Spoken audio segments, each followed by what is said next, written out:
Galw'r aelodau I drefn. Rwyf wedi derbyn cwestiwn brys o dan reol sefydlog 12.67 a galwaf ar Mick Antonov I ofyn y cwestiwn brys. Mick Antonov.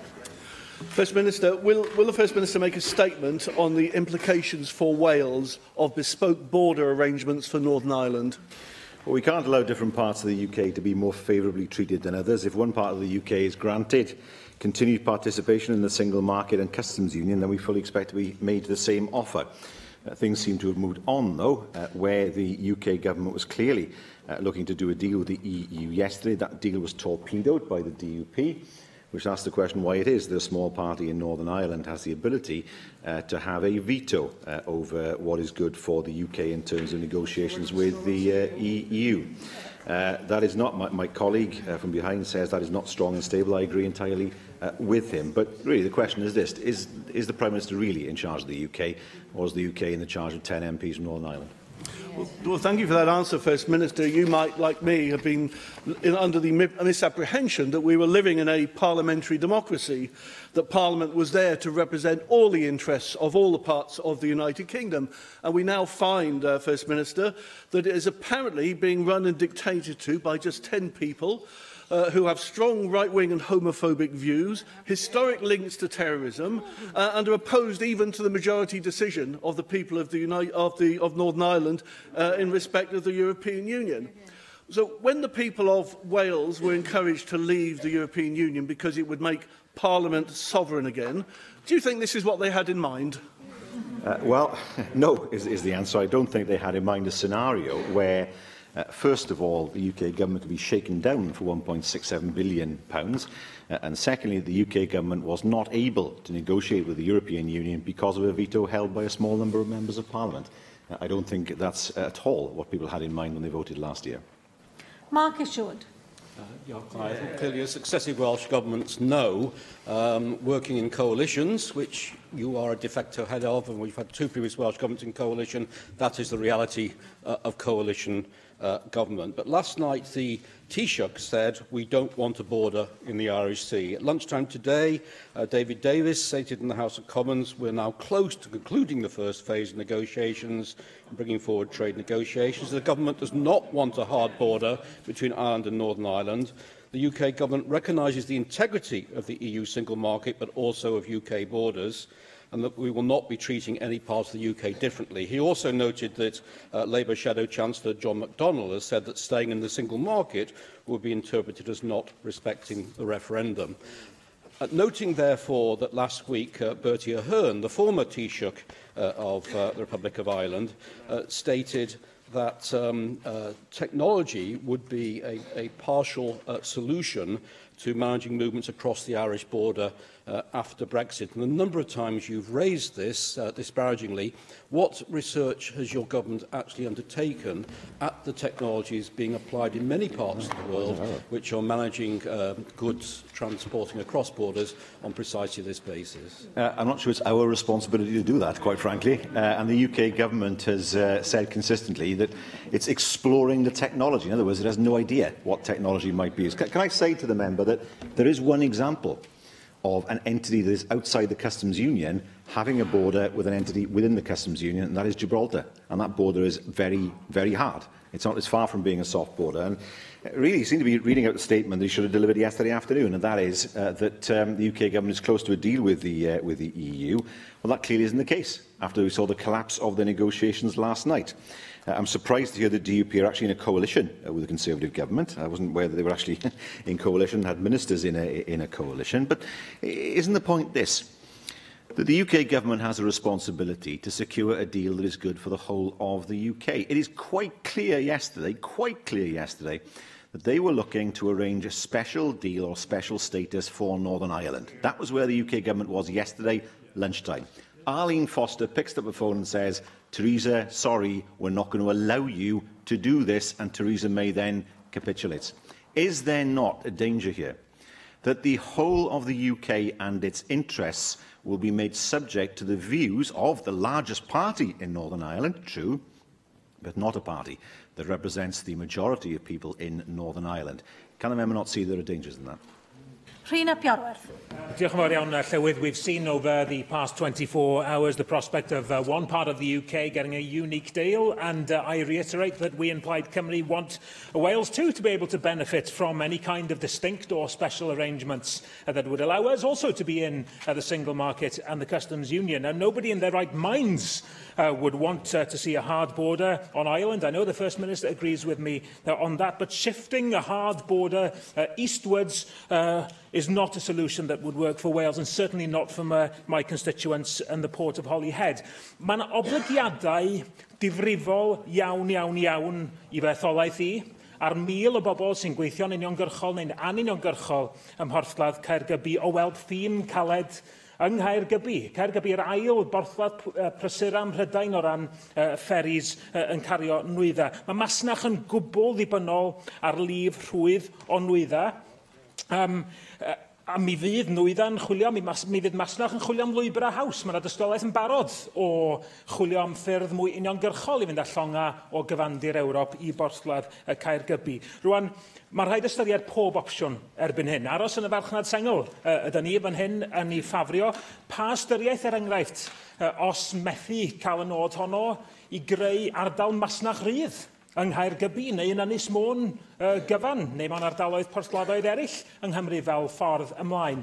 Dwi angen sicrwydd bod y Llywodraeth yma yn mynd I fod yn edrych ar bob opsiwn yn cynnwys hynny, ac ai hefyd sicrwydd y bydd ffawd ein porthladdoedd ni yn gwbl ganolog rwan I waith Llywodraeth Cymru o drio dwyn perswad ar Lywodraeth Prydain I ddangos I bod nhw'n rhoi unrhyw ystyriaeth i'n buddiannau ni fel cenedl, achos ar hyn o bryd dwi'n gweld dim tystiolaeth o hynny o gwbl. Wel, mae llawer o beth wedodd yr aelod yn iawn. Dwi wedi gweud sawl gwaith bod 70% o'r masnach rhwng Pryden Fawr a Ynys Iwerddon yn mynd trwy o porthladdoedd Cymru. Fe unrhyw beth sydd yn stopo hwnna, neu'n pwyso ar hwnna, rhywbeth sy'n mynd I gosti Caergybi, Doc Penro ac Abergwaun ynglyn â swyddi a ynglyn â masnach. Beth yw'r ateb? Mae'r ateb I fi'n gwbl clir, sef dyle'r Dynes Unedig I aros yn y farchnad sengl, a hefyd wrth gwrs I aros yn yr undeb tollau. Felly wrth gwrs bydde ddim eisiau cael unrhyw fath o ffin ynglyn â tollau rhwng Pryden a Iwerddon neu rhwng Gogledd Iwerddon a Gweriniaeth Iwerddon. Dyna beth yw'r ateb, a dyna beth wrth gwrs ni wedi bod yn gweud wrth Llywodraeth Dynes Unedig, bod does dim rhaid dehongli canlyniad llynedd fel canlyniad sydd yn ganlyniad I gael y Brexit mwyaf caled sy'n bosib. Mae'n holl bosib I adael yr Undeb Ewropeaidd, ond mewn ffordd sydd ddim yn peryglu swyddi yng Nghymru a sy'n sicrhau bod ni'n gallu gwerthu yn y farchnad sengl a bod yn rhan o'r Undeb Tollau. Neil Hamilton.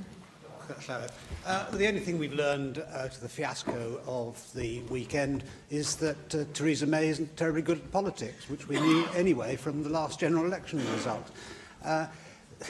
It would be inconceivable for the DUP ever to countenance the kind of deal which we read about, whereby there would be a special deal for Northern Ireland on trade, because that would compromise the integrity of the United Kingdom, which is the main purpose of the DUP's existence. So that was never a runner. 85% of Northern Ireland's trade with the British Isles as a whole is done with the United Kingdom, not with the Irish Republic. So it's not even in Ireland's economic interest to have the kind of deal which the EU would want. But I think the other lesson we draw from the events of the weekend is that a handful of Northern Irish MPs have far more influence with the British government than the Welsh government has. And I think that that's an indictment of the Welsh government rather than the DUP.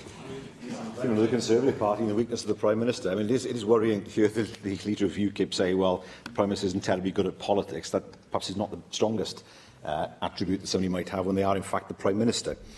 There are two options here, they're not. Either, first of all, the DUP weren't asked their views and then made their views very, very clear, or they were asked their views and went back on some kind of agreement with the UK government. There are no other options available here. Either way, it's a sign of mismanagement by the UK government of the situation. I thought what was being proposed yesterday was something that was interesting in terms of a solution. Nobody wants to have a hard border. It's impossible to have a hard border, actually, on that island. I know that area well. It's impossible. It can't be done. And I thought there were ways of looking for a solution. But what we now seem to have is there is a veto on the part of one party that represents roughly 37-38% of the population in Northern Ireland in terms of what the future might hold. And that surely is not a situation that is sustainable as far as the future is concerned. And I would expect the UK government to have dealt with this with the DUP beforehand in order to gain the DUP support. It seems to me that either that didn't happen or it did happen and the DUP changed their minds. What other option could there be? Diolch i'r Prif Weinidog. Cwestiynau nawr i'r Prif Weinidog sydd ar yr agenda. Ac felly cwestiwn 1, Darren Miller. Diolch, Llywydd. Will the First Minister confirm the process for addressing complaints regarding the First Minister's adherence to the Ministerial Code? Yes, any complaints regarding adherence to the Ministerial Code. Investigator looking at the allegations of bullying in the Welsh Government. What assurances can you provide to this Assembly, Carl Sargent's family and others that any AM with information will be able to contribute without fear of reprisals, and that the collective responsibility which usually binds members of the Welsh Government will be waived for the purposes of all of the investigations which you have announced? Well, all members can provide such evidence as they think they have. It's a matter ultimately, of course, for the adviser to decide how the process is then taken forward. Adam Price. Section 2.9 of the Ministerial Code states that responsibility for special advisers rests with the First Minister and the First Minister alone, and that's been reflected in the First Minister's entry in the list of ministerial responsibilities, where there's an explicit reference to special advisers. That has been the case up until the amended version of ministerial responsibilities, which now, under the First Minister's entry, omits that reference to special advisers. Why is that, First Minister? Are you trying to conceal or evade your responsibilities? No, of course not. That's nonsense. It's to do with the situation with senior civil servants. I'm not responsible for senior civil servants or any other part of the... Sorry, it's not senior civil servants, it's those who are not senior civil servants. I'm not responsible for the civil service. I appoint special advisers. The line manager of special advisers is somebody different in terms of their pay and conditions, but I appoint them, and that will remain the case in the future. Neil McAvoy. Diolch, Llywydd. First Minister, you finally referred yourself for an investigation under the Ministerial Code. I've been asking you to do so for months on 3 separate occasions where I believe you misled this Senedd. You've either ignored the calls or just smeared me instead. Now, the Ministerial Code is clear. If you knowingly mislead the Assembly, you will be expected to tender your resignation. If you are found to have misled this Assembly, will you resign? And will you now refer yourself for an investigation under the Ministerial Code on the other matters that I've raised previously? No, so the member is just frivolous nonsense, as well as he knows it, and without any basis in fact at all. The adviser is there. I have said that I'll refer myself to the adviser in terms of a suggested breach of the Ministerial Code, and that's exactly what will happen. What about the lobbyists? Question 2, David Melding. Does the Minister make a statement on teacher recruitment in South Wales Central? Yes, we want teaching in Wales to be a first-choice profession so we can attract the very best. In addition to our incentives, we are working with the sector, including the regional consortia, to actively promote the profession, to recruit the very best and brightest individuals into teaching. First Minister, I'm pleased to say that in the South Wales Central region there were 2 Gold Award winners and a Silver Award winner in the Pearson Teaching Awards that were announced in October. These are very prestigious awards, as you know. However, despite these outstanding examples of best practice, recent Welsh Government figures have shown that since 2007, the number of job adverts across Wales for teachers has risen by 9.4%, while the number of applications has dropped by nearly 19%. Do you believe the Welsh Government has got a role to play in highlighting what a rewarding profession teaching is and how much best practice there is in some of our schools?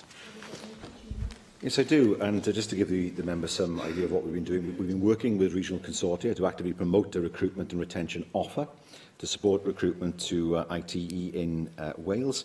There's £20,000 available to graduates of the first or a postgraduate degree undertaking secondary postgraduate ITE programmes in maths, Welsh, computer science, physics and chemistry. There's £15,000 available for those who are modern language students who fit the same criteria. And in Wales, we have seen a 3.9% increase in UCAS applications for Wales IT providers in 2016 compared to 2015. So that is encouraging news and shows that the incentives that I've mentioned, along with the other things that we are doing, are proving to be attractive to potential teachers. Leanne Wood. Diolch, Llywydd. You'll be aware of the debate about supply teachers, and some of our most experienced teachers are earning poor wages because of the situation whereby agencies take a large chunk of the pay available to them from schools. In Denmark, it's against the law to make a profit out of education, First Minister. Legislation like that here would solve the problem with regards to supply teachers. As a matter of principle, would you be open to such legislation here in Wales? I think that goes a step perhaps too far. What I am interested in is what we can do when paying conditions are devolved, which has been the problem for us, how we can then improve the conditions of supply teachers as well. In the meantime, I know the Cabinet Secretary on 24th of October, announced in plenary £2.7 million to support a school-based supply cluster arrangement. That will see recently qualified teachers who might otherwise find themselves in supply roles employed in maintained schools on a supernumerary basis and paid against national pay rates. But yes, it is right to say that when we see paying conditions devolve, there will be then the opportunity to look again at whether the current arrangements for supply teaching are adequate.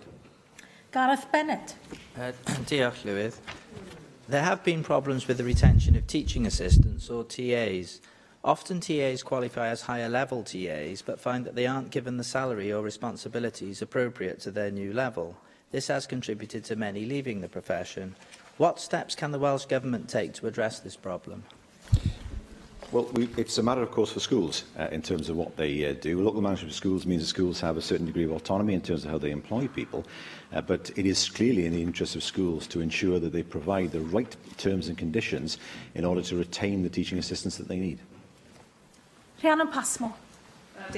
First Minister, the Education Cabinet Secretary recommitted in the Chamber on the 24th of October the Welsh Government's mission to promote teaching in Wales as a high-status, valued and flexible profession. And I know personally, as a former teacher and visiting lecturer, how demanding and challenging, as well as exciting and satisfying, the teaching profession can be. First Minister, the Welsh Labour Government has announced, as you said, support of £2.7 million across the current and next academic years to fund 15 local authorities in supporting school-based supply cluster arrangements across 86 schools and in times of austerity. That will enable the appointment of approximately 50 recently qualified teachers on a supernumerary basis to work across school clusters, covering for teacher absence and ensuring a high level of localised teaching. In addition, savings will be realised from school supply budgets.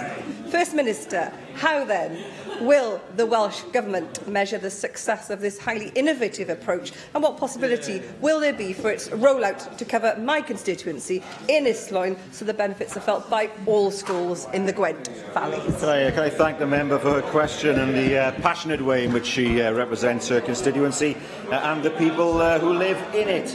I can say to her the response from schools and local authorities involved in the £2.7 million supply cluster project, has been extremely positive. Arrangements are in place to closely monitor and evaluate the initiative, including commissioning a formal research project to evidence the benefits of the pilot as a catalyst and to look at viable future alternative supply models. Cwestiwn yn nawr gan arweinwyr y pleidiau, arweinydd grŵp UKIP, Neil Hamilton. On the 13th of November, Adam Price tabled a written question which asked the First Minister if he continues to be responsible for, quote, staffing, including the terms and conditions of special advisers. The answer came 10 days later. I retain a close interest in staffing, but responsibility rests with the Permanent Secretary. But the Code of Conduct for Special Advisers says something which is diametrically the opposite of that. The responsibility for the management and conduct of special advisers, including discipline, rests with the First Minister, who made the appointment.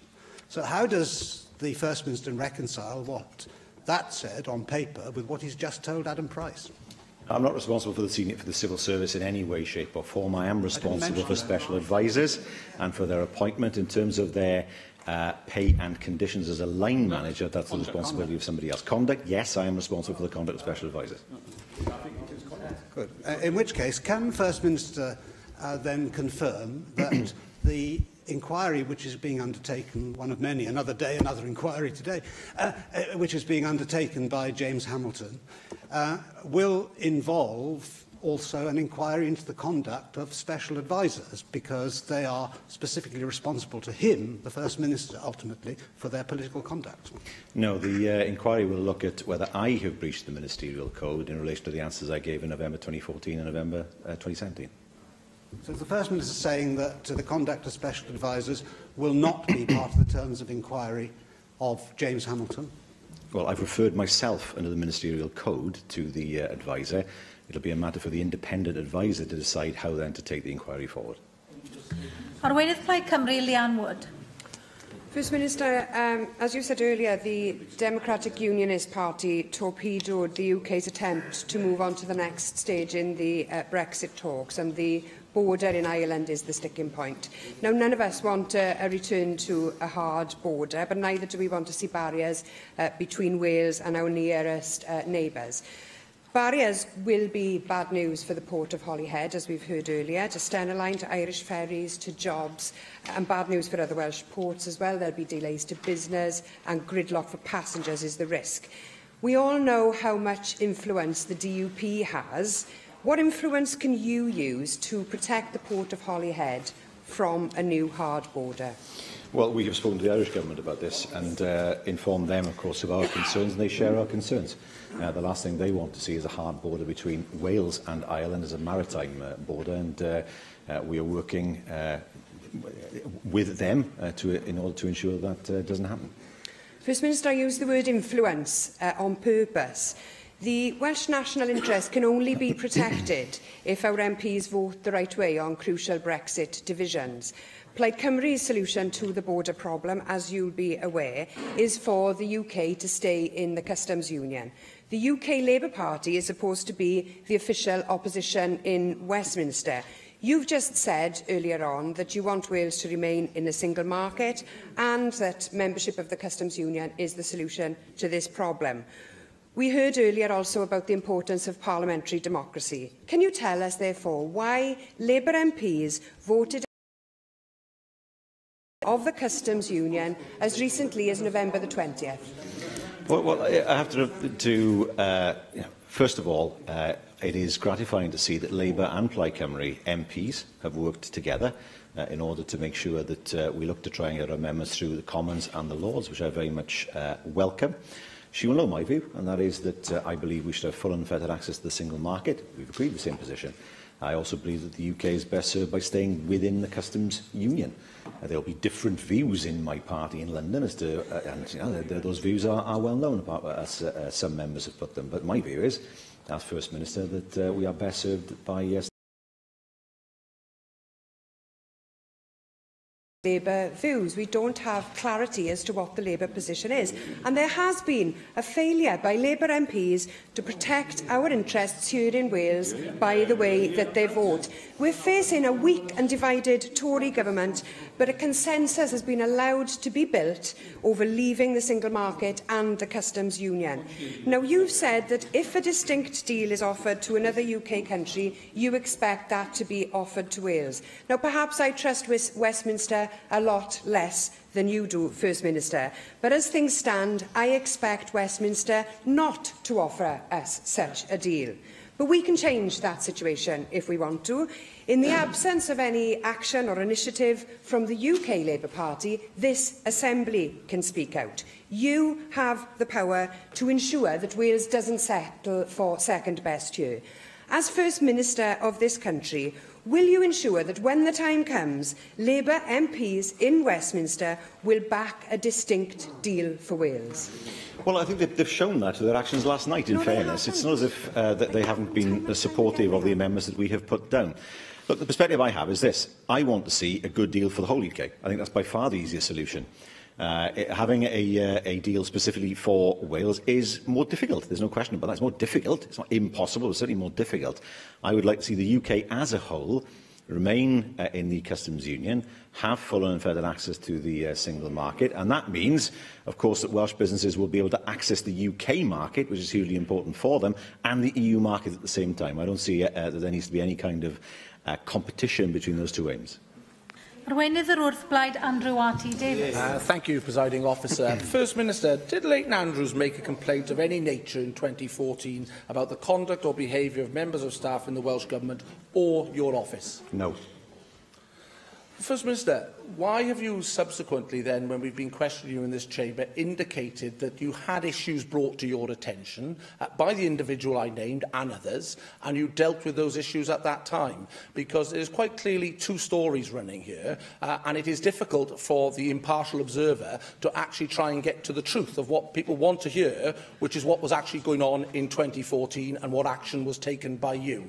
So can you clear up who is telling the truth, Leighton Andrews or yourself? I'll just answer your question. There were no allegations of bullying. So you're saying that in the answers you gave this chamber over the last several weeks, where you identified, and this was your words, issues were addressed and actions were taken, that those issues were not related to behaviour of the nature that has been described by Leighton Andrews, by the Special Advisor, or by other individuals who have gone to the press indicating such an atmosphere existed on the 5th floor, and that was brought to your attention, and you did say in this chamber that you did take action. So what action did you take, and what were the issues you are referring to in your previous answers? Issues that did not involve bullying. I've said that no allegation was made by Leighton Andrews to me in regard to bullying. Were there issues that arose? Yes, there would be conflicts now and again between people, disputes about the titles of bills, for example. There will be issues. When you have a talented team of people, sometimes they will rub up against each other. And let me just make one thing clear. The narrative, the political narrative he's trying to create is that somehow the government, it's not, is he? That somehow in 2014 the government is in chaos and has been ever since. We delivered on all our manifesto promises between 2011 and 2016. We got back into power in 2016. The people of Wales trusted us to do that. Far from being ineffective, far from being a government where people constantly spent their time arguing with each other, we were a government that delivered for the people of Wales and delivered our manifesto as we promised. Cwestiwn 3, Rhyn ap Iorwerth. Diolch. A wnaeth y Prif Weinidog roi'r wybodaeth ddiweddaraf am drafodaethau bord gron Llywodraeth Cymru ynghylch gadael yr Undeb Ewropeaidd. Wel, ysgrifennydd y Cabinet dros yn ei cynllunio am materion gwledig sy'n cydeirio bord gron Brexit ar gyfer ei fforffolio. Mae'r bwrdd wedi bod yn cwrdd yn rheolaidd ers Gorffennaf 2016, a mae Llywodraeth Cymru hefyd yn trafod y trefniadau pontio Ewropeaidd gan rhan ddeilied ym mhob maes polisi. Diolch. Mae'n bwysig wrth gwrs bod yng nghyd-destun beth ni wedi bod yn drafod y pnawn ma'n barod bod y Llywodraeth ar bob lefel yn ymwneud ym mhob ffordd bosib a gwarchod buddiannau Cymru. Dwi'n gwybod yn Mhwyllgor Materion Allanol y Deddfwriaethol a Deddfwriaeth Ychwanegol y cynulliad ar yr 20th o Dachwedd, mi nath yr ysgrifennydd cyllid sôn am y drefniadau bord gron yr ysgrifennydd dros amaeth. Mi gyfeiriodd at grŵp gweithio yr ysgrifennydd addysg ar y Brexit. Mi gyfeiriodd at grŵp yma'r ysgrifennydd economi yn ei gadeirio ar Brexit. Maes arall fydd yn sensitif iawn un ymadawiad ni o'r Undeb Ewropeaidd ydy maes iechyd a gwasanaethau a gofal cymdeithasol mewn staffio. Mi fydd angen gwthio am visas ar gyfer gallu denu staff i weithio yng Nghymru yn benodol. Mae yna bryderon yn sgil colli'r asiantaeth meddyginiaethau Ewropeaidd am sut y galla Cymru greu cytundebau bilateral efo'r asiantaeth newydd yn Ewrop mwyn parhau i wneud profion ar feddyginiaethau yng Nghymru ag ati. Mae yna ystod eang o beth sydd angen edrych arnyn nhw. Pa waith allwch chi ddeitha ni mae'r ysgrifennydd iechyd yn ei wneud o ran arwain tîm gweithredol ar Brexit, oherwydd mae yna bryder o fewn y maes iechyd yng Nghymru bod hwn yn un maes sydd yn cael ei esgeiluso rhywfaint ar hyn o bryd, a gallwn ni'n syml iawn dim fforddio hynny. Eitho yn agos iawn yn hynny gyda chyrff iechyd a gofal cymdeithasol mwyn bod ni yn deall beth yw impact gadael yr Undeb Ewropeaidd. A maen nhw hefyd yn deall beth yw'r impact yn nhw a bod nhw'n deall ym mha ffordd allan ni i drafod hwnna. Ers y referendwm ei hunan, mae Llywodraeth wedi gweithio gyda chyrff iechyd a gofal mwyn ystyried pa rhannau sy'n mynd i gael ei effeithio gan Brexit.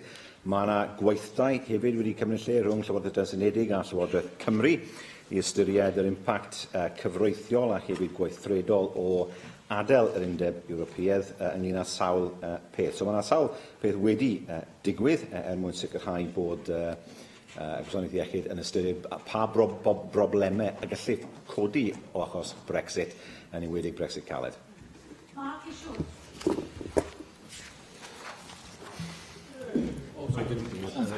Thank you very much. In his letter yesterday to the External Affairs and Additional Legislation Committee, the UK Parliamentary Under Secretary of State for Exiting the European Union said the Secretary of State for Exiting the European Union has held numerous discussions with the Welsh Government, including a number of bilateral discussions with the Cabinet Secretary of Finance and Local Government, that there's agreement between the Scottish, Welsh and UK governments that common frameworks will be necessary in some areas, and we've together agreed a set of principles that will underpin our work, led by the First Secretary of State, to take this forward. Could you tell us a little bit more about what that programme of discussions is and how you'll be informing this Assembly about the developments that arise from them? Well, the discussions are not with the Secretary of State particularly for Wales, but with the Secretary of State for the different Secretaries of State who have portfolio responsibilities in Whitehall. They are called deep dives for reasons which escape me, actually, but what they are looking to do, where there is a need, first of all, is there a need for a common framework? Secondly, what should that common framework look like? But key to this all, of course, is that any common framework in any area must be agreed and not imposed by the UK Government. Question 4, Angela Burns. Presiding Officer. Good afternoon, First Minister. Will you make a statement on plans to promote openness and transparency within the Welsh Government? We're committed to maximising transparency and openness through our publication scheme. Thank you, First Minister. As you will be aware, the last few months have seen some pretty torrid times in politics, and I think the esteem in which we are held is suffering. And I think the Welsh public will expect us to be far more open and transparent going forward. I have recently received an answer to a written question from the Cabinet Secretary for Health and Wellbeing, which contradicts an almost identical question tabled by my colleague David Melding less than 2 months earlier. What can you do to ensure that your government is providing consistent information to questions tabled by Assembly members? It is merely our attempts to conduct proper scrutiny, which is our duty on behalf of the public, for whom we are the elected representatives. Well, the member has me at a disadvantage. I don't know what the questions were or what the answers were, but if she provides me with those questions, I will, of course, investigate. Simon Thomas. Diolch Llywyd. Ac wrth chwilio am ateb mwy o troloiw bosib a rai o materion sydd mwy o bwysig i'r cynulliad heddi, dwi'n mynd nôl at ar hyn o gyfanwyd gan Andrew R.T. Davies, achos pan nathach chi ateb i Andrew Davies, nathach chi dweud yn glir iawn bod chi ddim yn delio gyda unrhyw cyhuddiadau o fwlian, ond fe gofynwyd cwestiwn llaw mwy eang i chi. Felly, gai ofyn y cwestiwn eto. A ddibynioch chi unrhyw gwyn neu sylw gan Leighton Andrews o gwmpas Hydref 2014 oedd yn ymwneud ymddygiad, nid jyst bwlian, ond ymddygiad yn gyffredinol, unrhyw aelod o'ch staff neu o'r Llywodraeth, a wnaethoch chi wrth ddelio gyda cwyn neu sylw gan Leighton Andrews, a wnaethoch chi addo iddo fe a bydde rhywun yn edrych mewn i'r sylwadau hynny. Wel, byddai'n symud nawr, os oedd yna gwyn yn cael ei gan bawb ar weithiau, oedd bobl yn gweud, wel,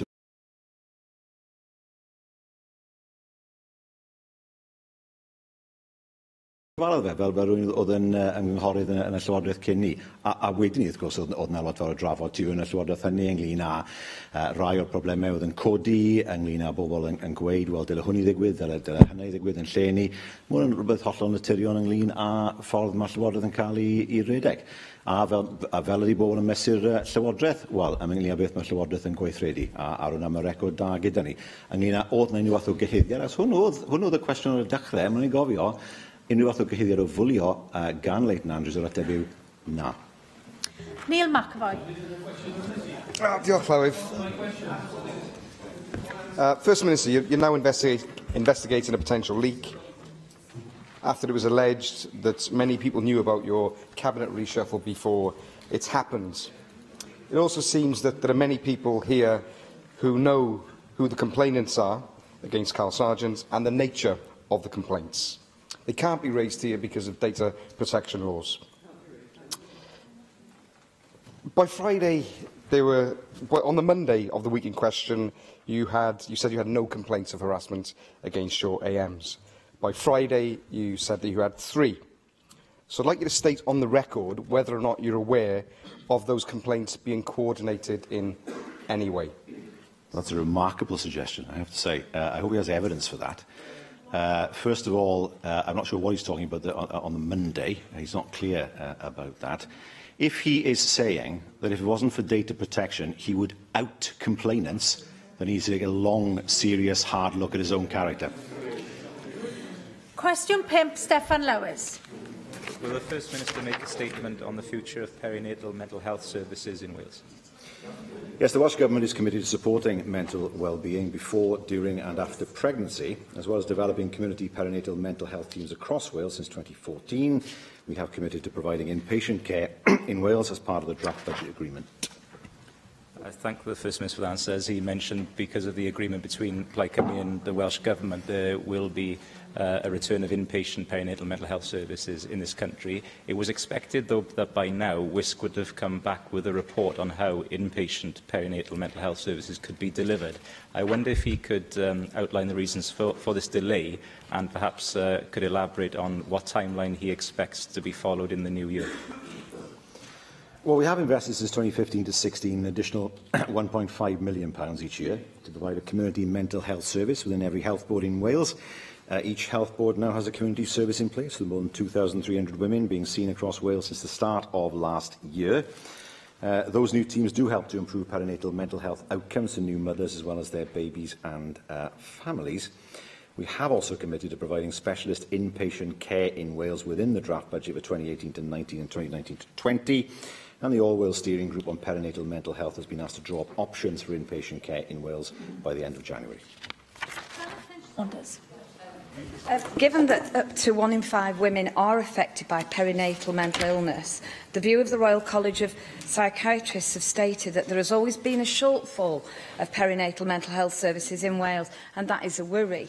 The recent report of the Children, Young People and Education Committee, published in October, noted that the Betsy Board had still not filled the majority of posts within their new perinatal mental health service teams, despite funding having been provided to them for that. And that was the same month that you actually took them into special measures. Can you now confirm, First Minister, whether after 30 months of your government's intervention, this board has now completed recruitment to this service and that it is now fully operational? Well, the evidence base suggested there wouldn't be sufficient demand to provide a unit in North Wales alone. WISC, it's right to say, was asked to work with Betsy Cadwaladr University Health Board to consider options in the north of Wales, and the Cabinet Secretary has committed to establish a clinician-led managed clinical network to help drive forward improvements to perinatal mental health services in Wales. Caroline Jones. First Minister, like all mental health services, perinatal mental health services in Wales are facing the twofold pressure of increased demand and staff shortages. In evidence to the Children, Young People and Education Committee, nearly all local health boards highlighted the fact that lack of sufficient clinical psychologists is impacting their ability to provide a comprehensive service to new mothers. First Minister, can you outline the steps your government is taking to increase the numbers of clinical psychologists in Wales? Well, I think I've answered the question in terms of the money that we have put forward. I can say that with the establishment of community teams across Wales, who are well placed to recognise severe postpartum mental ill health, the consensus is there's now sufficient demand to re-establish specialist inpatient care in the south of Wales. And I know that last week the Cabinet Secretary wrote to the Children, Young People and Education Committee in response to its recent inquiry into perinatal mental health in Wales. Question 6, Joyce Watson. Diolch, Howard. Will the First Minister make a statement in response to the announcement that wholesaler Palmer & Harvey has gone into administration? Well, I've been made aware that wholesaler Palmer & Harvey has gone into administration. For any business in Wales impacted by the announcement, guidance and support is available through the Business Wales service. Thank you. I was contacted last week by a constituent who was extremely concerned about the impact that will have on their small family-owned business. and Palmer & Harvey is the main supplier, and it is the case for hundreds of convenience stores in rural areas. And I was informed by the constituent that Palmer & Harvey customers do have accounts with agreed terms that allow shops to pay either monthly or fortnightly. So even if an alternative supplier does have the stock to supply affected businesses, they're concerned that it could take time to put in place necessary financial and licence checks to allow new accounts to be opened, certainly this side of Christmas. So it is the case that the only option available to businesses would be cash purchases, and many of those won't be in that position. So my constituents do fear that the cash and carries local to them will simply not, in the short term, be able to set up delivery schedules and services to meet their needs and, in turn, the needs of those local constituents. So, First Minister, is it possible in any way for the Welsh Government to make inquiries and give what assurances they can to affected businesses and individuals in Mid and West Wales and elsewhere at this time? Well, I can say that Business Wales is available to provide information, guidance and support to any business impacted by the announcement, and I would encourage them to make contact. Business Wales does advises support businesses on all aspects of their operation, including evaluating their supply chains to identify alternative suppliers, which includes Welsh companies, and supporting the development of local supply chains.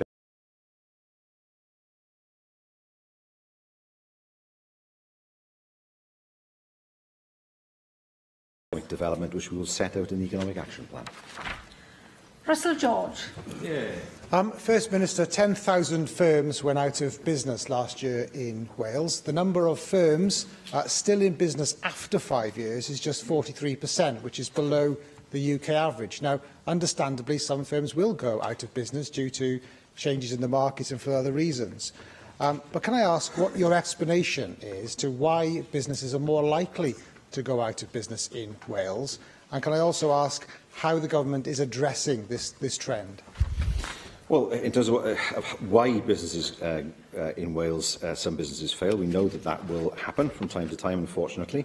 The latest phase of Business Wales aims to create 10,000 new businesses, 28,300 new jobs, and provide support to help inspire the next generation. And that service provides support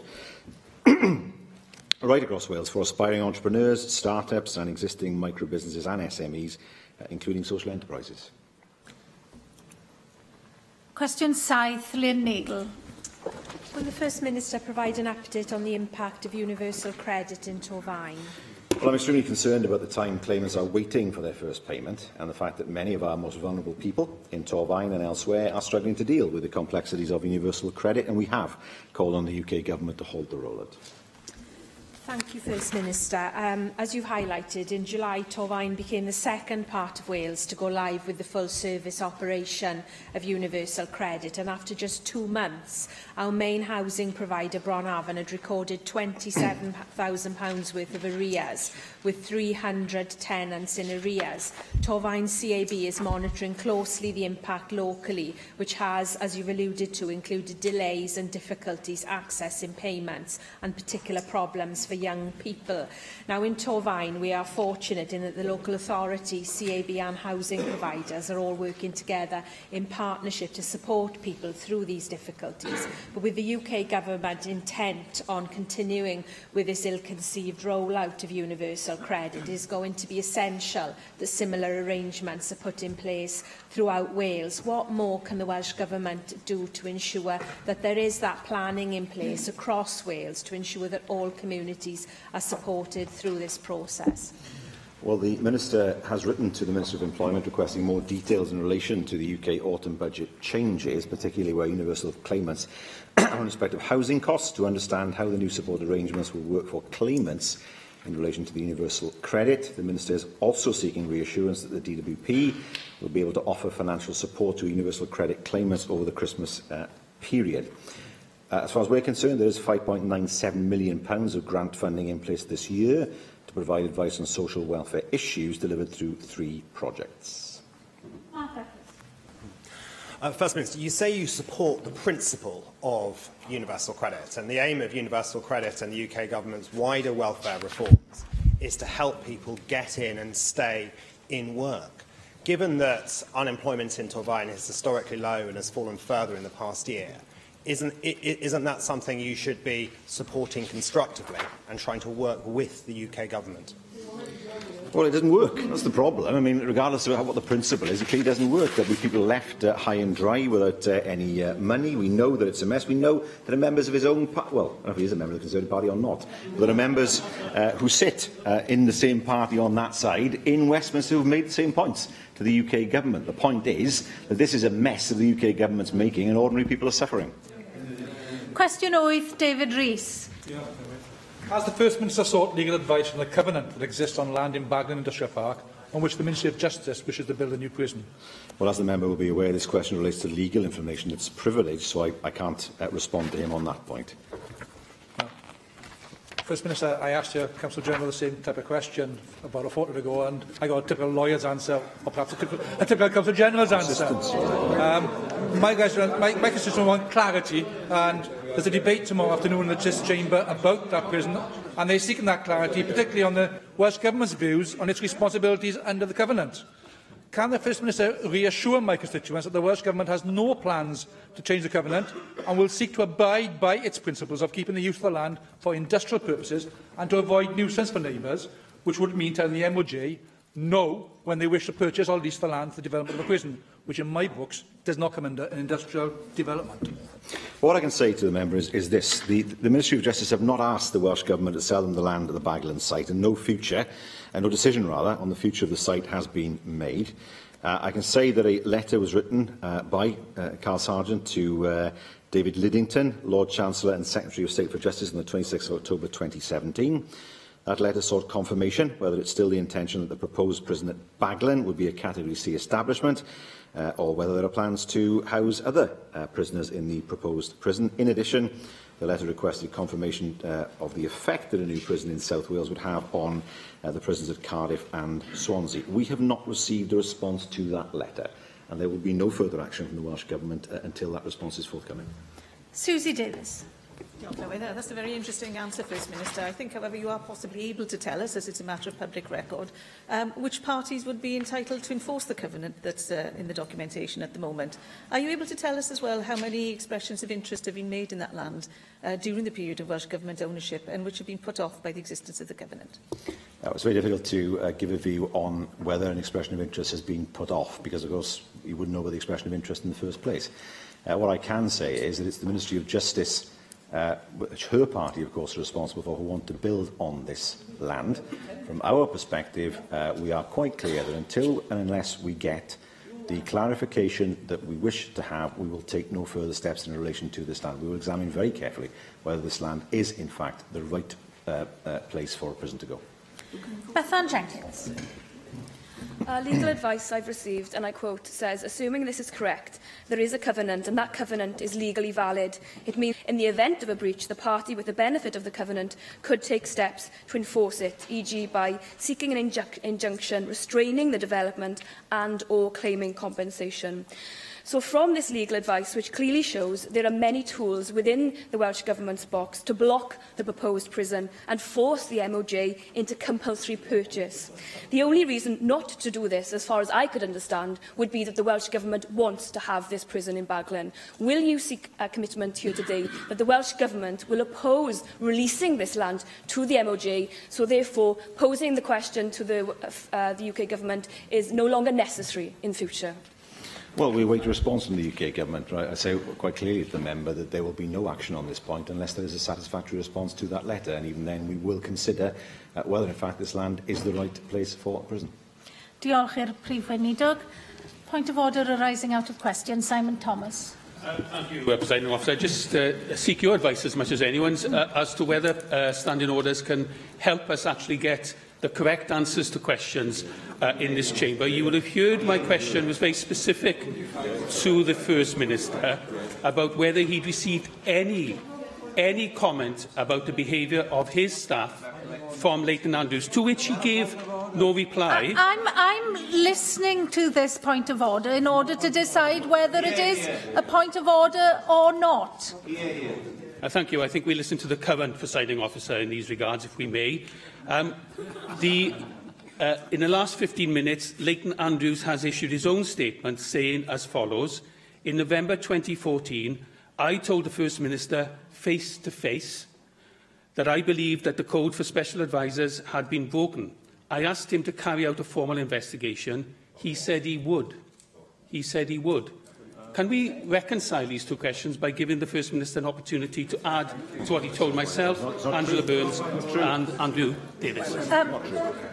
The member knows that we can't use point of order just in order to extend First Minister's questions. Your comments or the comments of former AMs are now on the record this afternoon.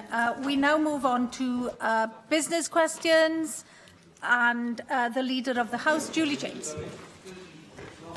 Diolch Llywyd. The only change to this week's business is to timings for oral assembly questions tomorrow. Business for the next 3 weeks is shown on the business statement and announcement found amongst the meeting papers, which are available to members electronically. Mohammed Ashkar. Thank you, Madam Presiding Officer. May I ask for a statement from the Welsh Government on the UK Government's industrial strategy published last month? The strategy commits that the UK Government to work in partnership across all 4 nations to create the conditions where successful businesses can emerge and grow to help young people develop the skill they need to do the high-paid and high-skilled jobs of the future. Can I ask for a statement from the Welsh Government confirming their willingness to engage in a constructive manner with Westminster to meet the aims of an industrial strategy in Wales, please? Yes, I was very glad to see the industrial strategy published. It had a number of things of great interest to the Welsh Government in it, not least the emphasis on digital and data, which is very welcome indeed. Infrastructure, who isn't here today to hear your question, will be bringing forward his own economic action plan, which will, of course, detail how it dovetails with the UK industrial strategy, amongst a number of other things. Bethan Jenkins. I've received many representations from parents in the Talbot area, whereby they're claiming that specialist provision of playgroup for children with additional learning needs at Action for Children at Neath Talbot Hospital is under threat, that it may be lead to closure. Also, they've told me that the autism family support worker is under threat of losing their position. The scheme is obviously funded by the Welsh Government through Families First, and this has raised its head previously a few years ago, and one parent told me, and I quote, "Action for Children's Services was a lifeline that was most important to us when we were thrust into an unfamiliar world, facing the uncertainty of the diagnosis process and the task of learning a whole new set of skills. The difference that this provision made to us was marked and indispensable." Would it be possible for the Minister with responsibility for this area to give a statement to AMs as a matter of urgency for us to understand whether it's closing full stop or whether there will be another provider coming instead of it? What I understand is that the criteria for application process has changed, so it may not be that it's going altogether, but it may be that somebody else is coming in to provide it. Whatever the issue is, we need to know, because people are becoming anxious in the area about what provision is going to be provided for their children in the hospital. So any advice or any support that the Welsh Government would give would be very useful indeed. I'm familiar with the scheme as it happens, and it's a very good scheme indeed, and I know that there are a large number of parents who relied very heavily on the scheme in the past, and I've had similar representations to the member made to me about the benefit that the scheme has brought to families. The Minister responsible is here and has listened very carefully to your comments. I'm sure he'll be able to bring forward something in due course that will allay people's fears. Jane Hutt. Leader of the House, the Cabinet Secretary for Rural Affairs is aware of concerns raised about the complexity of the application process for rural development grants via the WEFO website for third sector organisations who have been allocated funding in the current round. Can the Welsh Government assure me that these concerns are being addressed in order to facilitate the drawdown of rural development grants for local projects such as the Ogmore Village Hall Association? Well, thank you very much for that question. The current system is not new. The WEFO Online has been used for the successful management of EU-funded projects since 2008. The majority of applicants have successfully completed the online claims process with the existing guidance and support. However, we are aware that some applicants do have issues submitting their claims, and officials work closely with them on a case-by-case basis. The guidance explains the claims process is being reviewed by officials in response to feedback from applicants to that effect. We're not aware that any applicants have actually dropped out because of that process, but with regard to Ogmore, I can confirm that officials met with the trustees last Thursday to support them in submitting their claim.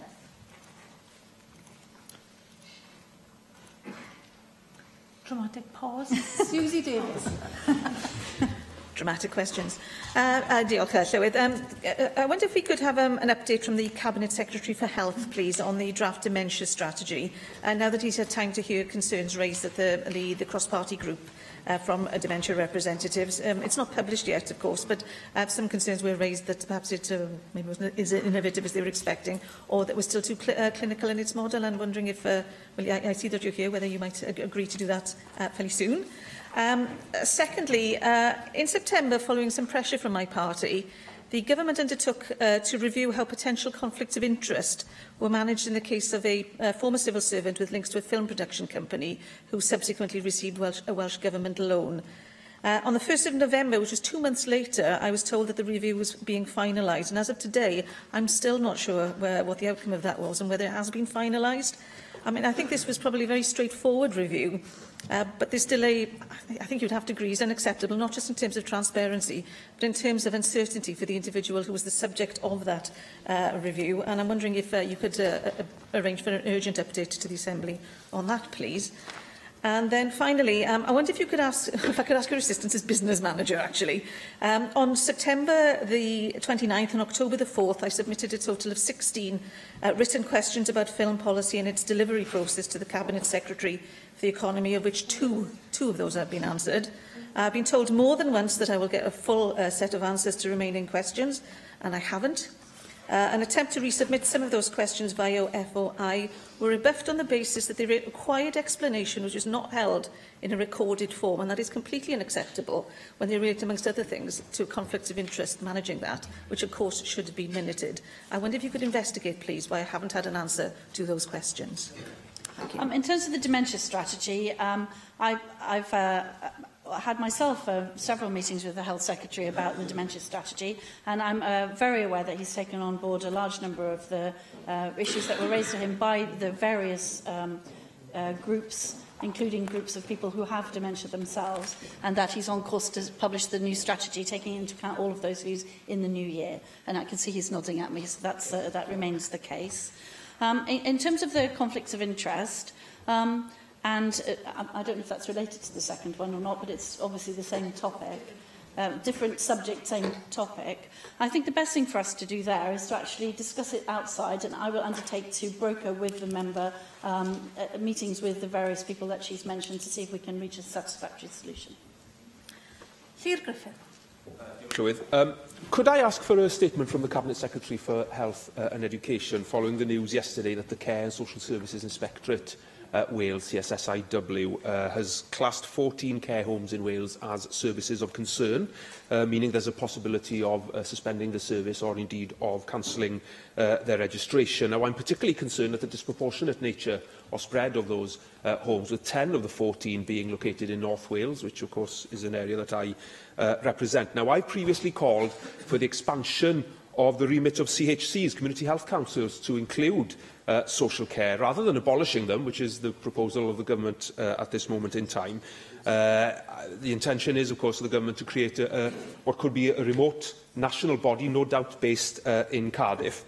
But my question is, why not use the boots on the ground that the CHCs already have, and are certainly in North Wales using very, very effectively to scrutinise the services? Let's extend that to scrutinising care homes so that we can ultimately raise their standards. North Wales Newspapers was one of the largest independent newspaper companies remaining before it was recently taken over by NewsQuest, employing around 250 workers publishing 13 newspapers, including the Daily Leader in North East Wales. Now, NewsQuest has announced now 20 job losses, and the entire production department is being outsourced to Oxford. And there are fears, of course, that other departments will follow, as we've seen when other newspapers have been taken over by NewsQuest. Now, NewsQuest and Trinity Mirror together have complete control now over all 6 daily papers that we have here in Wales, and around 60% of our local newspapers. Now, we've argued here for greater media coverage in Wales to better reflect our lives in a devolved context. So how can that happen when jobs are being outsourced to NewsQuest, or by NewsQuest, to Oxford, and the largest newspaper chain in the north could now be left with what could be effectively a skeleton staff? So I'd like to hear from the relevant minister what the government is doing to protect these jobs that are clearly now at risk, to ensure that we protect what local news coverage we have across Wales, and also to ensure that what limited plurality we still have within Welsh media isn't eroded further. Well, thank you for those two very important questions. In terms of the community health councils and their role in social care, the Minister was listening carefully all the way through. The member characterised the consultation in not quite the way I understand it to be, and I think we do need to let the consultation take its course and see where we go with that. It is a consultation about the future of the CHEs, and I'm sure the member, like myself, has met with the CHE in his area and has had a number of representations. We need to let that consultation take its course. In terms of the specifics about the care homes, I'm afraid I don't know very much about that at all, but the Health Secretary was here listening to you, as was the Minister, and I'm sure between them they'll be able to address some of the concerns you raised. In terms of the news issue, I share the member's concern about the lack of diversity in local news, and a similar fate has befallen my own local newspaper and radio station, as it happens. I think that it would be very appropriate for the Minister in question to take a view and report back to the Assembly in due course when she has something that she can say usefully to us on that subject. Julie Morgan. Diolch. I had 2 items I wanted to raise with the Leader of the House. Over the weekend, we all heard the news from RBS that so many more bank closures would be taking place, and I think it's 20 in Wales. 2 of them in my constituency of Cardiff North, in Whitchurch and in the Heath Hospital, and already I've been contacted, and I'm sure other members have been, about what a loss this is to the community. And I know that RBS is saying that less people are using banking, and I'm sure that is true, using the bank branches, but for old, elderly and disabled people, it's very important that they do have a bank to go to. And of course, there's the issue of the contribution to the high street and the importance for local businesses. So I wondered if we could have a statement for the Cabinet Secretary for the Economy about this further detrimental step, because we have debated this in the Assembly many times before, but the value of these banks to the community just does not seem to be recognised. So that was the one statement I wanted. And then the other issue was on Saturday, I visited Café Organi, which is as part of Small Business Saturday. This is a very innovative organic cafe in Birch Grove in my constituency, which has just won the best cafe in Wales in the Italiana Awards. And the owners only actually came from Italy 2 years ago, and they've made a fantastic success there. So I was really pleased to visit it and highlight their achievements. But it made me think that there has been a really, a big growth in cafe culture. And I just wondered whether it would be worth looking at the value of the cafe culture to our economy as well. I can't resist answering that one first, because I'm familiar with the cafe, and I would like to congratulate them on their award. It's well deserved. My son put me in the knowledge on the cafe, and it is indeed a fantastic little place where people haven't visited it yet. The Italian cafes have played an enormous role in the growth of cafe culture in Wales for a very long time, in fact. And certainly in the village I grew up in North Swansea, the Morosis were very instrumental in both kindling my love of ice cream, which possibly wasn't as good for me as it might have been, which I continue to have, and also actually just in promoting cafe culture in general and a place to meet and often discuss really quite progressive politics. So I'm grateful to them for that as well. I think that they do make a big contribution to our economy, and I'm sure that the Cabinet Secretary for the Economy will be taking that into account when he produces his action plan in the near future. In terms of banking, I too I share the members' concern about the closure of banking branches. I've had a number of meetings myself with a number of the big banks around their closure policy.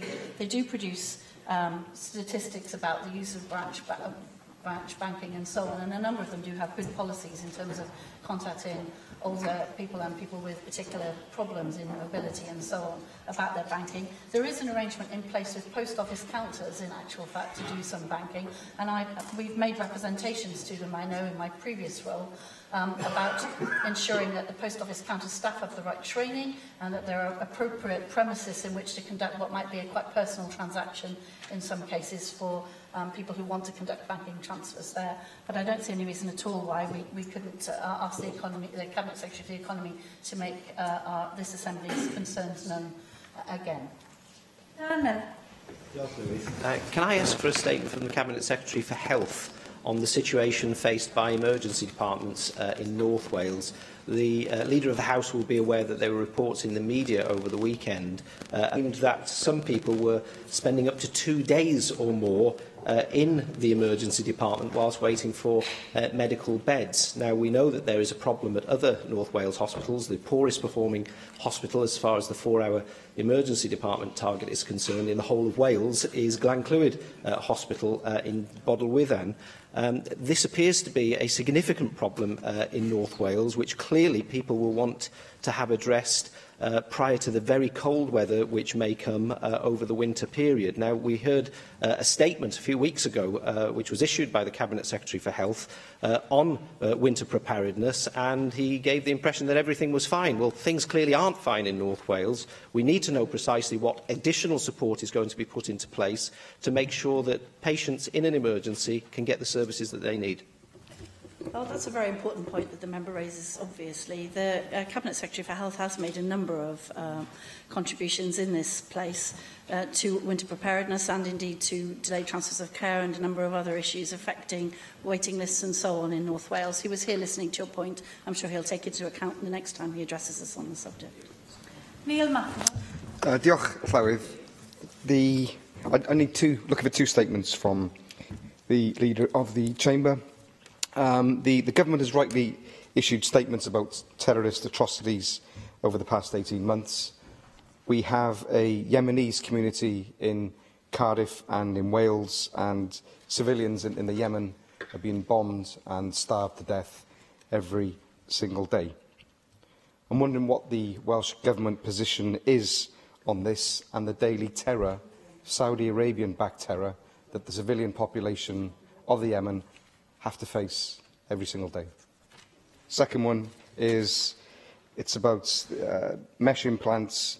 I'm looking for a government statement on the number of people who have received those mesh implants in Wales over the last 7 years, and also the number of people who have had those implants without actually giving their consent and are in a lot of pain now. I'm wondering also what recourse is available to those people and what treatment they can be offered to help with their chronic symptoms. Well, on that second one, the Cabinet Secretary has already made a commitment to bringing forward a statement on mesh implants, which he's nodding at me. I'm sure he will be doing very soon. In terms of various war situations and other atrocities around the world, obviously the Welsh Government shares your concern that people have to live in such appalling situations. We don't have, obviously, foreign policy powers here. What we do have, though, is a policy which welcomes refugees and asylum seekers from all over the globe, where we can provide them with sanctuary, and I'm very proud that we're a nation that can do so. Diolch I arweinydd T. Yr eitem nesaf felly yw'r datganiad gan ysgrifennydd y Cabinet dros addysg ar fydd y cyhoedd a Chymru ffyniannus yr ymateb i'r ymgynghoriad yn dwi'n galw'r yr ysgrifennydd I wneud y datganiad. Kirsty Williams. Llywydd, in the summer I published a white paper on the reform of the post-compulsory education and training system. The consultation closed late October, and I'd like to take this opportunity to update members on progress and to announce that we are moving forward to a technical consultation. In the White Paper, I set out the Government's proposals for reform covering further and higher education, research and innovation, work-based learning and adult community learning, and we sought views on the way forward. At the heart of the proposal for a reformed system is a new body, the Tertiary Education and Research Commission for Wales. Not only would this replace HEFCU, but it would also take on a wider set of functions, many of which are currently undertaken by the Government. In doing so, the new Commission would provide oversight, strategic direction and leadership for the whole sector. Over recent months, officials held a number of stakeholder events across the nation. This provided a dedicated opportunity for detailed discussions on the proposals. In addition, a separate learner consultation series of events were held in both North and South Wales, and a young persons consultation was also undertaken, because it is this group that will be most affected by the proposed changes. I would like to thank all those who attended for sharing their views with us and helping to shape the next stage of our proposals. Although I cannot hope to do justice to the rich detail of the responses here today, I am pleased to say that the proposals have received broad support. A summary of the responses will be published on the Government's website. The strategic planning role of the proposed Commission was welcomed. There was agreement that funding from the Commission to learning and training providers should be made dependent in some way on Welsh Ministers' agreement to its strategic plan. The majority of respondents outside the higher education sector in principle supported the introduction of outcome agreements, but wanted more detail on their operation, and we will develop further detail on this approach for stakeholders' consideration. Respondents saw a role for the proposed Commission in supporting students to change courses and providers, and to protect students in the case of provider failure. A majority also agreed that widening access for underrepresented groups remains an issue, as does the lack of opportunities for part-time study. Members will know that these are driving principles for our student support reforms. Turning to the quality of provision, the vast majority of stakeholders supported a role for the Commission in enhancing quality. Opinion was, however, divided on whether one common quality assurance framework for the whole of the PSET system would be the right way forward. Clearly, more work is needed here, and the complementary review that is being undertaken by Professor Harvey Weingarten will contribute much to the development of these proposals as we go forward. Whether or not the proposed Commission should have responsibility for sixth forms was a specific question asked in the consultation. Again, this is an area where we will look to do further work. But it should be said that a majority of respondents were of the opinion that sixth forms should be treated as part of the PSET system. Some respondents felt that sixth forms should be phased in at a later date rather than being part of the Commission's remit at the outset. I thank respondents for raising these and other matters that we will now consider further in developing our proposals for the next stage of the consultation. As well as what stakeholders have told us in response to the White Paper, we also need to consider other developments and their impact on our proposals for PSET reform. The recent review of the activities of the Coleg Cymraeg Cenedlaethol recommended that it broadens its remit from higher education to cover the whole of the PSET sector. I'm delighted that this is very much in tune with our proposals for PSET reform and the relationship between the proposed Commission and the responses, but also by the outcomes of the Reid review. This will report early in the new year, and we will of course take Professor Reid's views on board as we move forward. In light of the responses to our initial White Paper proposals, I propose to issue a further technical consultation document early in the new year, setting out in more detail how we envisage the new Commission might work. We are a government that is committed to listening, and I recognise that issues may yet emerge that are not covered by the technical consultation. I am therefore committed to continuing close engagement with stakeholders and across the Chamber as we move forward with our reforms. I am heartened that, in the light of our proposals to reform the PSET system, stakeholders from the different sectors are already seeking out ways to work more effectively together in partnership, and that augurs really well for the future. Within government, we are also laying the foundations for a smooth transition to a transformed PSET system. We are taking an important first step towards that transition by making a series of new appointments to the current HEFCU Council.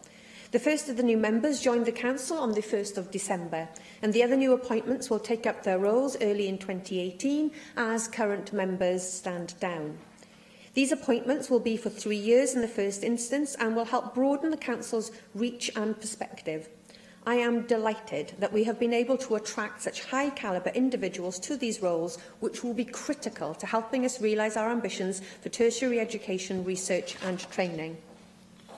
I would like to take this opportunity to pay tribute to the members of the HEFCU Council who will be stepping down as a result of these changes. They have made a significant contribution to Welsh higher education over many years. Deputy Presiding Officer, there is no doubting the scale of our ambitions and the scale of these reforms. I welcome the broad consensus that exists and the agreement that simply maintaining the status quo is not a viable option. It's not a viable option for learners, for providers or the nation as a whole. We are committed to working in partnership to get this right and ensuring a PSET system that will meet the needs of all and help build a more prosperous and successful Wales. Thank you. Darren Miller. Thank you, Deputy Presiding Officer. And can I thank the Cabinet Secretary for her statement today and for advance notice of that statement, and indeed all of the individuals who have responded to the public consultation on the White Paper. As the Cabinet Secretary knows, the proposal to establish a Tertiary Education and Research Commission for Wales is one that we Welsh Conservatives fully support. And whilst I appreciate the notice that the Government is now going to move forward to a technical consultation, I think it's very important to make clear that we're facing serious challenges in the post-compulsory education sector right now, and we have to move towards improving that situation as soon as possible. So these reforms, I believe, give us a crucial opportunity to create the flexible and agile education and training system that we all want to see and that was alluded to in the Government's White Paper. I just wondered, though, whether you could give us a timescale, a clear timescale for the completion of the technical consultation, and when you expect to be able to implement any recommendations which emerge from that, once you've considered those consultation responses, in order that we can get to the place that we all want to be as soon as possible. You didn't refer to vocational pathways in your statement today, and you did briefly mention part-time study, but only very briefly. As you know, the new Commission, I believe, gives us an exciting opportunity to champion vocational qualifications and, indeed, part-time study. And I know that they've been given a bit of lip service in the past, I think it's fair to say, from some of your predecessors, not you, I hasten to add. But we need some bold changes in the post-compulsory education system if we're going to fulfil the ambition that we've got for part-time students and indeed for vocational learners as well. So I just wonder whether you could outline if there are any plans to ensure that the new Commission gives equal priority to vocational and part-time learning to make sure that there's not an overemphasis by that new Commission on higher education, which I think it's fair to say the represented groups is the flexibility of courses and the financing that is sometimes needed to support people in accessing those courses. So I think that we clearly need to see some change in terms of how education courses can be accessed and delivered. Some of those groups which face those barriers are, of course, Gypsy traveller groups, ethnic minority groups, and indeed looked after children. They're significantly underrepresented in post-compulsory education. So I wonder whether you could tell us what precisely you're going to do, in particular, new Commission with in terms of improving access to post-compulsory education for those individuals. And in addition, in terms of the financing and the flexibility arrangements, then clearly we need to be looking at how people access courses and how people can switch perhaps from one course to another if their circumstances change. Sometimes people are knocked out of the system because they've got a health need for a period, and obviously it's important that they have the opportunity to be able to pick back up their studies. Sometimes people relocate from one part of the country to the other during the middle of a course, and it's important that they can take and bank some credits with them from the courses which they've started. And yet these are currently big issues which are not easily resolved with the current post-compulsory education system. So I wonder whether these will be particular issues that you will want the Commission to focus on. The other thing which I didn't hear you refer to today was something which really underpins the whole purpose of this reform, and that is careers. We know that we want to match people with appropriate careers that they can enjoy and have fulfilled lives in. But we also know that there's a dearth, frankly, of high-quality careers advice available to people in Wales, particularly those who are beyond compulsory education age. So I'm talking adults, perhaps, in later life who are hoping to return to the workforce or be made redundant or through circumstances are having to switch careers and may need some support and advice and guidance in order to get them into the right place. So again, I wonder whether the Commission could have a role in this and whether that is something that you would want them to have a look at. And just finally, if I may, and that is on the Welsh language. I know that there's a separate piece of work which is being done in terms of the Coleg Cymraeg Cenedlaethol and its role. But can you assure us that the integral, really, to the way that this Commission operates, so that we can all ensure that there's a concerted effort across the whole of the education sector, to support the ambition that we all have in this chamber, which is to see those 1 million Welsh speakers within the time frame set by the Welsh Government of 2050. Thank you. Thank you, Deputy Presiding Officer. And can I thank Dan Miller for that series of questions, but for his in-principle support for the reform agenda that we have before us. Darren, like myself, understands that the status quo is not an option, and some of the problems and commentary that Darren has just made about some of the challenges that face students are one of the driving factors behind the reform. We need a system that is truly listening to student voice, that recognises that simply seeing students as traditional 18-year-old school leavers is not appropriate anymore. And we need to develop a system of post-compulsory education that recognises that people will come in and out of education throughout their lives and their careers as we adapt to an ever-changing economy. Students will need the flexibility to be able to study sometimes full-time or sometimes part-time alongside working or perhaps caring responsibilities. This entire sector gives us the opportunity to be able to establish such a system, and I welcome his support for it. If I could turn to some of the specific issues that he raises. Darren, like you, I think we have to acknowledge that despite many debates in this chamber and many speeches by ministers, cabinet secretaries and indeed opposition politicians, academic and vocational routes through education are still not regarded as equally valuable. And that is something that I regret very much.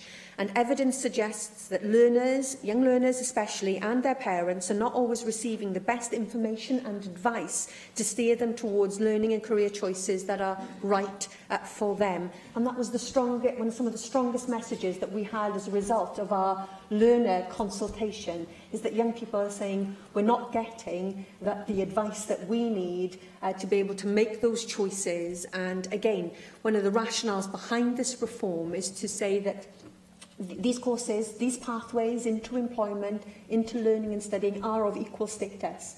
And depending on what your aspirations are, what your career ambitions are, then there is no single, right way or wrong way, or better way or less good way of achieving that. And again, that's one of the rationales behind this reform. But we have to get information right. We have to get it right for young people, and we have to get it right for older people who may be career changers, or may be looking for new opportunities as a result of redundancy or change in life circumstances.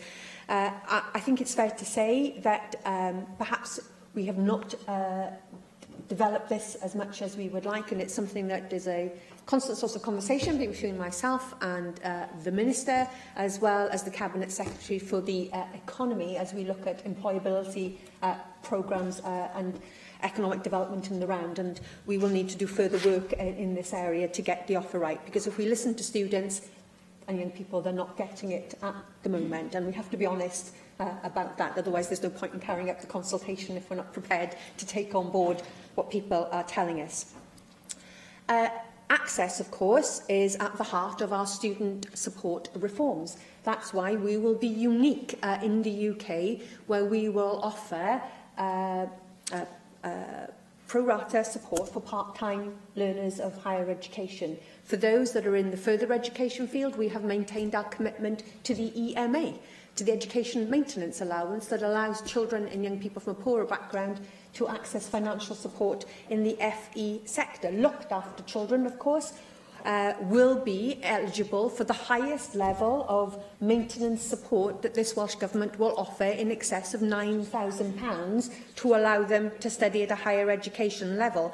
The bigger challenge, I believe, for us is to ensure more looked after children have the opportunity to apply for that maintenance grant, and that goes back to the action across the Education Department to support looked after children in their education, because I want more of them to be able to access that maintenance grant. We also have a support system for disabled students that has recently been independently reviewed, and that review has found that to be a successful scheme that is really helping those people with a disability to go on into higher education.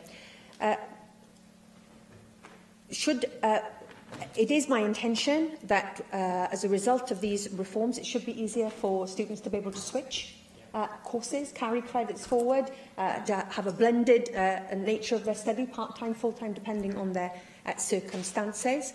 With regards to the Coleg, as you know, I think the Coleg Cymraeg has done a great job in broadening access to higher education courses through the medium of Welsh.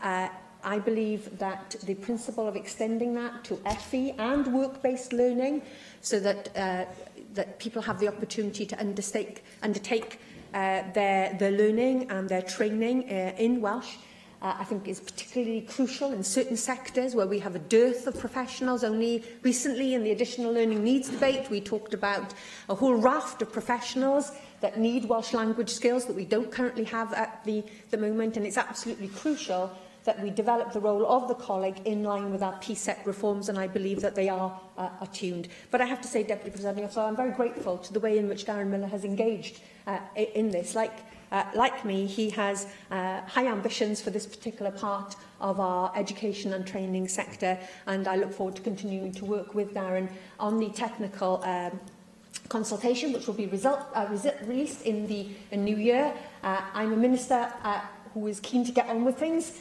and we will try and make progress as quickly as possible, but recognising this is a significant set of reforms and we need to get them right.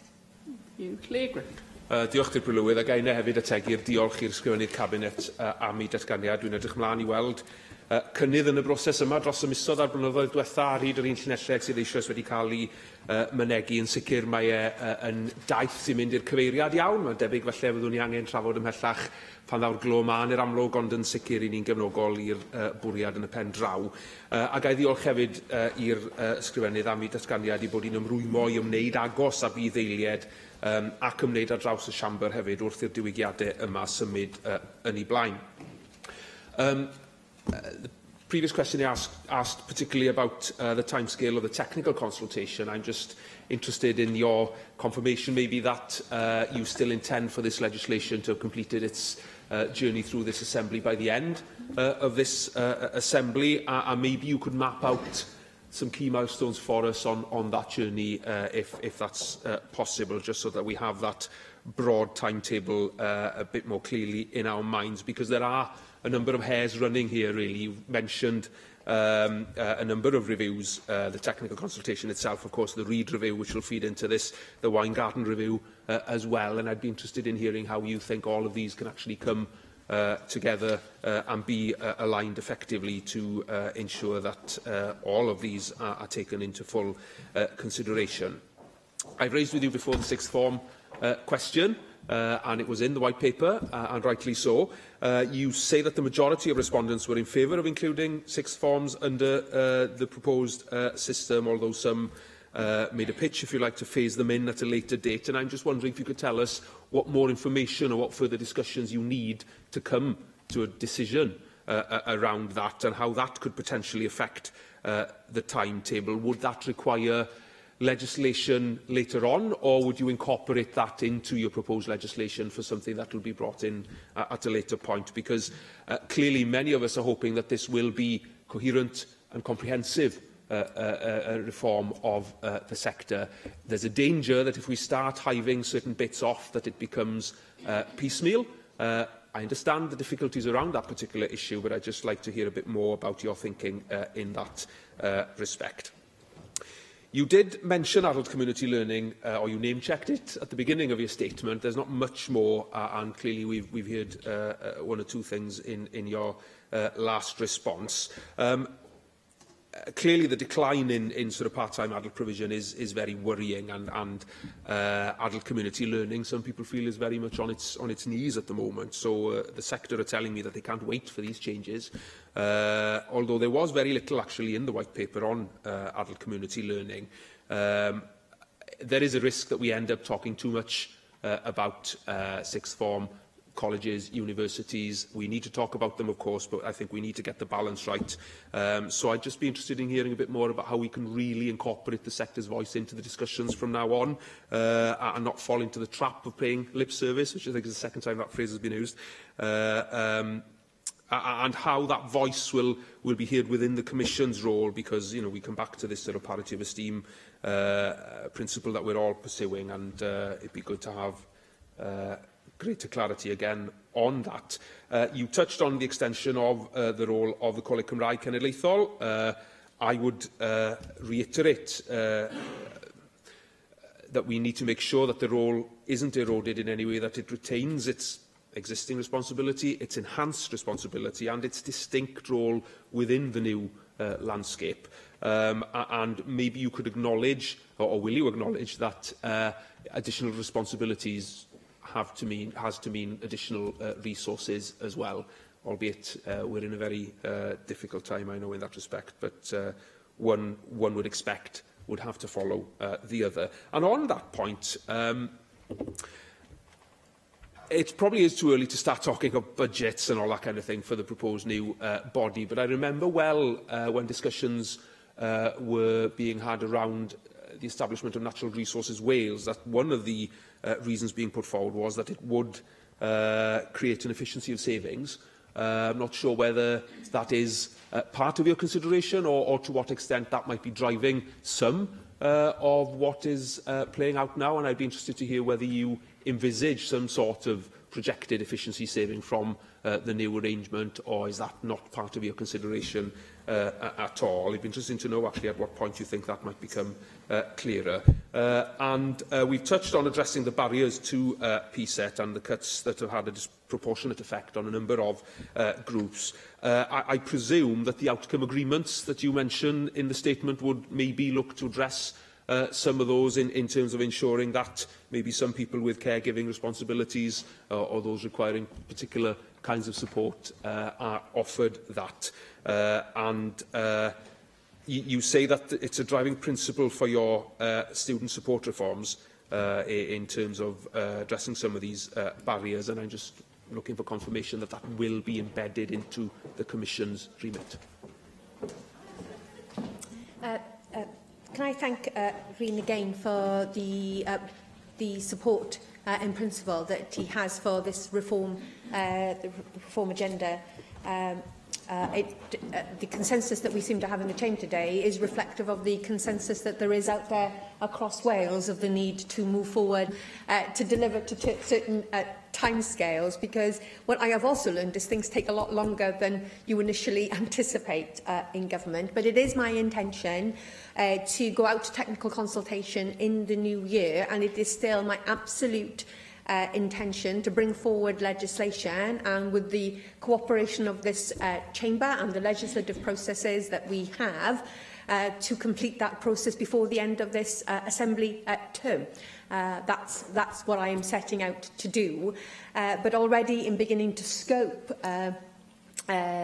the legislation that may arise out of this, and we're at a very early stage, it's already looking like it could be the largest single piece of legislation that the National Assembly has ever had to deal with at a time when there's lots of legislation going through the Assembly. But it is my absolute intention and my sincere hope that we can get to the end of it before the Assembly term. With regards to finances, Costs will be fully considered as part of the policy development process and will eventually, of course, need to be set out as is required by standing orders in a regulatory impact assessment. Costs, of course, will be determined by the powers and functions of the body that we intend to set up. And because we are still in the process of determining that, I'm not at this stage able to give the member very much detail.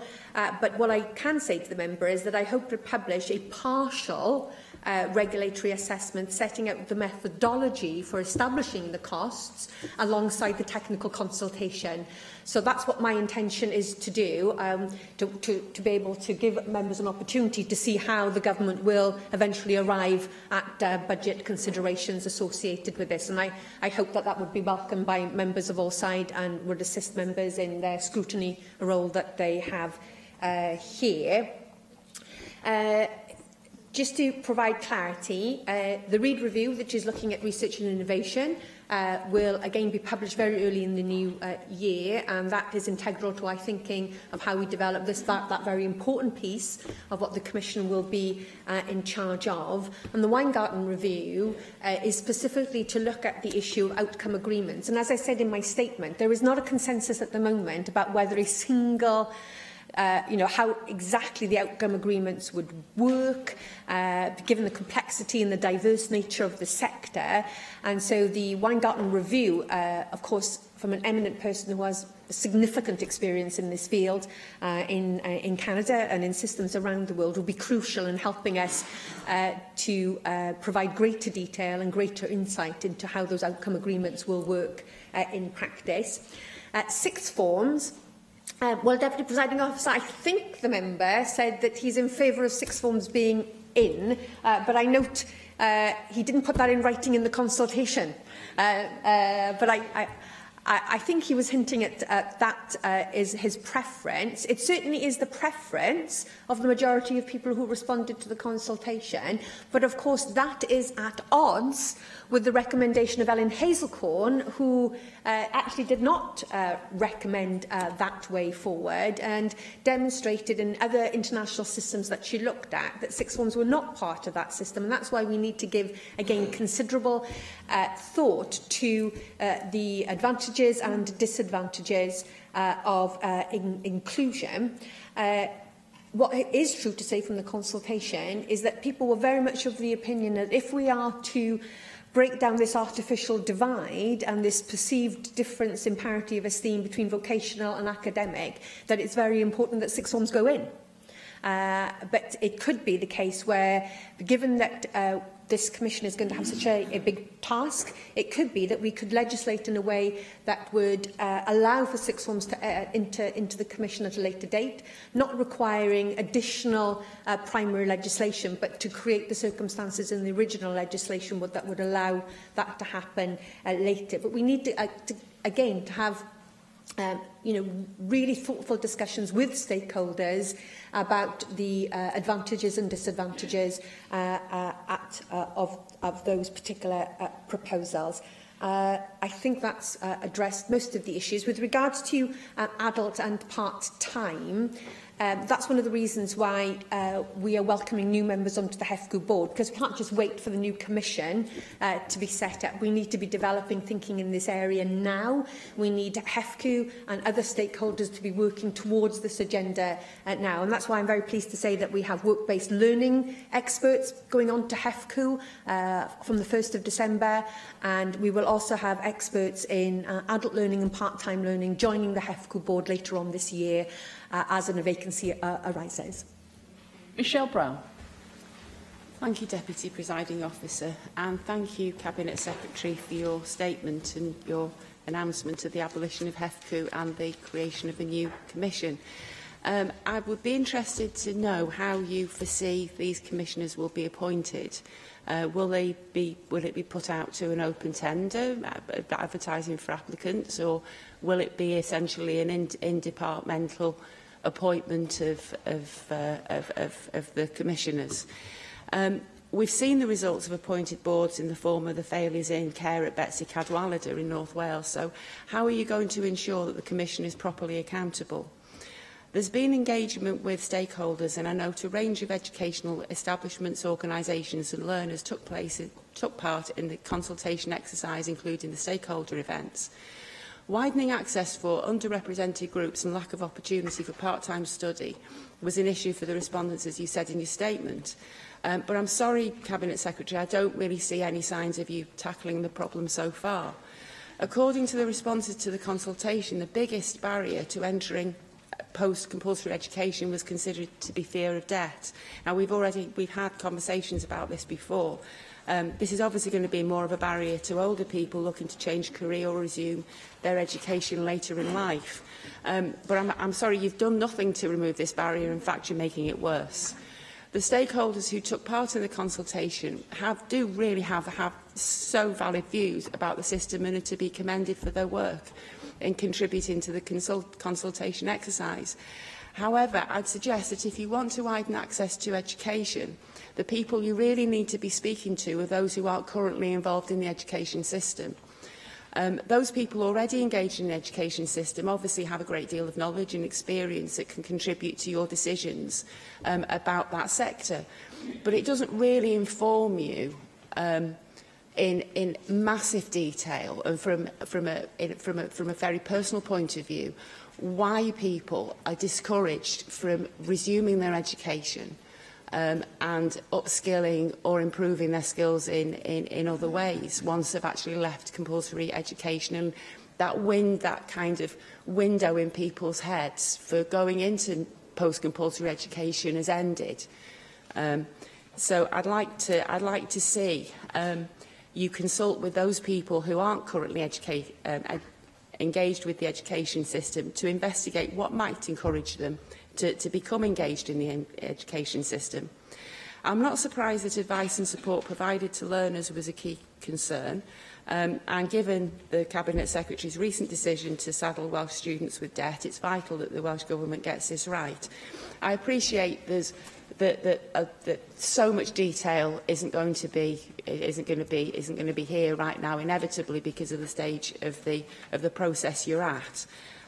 So I see you've announced a detailed consultation on how the Commission will actually work, and I really do look forward to seeing that consultation and the responses there too. Thank you. With regards to the establishment of the Commission, as I said, we will go out to a technical consultation. It is my intention that the executive of that Commission will be appointed in normal or open competition procedures. As to the members of the Commission, they will be subject to the public appointment process that we have here in Wales, a process that has just been undertaken to recruit new members to the HEFCW board, a board that has done tremendous work in supporting higher education in Wales. On the HEFCW board, people from within and without Wales who want to give of their time and want to be part of this exciting period of reform in Welsh education. Deputy Presiding Officer, it seems to me there is little point in me explaining once again to the member the principles of our diamond reform. To be absolutely clear to the member once again, we will be the only part of the United Kingdom that will provide support, including maintenance support that is non-repayable for part-time students. It isn't going to happen in Scotland, it isn't going to happen in England, and it's not going to happen in Northern Ireland. In fact, those countries and those parts of the sector who work outside of Wales are looking on with envy at the way in which we are going to support the part-time sector, because we recognise in this government that part-time study is crucial, not just to those individuals, but to the economic wealth of this country. One of this nation's problems is around productivity. And you improve productivity not just by investing in kit and machinery, you improve productivity by investing in your workforce, and we will help provide the environment to allow people to study on a part-time basis. And my challenge to the business sector will be to engage with the many schemes that the Welsh Government has to help them support, to train their workers in greater levels of skills so that we can raise the Welsh economy. But I have explained this time and time again to the member. She seems determined not to recognise what we are doing. Carry on. Carry on, Cabinet Secretary, please. Yes, but I appreciate that the member doesn't agree with it. What is more important to me, that NUS Cymru agrees with it, the higher education sector in Wales agrees with it, and higher education experts across the United Kingdom consistently say, if you're interested in progressive HE and FE policy, then look to Wales, because it is us and us alone that are doing something interesting in the field. And with all due respect, it's those voices that I think are the ones that we really need to listen to as a government. Thank you very much, Cabinet Secretary. Thank you very much. Item 4 on our agenda is the Stage 4 debate on the abolition of the right to buy and associated rights Wales Bill, and I call on the Minister for Housing Regeneration to move the motion. Rebecca Evans. Thank you, Deputy Llywydd. I formally move the motion. I am pleased to introduce the fourth and final stage of the abolition of the right to buy and associated rights Wales Bill before the Assembly today. I'd like to start by thanking Assembly members for their robust scrutiny of the bill and for the support which has ensured its passage through to Stage 4. In particular, I'd like to thank members of the Equalities, Local Government and Communities Committee, Constitutional and Legislative Affairs Committee and the Finance Committee for their thorough and considered scrutiny of the bill through Stages 1 and 2. I'd also like to acknowledge all stakeholders who provided evidence during the scrutiny process and thank them for their contribution to the legislative process. My thanks also to the Assembly Commission staff and Welsh Government officials for their support throughout the bill process. I'd also like to say how pleased Carl Sargent would have been to see the bill reach the final stage. He believed passionately in protecting our social housing stock for those who need it most, and he worked extremely hard to bring this legislation forward.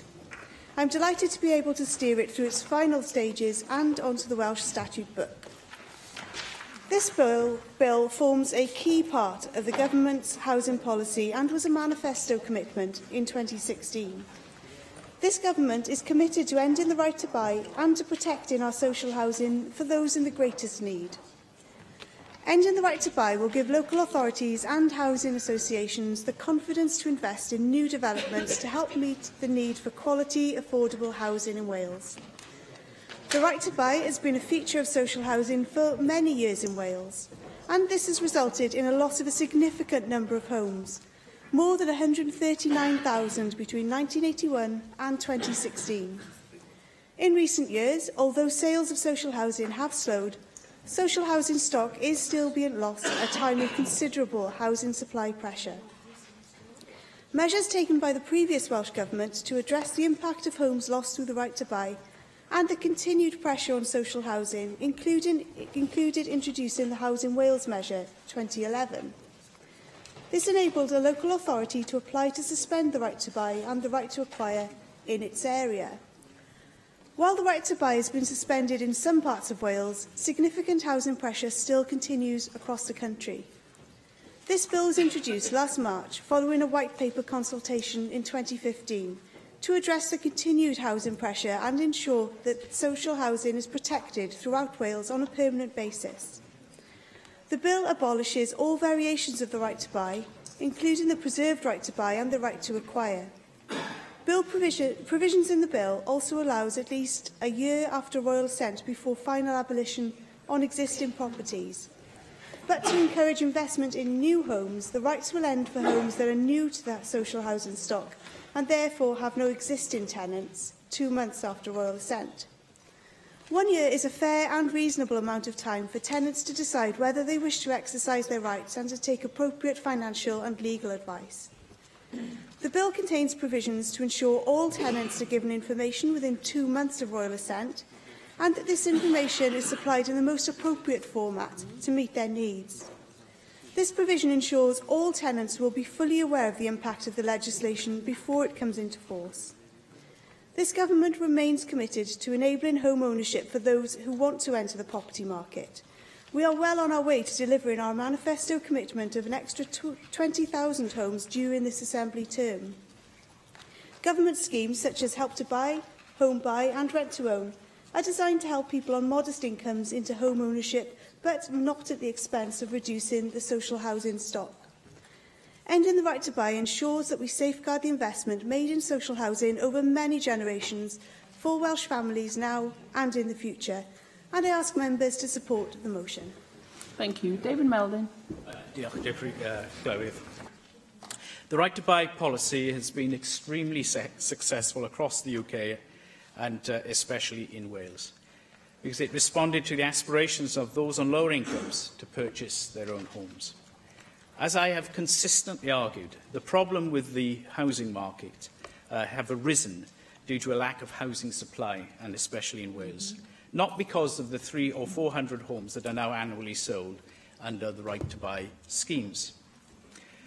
Some 139,000 council and housing association homes in Wales have been sold since the right to buy was introduced in 1980 under Margaret Thatcher's Conservative government. 139,000 homes in Wales, a remarkably successful policy. And how could you have a better test of a policy's relevance and success?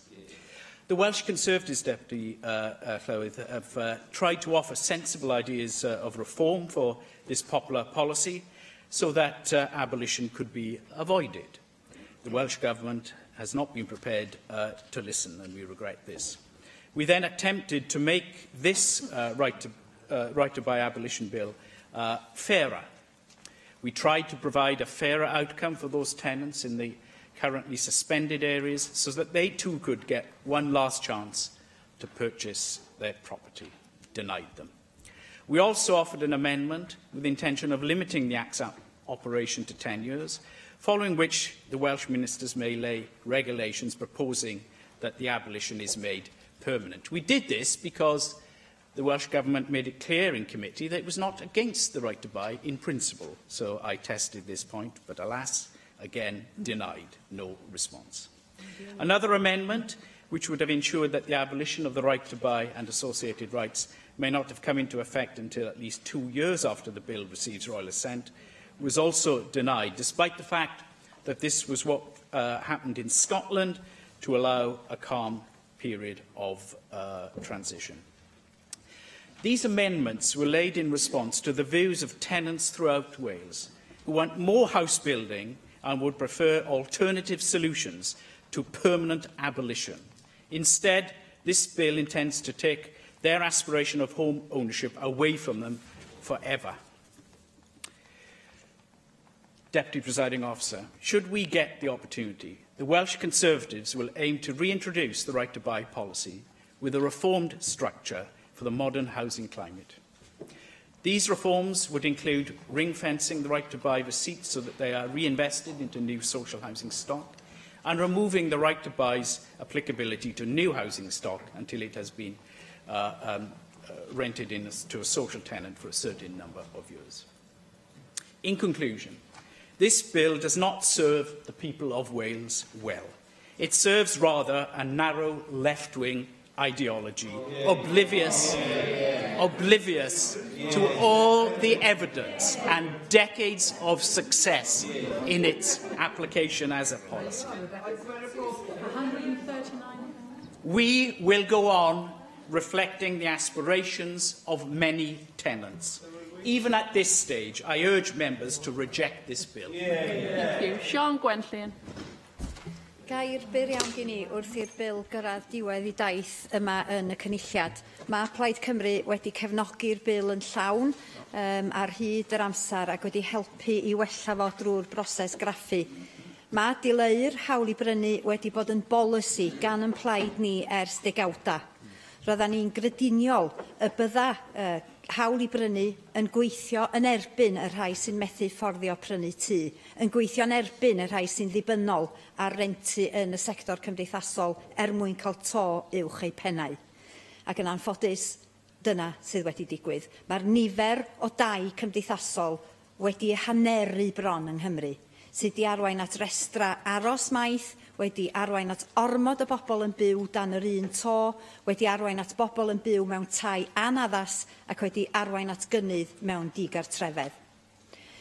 Gyda ffasio'r bil, mae'n bryd rwan i'r Llywodraeth hon roi ffocws clir i'r angen i adeiladu mwy o dai cymdeithasol, a rhoi ffocws yr un mor glir i'r ymdrechion i ddileu tlodi ac anghyfartaledd, ffocws sydd ar goll ar hyn o bryd.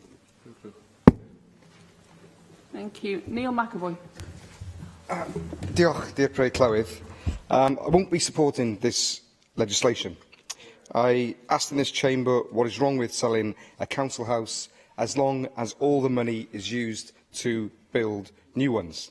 And I still haven't had a satisfactory answer. I'm not prepared to vote to take away an option for working class people to own their own home without any new ways for them to buy a house being introduced.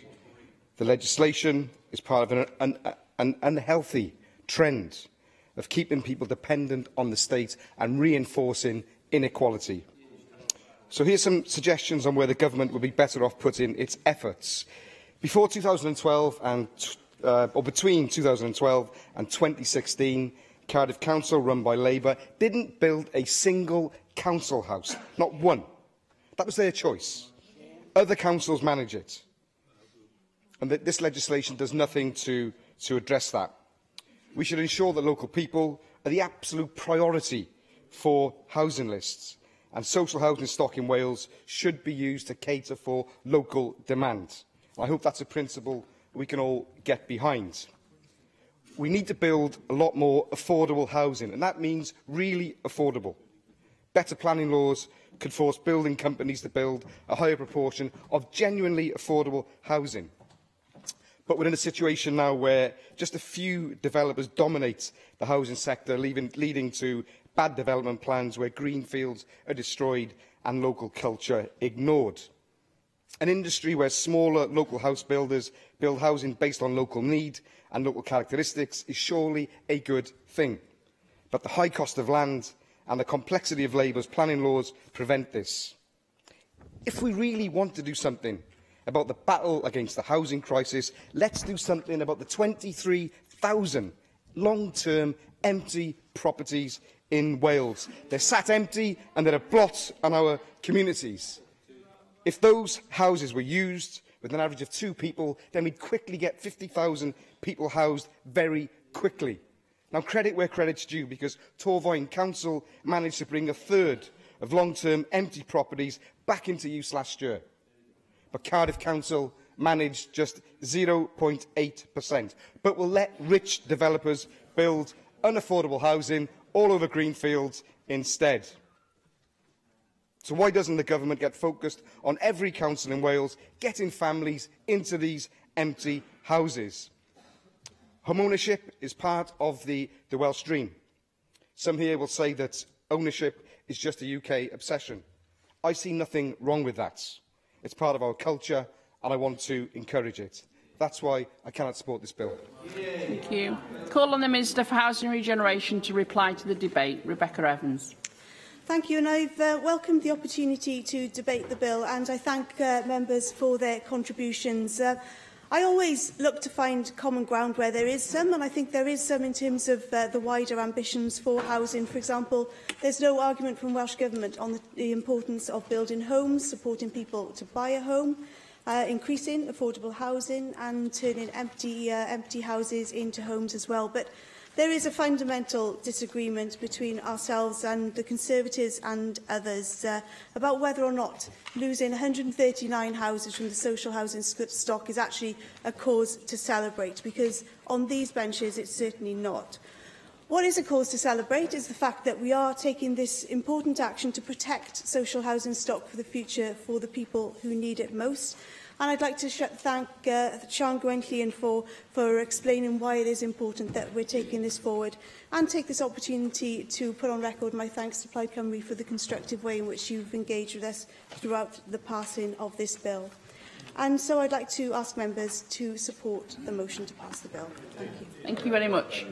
In accordance with Standing Order 26.50C, a recorded vote must be taken on stage 4 motions, and so I defer voting on this motion until voting time. We now move on to item 5, which is the debate on the draft budget, and I call on the Cabinet Secretary for Finance to move the motion, Mark Drakeford. Diolch yn fawr, Diolch. I move the Welsh Government's draft budget before the National Assembly.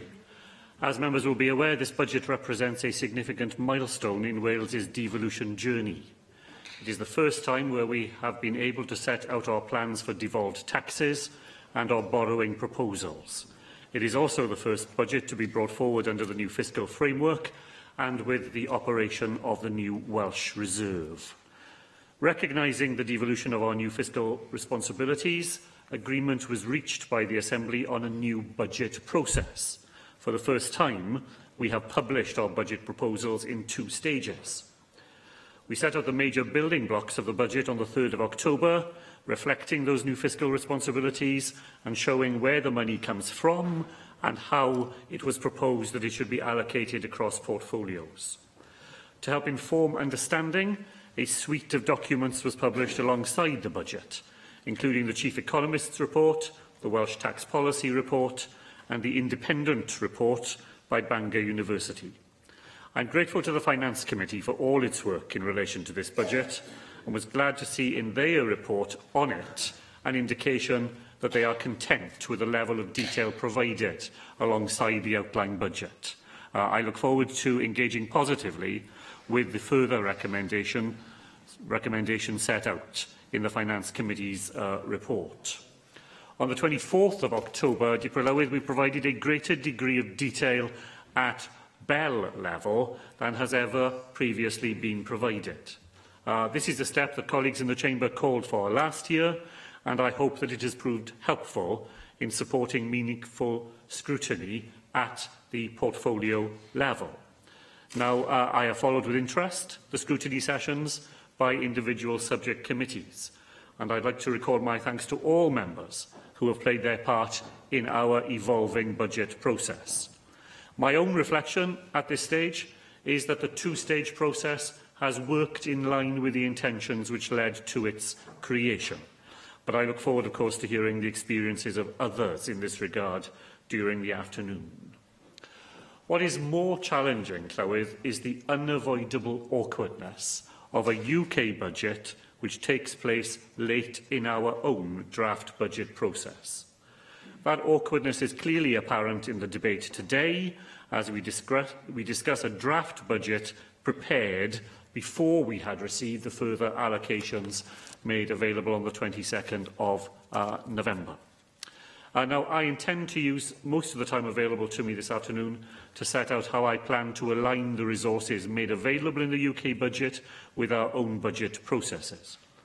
Before doing so, however, let me deal briefly with the macroeconomic context which the UK budget reveals.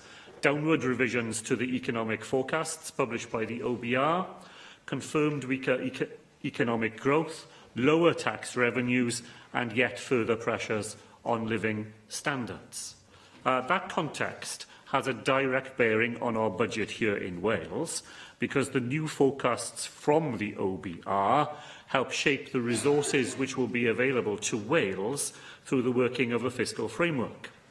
The Welsh Government's draft budget for 2018-19 was prepared using economic information from the UK spring budget, including OBR forecasts. Our own tax revenue forecasts, which use a number of the OBR economic determinants, will be revised now to reflect the new information made available alongside the November budget. As part of their work, Bangor University will scrutinise and assure these revised forecasts, and I'm happy to confirm this afternoon, Llywydd, that I will publish a summary report of the Bangor scrutiny work alongside our final budget on the 19th of December. I'd like to thank the team from Bangor for their excellent work to date. I'm pleased to let members know that they have agreed to extend their current contract to undertake the independent scrutiny and assurance role for next year's budget, building on the expertise they have developed this year. This arrangement will continue as we put in place permanent arrangements for the independent production of independent tax revenue forecasts for Wales. Discussions with the UK Government and the OBR continue on that point, and I will update members as we make further progress. Let me return to the way in which decisions about our budget are to be made against the background of UK Government decisions.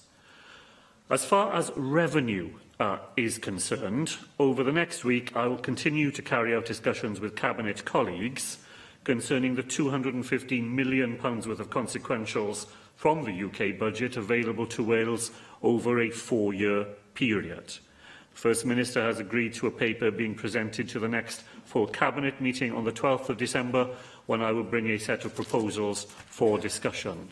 At the same time, in line with our previous agreement, I will discuss matters of mutual interest with Plaid Cymru. And I'm grateful to Steffan Lewis for having made time already to begin those discussions. My intention is that the outcome of these discussions on the revenue consequences of the 22nd of November budget will be reflected in the final budget, which I have to lay before this Assembly on the 19th of December. I plan to do that because I think it is particularly important to give as much certainty as possible to our public service partners on the resources that will be available to them to run the services that they provide over the next 2 years. I then intend to turn to discuss further the capital consequentials of the UK budget, including financial transaction capital. I hope to carry out those discussions over the holiday period. I'll give an undertaking this afternoon, Llywyd, that any early decisions on immediate capital priorities, which it is possible to agree before we debate the final budget on the 16th of January, will be set out to members in advance of that debate on the 16th of January, so that members will be informed about them before we take that final vote. Those capital allocations will not be reflected in the final budget. I can't do it in time for that, but I will try and make sure that members have the maximum amount of information that I am able to make available to them, and that information will include any additional capital consequentials that I am able to agree on with Plaid Cymru as part of our discussions with them. There is a third element that we have to deal with as a result of the UK budget. The Chancellor announced a decision to introduce a new first-time buyer relief in stamp duty land tax as part of his budget. He did so, as members here will know, despite the very clear advice of the OBR that such a relief was more likely to benefit sellers through raised prices rather than buyers, and that the relief would be significantly vulnerable to abuse. The change introduced by the Chancellor of the Exchequer means that in England, 80% of first-time buyers will pay no stamp duty at all. The proposals I set out on the 3rd of October to set the starting point of land transaction tax at £150,000 for Wales from the 1st of April next year already means that 70% of all first-time buyers in Wales will be exempt from that tax. The Chancellor's decision, however, does result in some additional funding for Wales through a reduced block grant adjustment. That money is therefore in addition to the £215 million revenue consequentials which I set out earlier. I continue to consider how that additional funding might best be deployed in Wales, and I intend to make an announcement on my decisions in that area before the end of this term. Of course.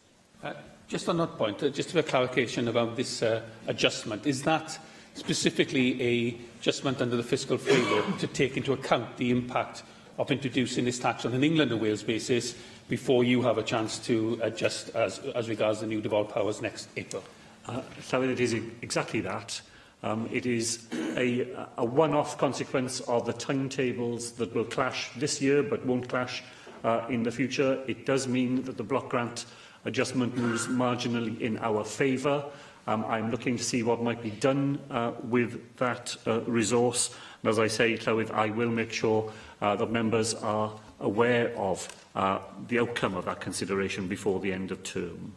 Llywyd, I do appreciate the less than satisfactory nature of providing members with information in this unavoidably disjointed way. It is a consequence of the interaction between our budget timetable and that of the UK Government.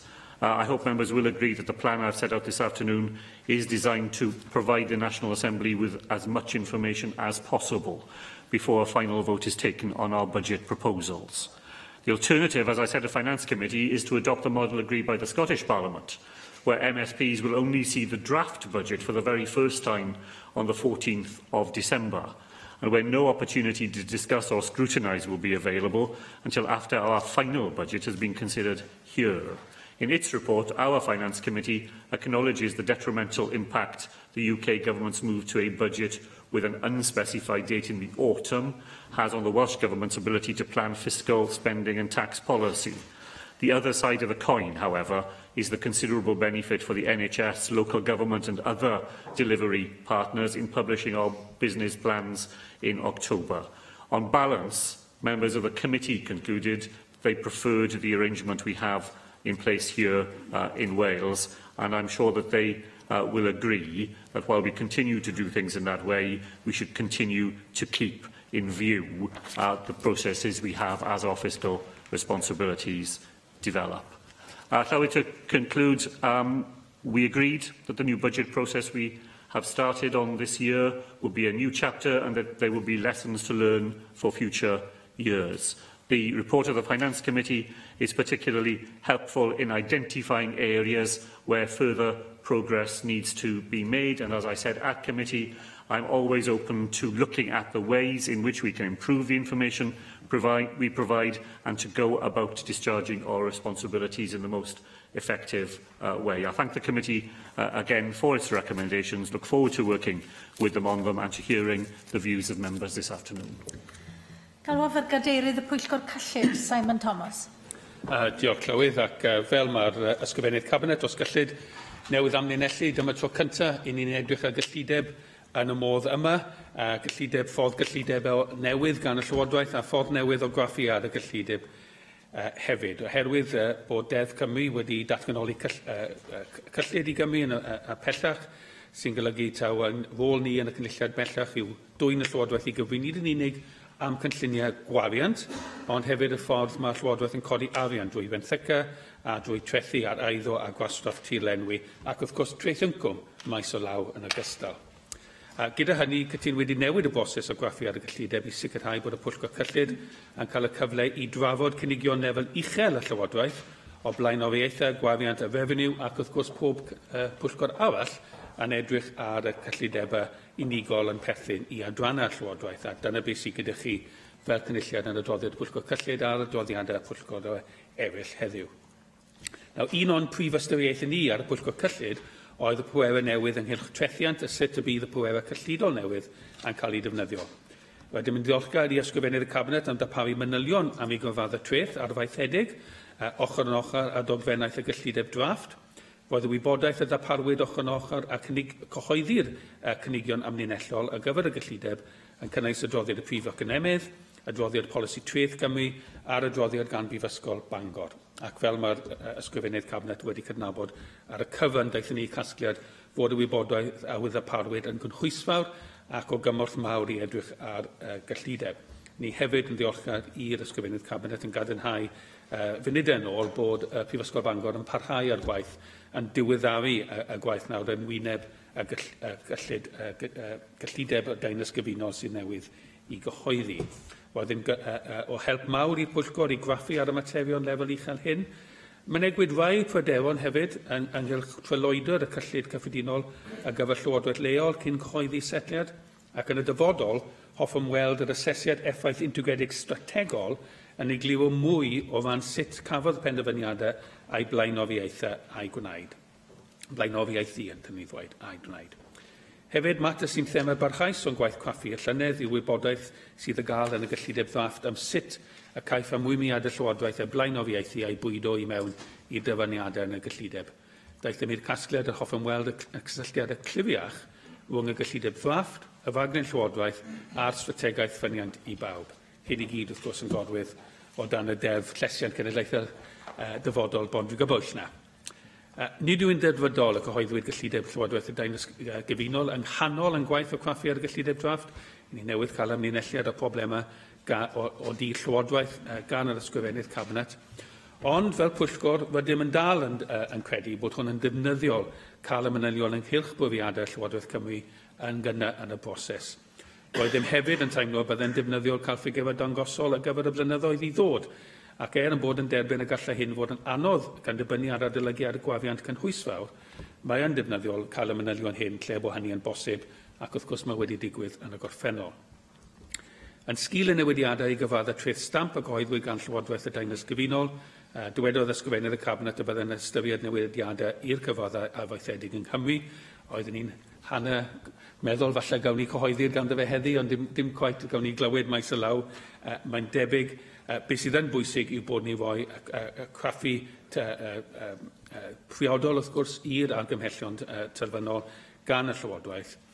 Ond gallwn ni hefyd, nathon ni hefyd adrodd yn adroddiad y gall newidiadau hyn a lefel y Dain Gyfunol arwain at bwysau i gwblhau trafodion y frys yng Nghymru, gan arwain at digolledi Llywodraeth Cymru, ac yn ei newydd clywed cadarnhad gan ysgwydd Cabinet bod y digolledi o di y fframwaith gyllidol wedi digwydd, ac fel wedodd one-off ydy hwn, ac nid ydym yn disgwyl i weld yn y flynyddoedd i ddod. Wrth ystyried cynllunio Llywodraeth ar gyfer trethiant yn ystod y 20 mis nesaf, wnaethon drafod y ragolygon y defnyddio i ragweld lefel yr incwm o drethu yng Nghymru. Mae tystiolaeth wedi dangos bod diffyg data yn gysylltiedig â Cymru yn benodol, ac oedd tystiolaeth gymysg o fan pa mor hanfodol yw hyn i sicrhau ragolygon cywir. Fel pwyllgor, rydym yn cydnabod bod achos dros sicrhau bod gwybodaeth yn Gymru yn benodol y gael, pan fod briodol ac yn fwy gwerth ychwanegol. Dyfanwyd cyllid ychwanegol i Gymru fel rhan o gyllideb y Dain Gyfunol, ond wedi llawer iawn o gyllid hyn mewn gwirionedd ar ffurf cyfalaf trafodion ariannol. Dyma tro cyntaf i'r gair na, cyfle defnyddio'n Gymraeg. Financial Transactions Capital, mae'n debyg ydy hwnna. Cyfalaf trafodion ariannol. Dyma rhywbeth bydd y pwyllgor yn edrych mewn iddo fe yn ystod y flwyddyn i ddod i weld pa mor ffeithiol ydyw ac i weld pa mor cymaint o ddefnydd ydyw gan fod yr ysgrifennydd Cabinet wedi awgrymu bod y math yma o gyllid yn gallu bod yn gyfyngedig i ddefnydd yng Nghymru. Mae dwy thema ddaeth yn amlwg yn ystod yn gwaith craffu y llynedd wedi codi eto eleni. Yn gyntaf, mae cyllid y gyfer iechyd yn parhau i gael ei flaenoriaethu, nad yw yn ymddangos bod y cyllid hwn yn helpu i wella gwasanaethau na gwaith cynllunio ariannol. Yn aml, mae blaenoriaethu iechyd yn digwydd ar draul meysydd eraill, Llywodraeth leol yn benodol. Diddorol oedd nodi bod adroddiadau gan y Pwyllgor Iechyd a'r Pwyllgor Llywodraeth leol llai wedi codi materion tebyg. Mae'r thema arall yn ymwneud y deddf llesiant cenedlaethau dyfodol. Y llynedd gwnaethon ganfod taw ychydig o gynnydd oedd wedi wneud wrth dangos sut mae deddf wedi ymgyffori yn y gyllideb drafft, a clawsom gan yr ysgrifennydd Cabinet sut oedd y Llywodraeth wedi ceisio a lunio'r gyllideb drafft a'r ddeddf yn ystod y broses eleni hefyd. Wedyn mae'n gwerthfogi a bydd yn cymryd amser i ymgyffori dull hwn yn llawn. Fodd bynnag cawson ymsioni nad oedd na fagor y dystiolaeth o'r gwelliannau a roeddem wedi gobeithio ei weld.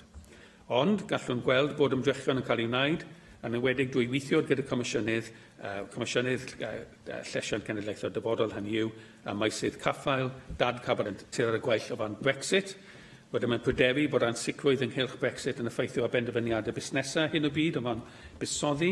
Wedyn mae'n awyddus i weld mwy o waith yn cael ei wneud a barodrwydd ariannol ar gyfer Brexit yng Nghymru, a byddwn ni'n ystyried cynnal ymchwiliad i'r mater hwn yn y dyfodol. Mae hefyd yn faes wrth gwrs lle mae Llywodraeth newydd amlinellau rai o'r arian sydd wedi dod yn y gyllideb yn gallu bod yn flaenoriaeth o bosib i baratoi economi a gymuned yng Nghymru ar gyfer Brexit.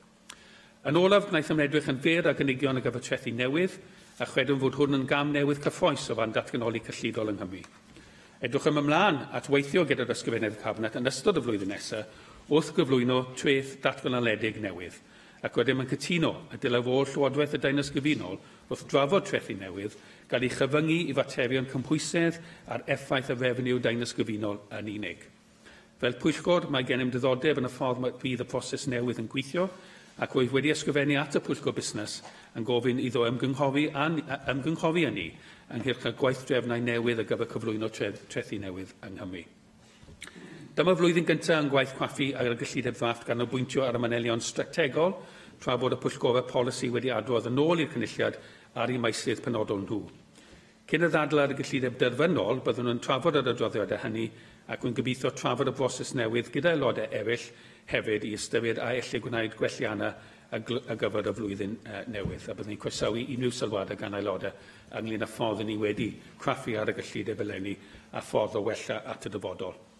Ac yn ôl, wrth gwrs, hoffwn diolch i bawb sydd wedi cyfrannu at y gwaith craffu eleni ac fel pwyllgor wedyn yn hynod ddiolchgar am yn holl bobl sy'n cyfrannu at gwaith y pwyllgor ac sydd wedi cynorthwyo ni i lunio yn cynfyddiadau sydd yn sail i'ch trafodion chi nawr. Rwyf wedi dethol y gwelliant i'r cynnig a galwaf ar Nick Ramsey gynnig gwelliant un y gyflwynwyd yn enw Paul Davies. Nick Ramsey. Diolch, Llywyd. And I think the primary question, Cabinet Secretary, I'd like to pose at the start of my contribution this afternoon is what is this budget seeking to achieve? Is it simply trying to allocate funding to different budgets? In the past, one's perfectly acceptable. Or is it trying to do more than that, to address longer-term challenges and to seek a real fundamental transformational economic change to the Welsh economy? I assume, given the changes to revenue to this place and the advent of tax powers to this Assembly, that the latter would be the preferred option. Can I firstly concur with a number of the issues raised by the Chair of the Finance Committee? I've spent many hours alongside him on that committee, considering many of these complex issues, well, from complex to some impossible issues, I think. It's been a very interesting time, and I think we've done our best, all the members of the committee across all parties, to scrutinise the budget as best as we can. Recommendation 1 of the Finance Committee's report calls for greater attention to be given to the way commitments are prioritised, and I would certainly agree with that. It's key that the priorities of the Welsh Government reflect the priorities and the needs of the people of Wales. And as I said before, those needs over the medium term. A number of spending allocations may be welcomed in this budget, but it remains less than clear how many of the current spending allocations reflect the priorities of the programme for government, or indeed the extent to which the programme for government, or for that matter the Future Generations legislation, was referred to at all. It does seem that a number of these strategies are great in principle and at the time that they're being strategised, but they are conveniently discarded or at least put to one side when budget setting and the process gets underway. We know that some budget lines are disappearing as part of a wider merger and simplification of budget lines in this budget. This has been a consistent concern throughout evidence heard by Assembly committees, and as we heard, it's all committees that were involved in this budget process this time, not just the Finance Committee. From 2019 to 2020, there will be a single grant for a number of projects, including Fly and Start and Supporting People, the Early Intervention, Prevention and Support Grant. Cymorth Cymru were particularly strong in their evidence to Public Accounts Committee that the disappearance of a distinct budget line meant that the Welsh Government can no longer be fully held to account on how much they spend on supporting people.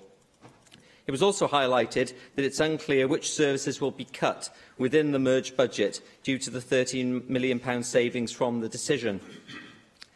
In health, budget lines have also been changed, so there's also less ability there to scrutinise year-on-year spending.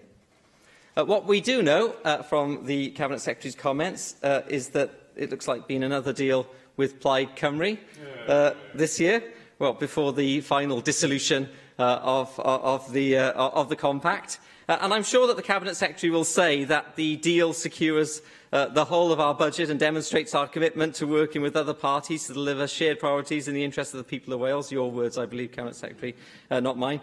But questions do have to be asked, I think, about the suitability of these type of short-term deals to putting Wales on a sounder and a more sustainable economic footing. And that isn't just a criticism of this potential deal or Plaid Cymru's actions here. I think that applies to other parties' deals as well. And you'll know that I was very vocal about the deal that was made between the Liberal Democrats and the Welsh Labour government in the last Assembly, which led us down the road to nowhere on one bit of the Eastern Bay Link, still with no signs of the second bit being built. Go for it, Mike. I was going to ask, does that also go for the deal between the Conservatives and the DUP? Just trying to distract me, aren't you, from my budget debate? I'll speak to you in the tea room.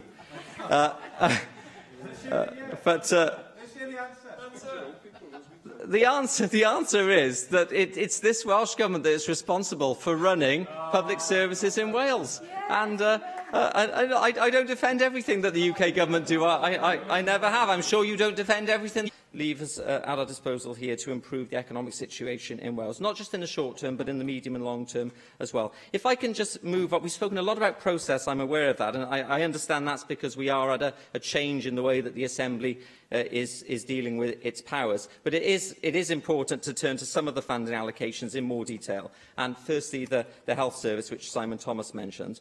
And of course, we would all welcome any additional funding for our NHS. Welsh Conservatives have called for that year after year, particularly during the last Assembly, during the real-term cuts that the Welsh Government made at that time, before they saw the error of their ways. You have to ask how much of this money, as Simon Thomas did, is simply going into plug-in health board deficits. You didn't put it in quite those terms, Simon, but I think I got the drift of what you were saying.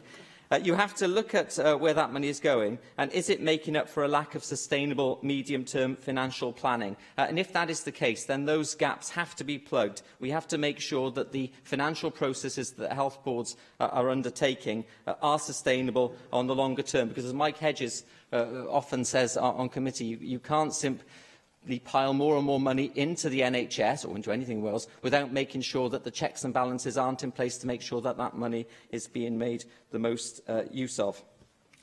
Prevention hasn't been mentioned yet. I don't think it has. The Welsh Government places great emphasis on prevention, understandably, although there doesn't seem to be a hard and fast definition of what is actually meant by prevention, and we tried to fathom it out on the committee. We didn't have much luck either. But I would say that has led to sport being grouped with the health portfolio earlier in this Assembly, but at the same time cuts to sport and community assets as a result of cuts to local government budgets will inevitably harm that goal. So it does seem that on the one hand we're saying very good things about prevention, but on the other hand the actions of Welsh Government in this regard aren't entirely going to be bearing fruit. And in fact, in the words of the leader of Bridgend Council, in Bridgend, the budget we commit to leisure centres and swimming pools is half what it was 6 years ago. And that's not just Bridgend, that's a common theme across local government. Indeed, the cuts to local government, I believe a cash reduction of around 0.5% in 2018-2019 were mentioned by the Chair of the Finance Committee. Education is, of course, crucial to developing skills. Grateful to you to making those particular points about the cuts and so on referred to by Bridgend. Do you agree to me, therefore, that there's a desperate need for an end to the UK Government's austerity programme? Well, it's a shame that the overspending of the previous Labour government took place at the time it did, and if perhaps, oh, go on. I'm being generous. I need further information because you see, the UK national debt at the time that the Tories took over was 50% of GDP. It's now 88%, so clearly austerity can't be working. But of course it would have been a lot higher had the Conservative policies not been implemented, because you can't turn a supertanker around over... I'm not going to let you any more interventions, I've been very generous. You can't turn a supertanker around overnight, and the deficit has come down. Maybe not as much as we would have liked, I admit that, but there we are, nothing's perfect. But once you're heading in the right direction, you're heading there, aren't you? Education is of course crucial to developing skills, and we do support projects like the programmes like the 21st Century Schools programme delivered across Wales in collaboration with local authorities. That's to be welcome. But at the same time, if you look at the fall in part-time students, if you look at cuts to further education budgets, then that cannot be welcomed. And the Wales Audit Office have highlighted that grant funding has been reduced by 13% in real terms between 2011 and 2016-17 to further education. So that's not good. Can I just say before I close, yes, Presiding Officer. We haven't mentioned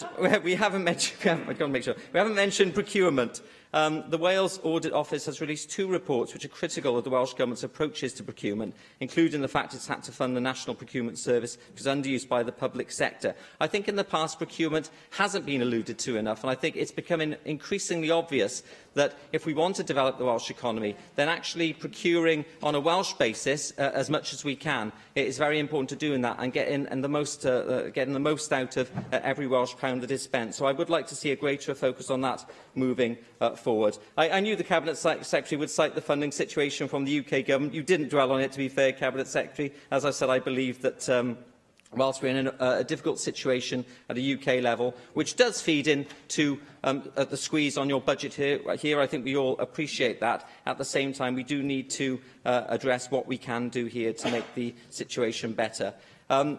You mentioned last week the financial, I think I got this right, financial capital transaction, you know the term better than me.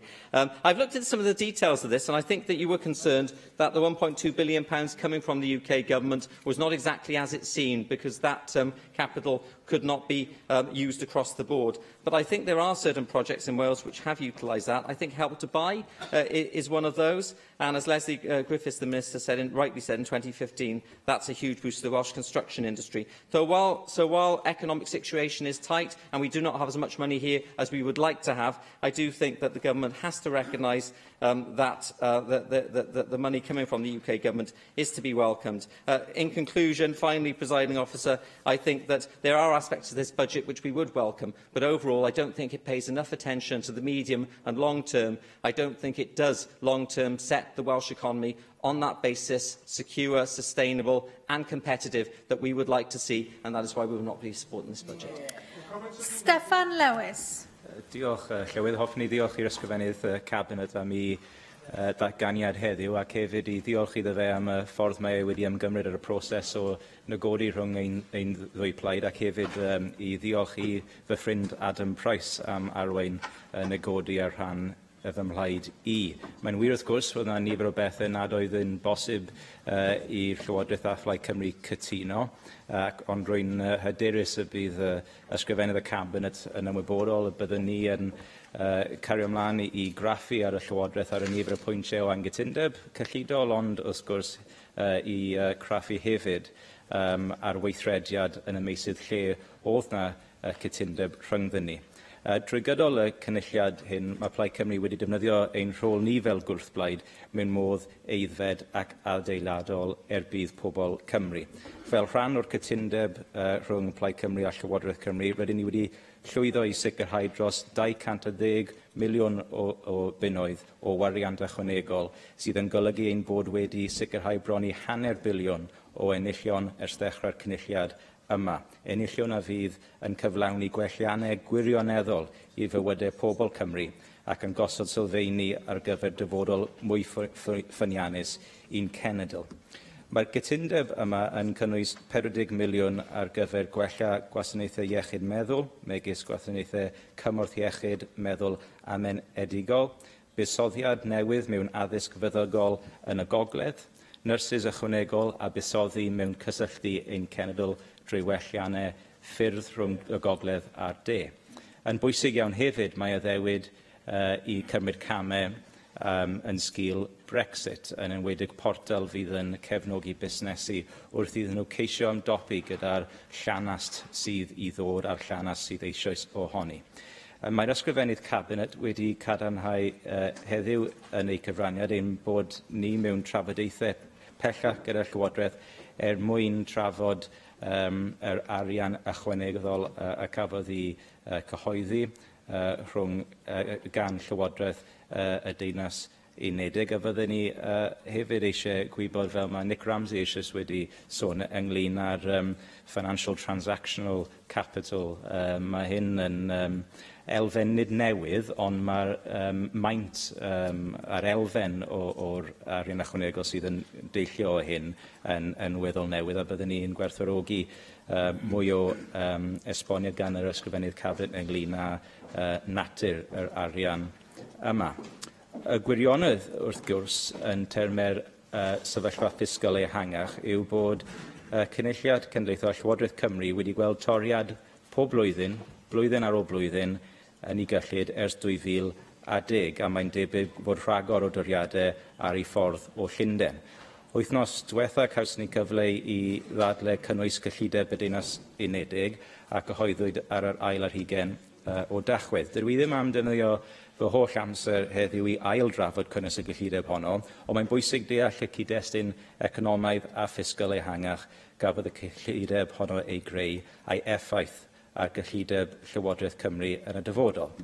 The UK economy is currently growing more slowly than all its economic competitors in the Club of Advanced Economies.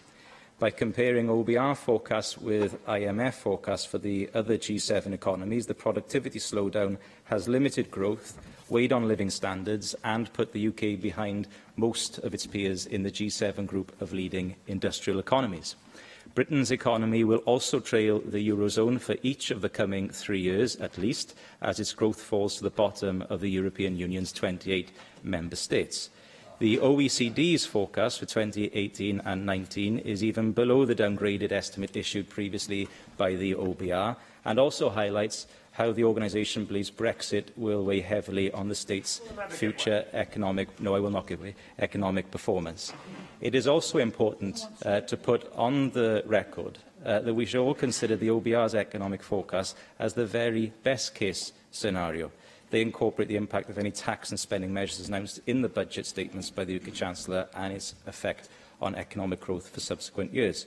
However, they are forecast based on the status quo in terms of the trading relationship the UK currently enjoys with various markets around the world. The current trading relationship we enjoy with the European Union, we know will change. We, of course, cannot be sure today what the nature of that change will be, but I think experience of the last 48 hours suggests that the trading relationship we currently enjoy will not be that of the future. Any changes in that relationship through additional tariffs and non-tariff barriers imposed on UK export will mean those forecasts will inevitably be downgraded further due to the negative effect it would have on the UK's balance of trade. But crucially, Llywydd, taking away the Brexit dimension, what has become abundantly clear and what was confirmed in the United Kingdom budget is that extreme fiscal contraction, austerity, is self-defeating. The last Chancellor of the Exchequer, Mr Osborne, told us that a budget balance or surplus would be achieved after 5 years of deep fiscal contraction. The OBR tells us that budget surpluses are now not to be expected until well into the next decade. Citizens everywhere, therefore, will rightly ask what on earth all this pain was for. Why have our communities been asset stripped? Why have essential services been cut to the bone? Why have those with the least paid the price for the mistakes of the few at the top? It is also worth repeating, too, that part of the reason for the UK's failure to produce sustainable, long-term economic growth that rebalances the economy and that is spread outside the London city-state is because of the refusal of the UK government to restructure the UK economy in favour of reindustrialisation and prosperity to all parts. The UK is not just constitutionally flawed, again, as we've seen in the last 24 hours, it is fundamentally flawed as an economic construct too. Cyn I mi orffen, hoffwn i droi tuag at un pwynt gododd cadeirydd y Pwyllgor Cyllid yn ei gyfraniad ef. Dyw gweithredoedd y Llywodraeth ddim yn cyd-fynd pob tro gyda'i rhethreg o fod eisiau rhedeg gwasanaeth iechyd mewn ffordd strategol a chanaliadwy. Rydym yn gwario am resymau dda iawn cyfran enfawr o'r gyllideb genedlaethol ar y wasanaethau iechyd yn aml iawn i gost, fel sydd wedi cael ei ddweud, i Lywodraeth leol.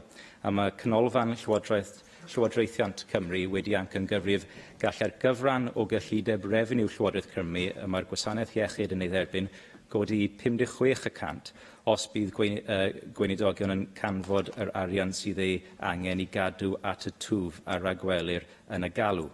Mae'n rhaid felly mynd i'r afael ar problemau strwythurol sydd yn bodoli yn y wasanaeth iechyd, megis diffyg cynllunio yn y gweithlu.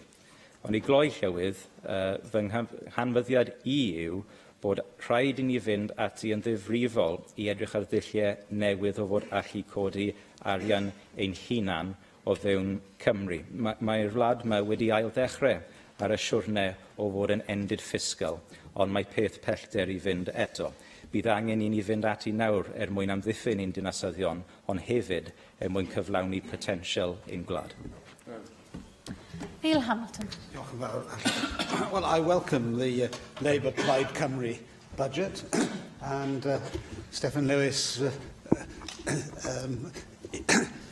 gave a list of the changes which he says, are due to the influence of Plaid Cymru. The DUP in Northern Ireland has got an extra billion for Northern Ireland out of their support for the government at Westminster, and Plaid Cymru has managed to redirect 500 million out of the 15 billion that the Labour government here has to spend. And I've got no objection to any of the changes which have been made, because that's what coalition types of arrangements are about, and nobody therefore can complain about the way in which the DUP has used its position at Westminster, because it's happening here in Cardiff in the same way. What would be quite interesting, of course, to know is what the government would have spent the 500 million on if they hadn't been in hock to Plaid Cymru. Then we would be able to have a proper debate on priorities, which is what the Finance Committee recommended. We need to know much more about the government's priorities and how they conform to the spending plans which they've announced. And in this context, I would like to thank the chairman of the Finance Committee, who speaks for me in this respect, if on no other, for the exemplary way in which he's chaired the committee, and indeed the unfailing courtesy of the Finance Secretary in his appearances before us towards all members. There is a certain air of unreality about these budget debates, as I pointed out in my speech on the draft budget, inasmuch as the Finance Secretary is constrained by the expenditure which is inevitable. The scale of discretionary spending is actually quite small, although that should increase in years to come when we start exercising our power over devolved taxes and also have a relatively limited but nevertheless important power to borrow for spending on capital projects. But what has happened in this budget, by and large, is that the health budget has been increased at the expense of everything else. And that, I suppose, in a way is inevitable as well, because, as we know, health inflation is greater than the rate of inflation generally. We have an ageing population, and with advances in medical science, more conditions become treatable, people live longer, so there's inevitably going to be a huge increase in the health budget at UK level and in the Welsh budget. So I have enormous sympathy with the Finance Secretary in his difficult task of having to reconcile all the claims upon him. But it is interesting that some budgets have been cut by much more than others. I mean, the environment budget has taken a particularly big hit of something like 15% in real terms. Whilst the health budget has gone up only a small amount in percentage terms, but nevertheless, of course, it's as part of a very large budget, a significant sum of an extra £166 million. And all that is very welcome. But what is troubling about the health service in Wales is not so much the amount of money which we're spending on it, but the laxity of some of the health boards in what they do with the money that they're given. And we know the problems of the deficits which are in existence at the minute, particularly in Hywel Dda and Betsy Cadwaladr. Betsy Cadwaladr bumps along. 2 years ago, it had a significant deficit that came down. Now this year, it looks as though it's going up again. So we don't seem to be making a great deal of progress in that respect. And until we get the problems of the health boards, which are in special measures or targeted intervention, properly under control, this is going to be an intractable problem for the Finance Secretary.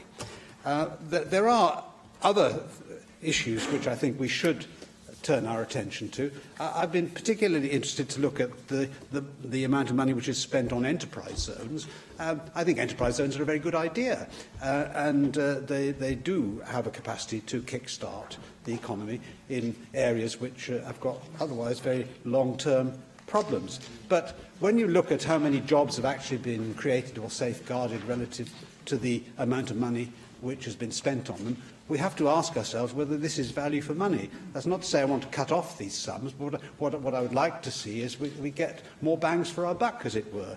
To take the Ebbw Vale enterprise zone, for example, ignoring the vast costs of the Heads of the Valleys road development, which would be included in the expenditure in that area. If we look back to the pre-2016 position, we had about 400 jobs in total that were created or safeguarded in Ebbw Vale at a cost of nearly £20 million. Now, I don't think that's terribly good value for money, and go through the rest of the enterprise zones as well. Some are doing a lot better than others, and job creation costs are much better in some than others. So I think we really need to look in greater detail at whether we are getting value for money out of these projects, because although the idea behind them is certainly laudable, we need to ask ourselves whether they are actually performing for us. One other element of the budget, which Nick Ramsey referred to a moment ago, actually, was about prevention. And, of course, there is tremendous pressure to spend upon current needs, but if we are to cut costs or to improve performance in the longer term, we have to take the longer term view. And we discussed this with the Future Generations Commissioner in the Finance Committee, and I know it's difficult for the Finance Secretary, so I'm not unaware of the conundrum that he has to solve, but we do need to spend more upon looking ahead to future problems and anticipating them, and hence reducing the future costs which are going to press in upon us. We've had the usual complaint about so-called austerity, of course, and I've many times responded to this, in the Chamber, with a national debt now approaching £2 trillion, compared with the trillion that it was only 5 years ago. Nobody can credibly say that the Westminster government has been doing anything other than spraying money at the economy. The problem is that very often it's been spent on the wrong things. And again, I've gone through that in the past. I don't intend to repeat myself today. But the borrowing requirement this year is nearly £50 billion, compared with £83 billion last year. The national debt is 85.6% of GDP this year. That's 0.3%. That's 3% higher than it was in 2015-2016. The national debt is still rising, and it is rising as a proportion of GDP, and that means, looking ahead to future generations, that this is a millstone around the neck of children and grandchildren and beyond. Of course, borrowing goes up and down over the cycle, but we're now in the 10th year after the financial crisis of 2008, and we should really have made much more progress in cutting borrowing than we have done, because you can't just borrow forever. Venezuela is now discovering this, as Zimbabwe and many other countries around the world have, and indeed Britain discovered in the 1970s. Indeed, after every Labour government, there is usually to be found a significant economic problem which has to be solved. And I don't absolve the Conservative government from some of the blame here, but the truth of the matter is, as Nick Ramsey pointed out in response to Mick Anthony earlier on, that after 13 years of Labour government to 2010, they squandered the legacy which was left by Kenneth Clarke. After the first Blair administration, they took off the brakes on spending. The result was, instead of mending the roof when the sun was shining, we found we had great gaping holes in it at a time when the rain was coming down in torrents after 2000. I will, certainly. Yes. I mean, that point is just factually incorrect. The actual percentage of borrowing as compared with GDP at the time of the financial crisis was 37.2%, about 0.2% higher than it was when Labour came into government in the first place. The only difference was the increase to 50%, which was effectively the steps taken by Gordon Brown to actually save the UK economy from collapsing. What you've had now as a result of austerity measures under this Tory government and the cutback in capital investment is, in fact, the percentage is now 88%. Well, I think if the member examines the record, he will find that under the first Blair government, they reduced the proportion of debt in GDP up to 2001, and from 2001 to 2010 it rose steadily every year until the explosion after 2008. I haven't got the figures with me today, but I'll happy to send them. He'll find them in the House of Commons Library research paper, which gives them. So that's the reality of the background to the budget. So we can't just magic away the macroeconomic problems which the UK faces, and if we attempt to do so, then we will make things even worse for us in the future. And what we need to do is to grow the economy. In the United States now, of course, there are plans for substantial reductions in corporation tax. This is being mirrored in France, in Germany, in Italy, in Switzerland. This is what we need for Britain. I'm very much in favour of devolving corporation tax to Wales so that we can take our own course in this respect as well. But I appreciate that that's a debate for another day. So whilst I welcome the budget, I recognise the limitations that the Finance Secretary is bound by.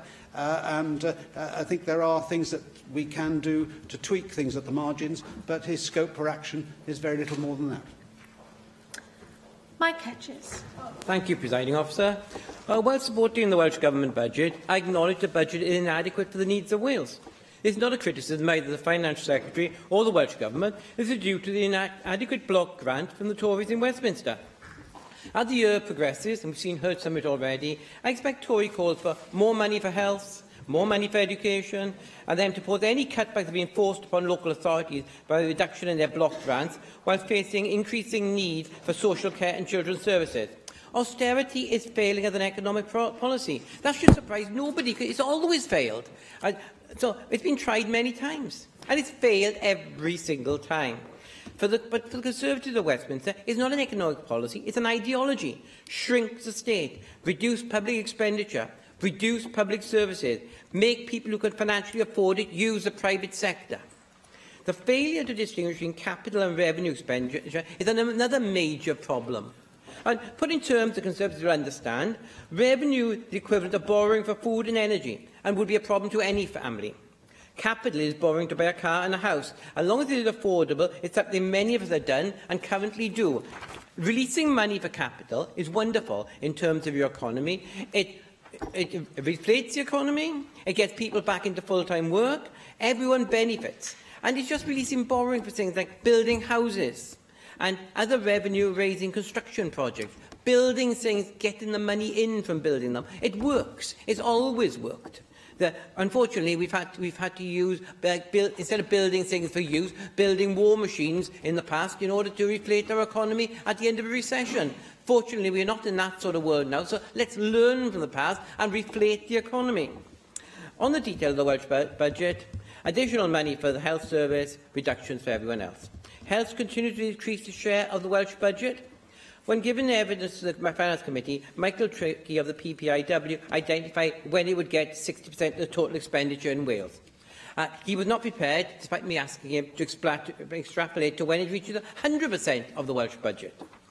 Of course, for health, see hospitals seem to be a common belief. The more people treated in hospital is a sign of success. I disagree with that belief. We need to reduce hospital demand. That's something that was said by the Future Generations Commissioner. By promoting positive lifestyle choices, no smoking, increased exercise, reduced obesity levels and drug taking. Also, improved housing quality, improved diet and increased social care. People are ending up in hospital because their social needs have not been met, and as such, they become ill. What we want to do is ensure that we have less people going into hospital.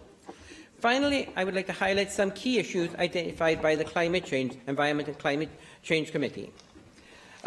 In order to demonstrate how the Wellbeing of Future Generations Act informed the budget process, the Welsh Government should incorporate in its impact assessment process an assessment against its wellbeing objectives. The Welsh Government must, in discussion with Natural Resources Wales, keep under review the capacity of NRW to fulfil its duties. I think this is one of the things that you can't keep on taking money out of organisations like NRW and keep on expecting them to do the same and more.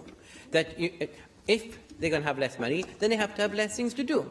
Not expect them to do more with less is only going to end up with lots of things not being done very well and things being missed out. Scrutiny of the Welsh Government drafts budget, responsibility and statutory functions. It's something that that's been carried out by the Climate Change Committee. And the Welsh Government should work with national parks about how they can raise revenue. This should include support to develop plans to realise the potential of income generation. Far too often, parts of the public sector seem to think that income generation is something that shouldn't happen. Everything should be met by government grants. We're not in that sort of world anymore. People need to look at how they can raise money from what they do. What can they do to raise money? What can they charge for? What charges can they increase? Increased charges are never popular, but I think if you want to keep a service going, then if the amount of money coming in from grants is going down, the only thing you can do is increase charges. When times are hard, difficult decisions need to be made. And I think I've got 28 seconds left. Can I say a plea? Many children in Wales get free breakfast and free school meal during the school term time. Unfortunately, that when we come to the summer holiday, they get 6 weeks of no free breakfast and no free lunches. This causes huge strain upon many families in my constituency, I'm sure, and many others. I would like to see an attempt made to extend this free meals for pupils outside of term time, especially during the long summer holidays, which cause so much upset to so many parents. Angela Burns, Presiding Officer. Cabinet Secretary, I welcome the involvement of the standing committees in the way the scrutiny of the Welsh Government budget is conducted. Although it has to be said that following the money has proven as ever a challenge, as monies have been moving around budget allocations and have in some instances made direct year-on-year comparisons extremely difficult. I do want to make it clear that I understand the budget is finite, and I also note the funding allocated to the NHS has increased in real terms by 0.5% on the previous year. However, at the current run rate and scale of practice, this is merely enough to keep the operation going, and my concerns revolve around how the money within the Health Service MEG is deployed, and does that deployment enable positive outcomes in line with the Welsh Government's programme for government. And I have 3 specific areas I wish to raise with you. My first concern lies with general practice. You will be aware that the Cabinet Secretary for Health is putting an enormous emphasis on dealing with ill health at a community level, reflects what Mike Hedges has just been saying, in order to prevent referrals to secondary care where the costs tend to rise exponentially. This also ties into the findings highlighted in the interim report from the Parliamentary Review into Health and Social Care, which are a good indication of the likely recommendations they're going to make. The benefit of using doctors, nurses, physios, occupational therapists, chronic condition nurses, mental health specialists in a community setting are not merely financial. We know that it is beneficial for the patient to be seen locally, treated locally and followed up locally. And yet, by any measure, the Welsh Government budget is not putting enough resources into supporting primary care. The lowest percentage of share of the NHS budget in any home nation is borne by Welsh GPs. In the 2015-16 general practice received only 7.24% of NHS spend, but they are expected to do the bulk of the heavy lifting in terms of prevention and of ill health and the management of comorbidity. Welsh Government must also recognise that many GP surgeries have inadequate facilities and find it very difficult to offer the plethora of clinics and services from conditions that are either archaic or simply too small for the demand they face. In my own constituency, I have surgeries saying that they cannot offer some of the vital preventative care clinics that are required because they simply do not have the room and the staff. The Welsh Health Estate needs financial support to bring it into line with modern-day requirements, and this is a point that the Health and Social Care Committee picked up on in our scrutiny of the budget. So, Cabinet Secretary, could you please tell us how GPs are going to be able to offer such transformational services with such a small share of the NHS resource? Which brings me to my second area of concern. We've all made a political commitment to enable the parliamentary review to take a long, hard look at what needs to be done to transform our NHS into one that's capable of facing the challenges of the future.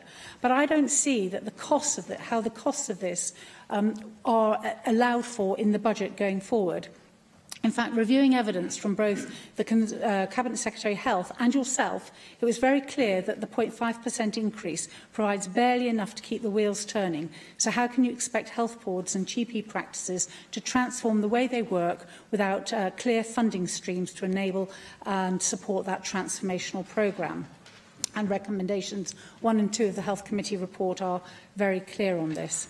My third area I would like to briefly raise with you is the mental health ring fence, which will increase by some £20 million in 2018-19.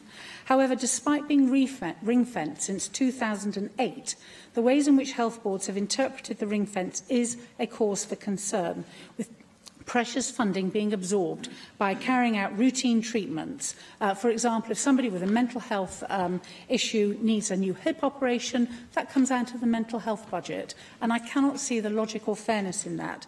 So, Cabinet Secretary, I wonder if you have any plans to review all of the ring-fenced areas of the Welsh Government budget to see if they are still absolutely applicable and doing what they were intended to do in the first place. Finally, Cabinet Secretary, a general point in regard to health board deficits.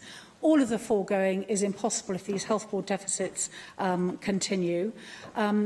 In written answers to written questions, you've said there's no bailout for health boards, and yet the reality is that we need to look at how those health boards are funded.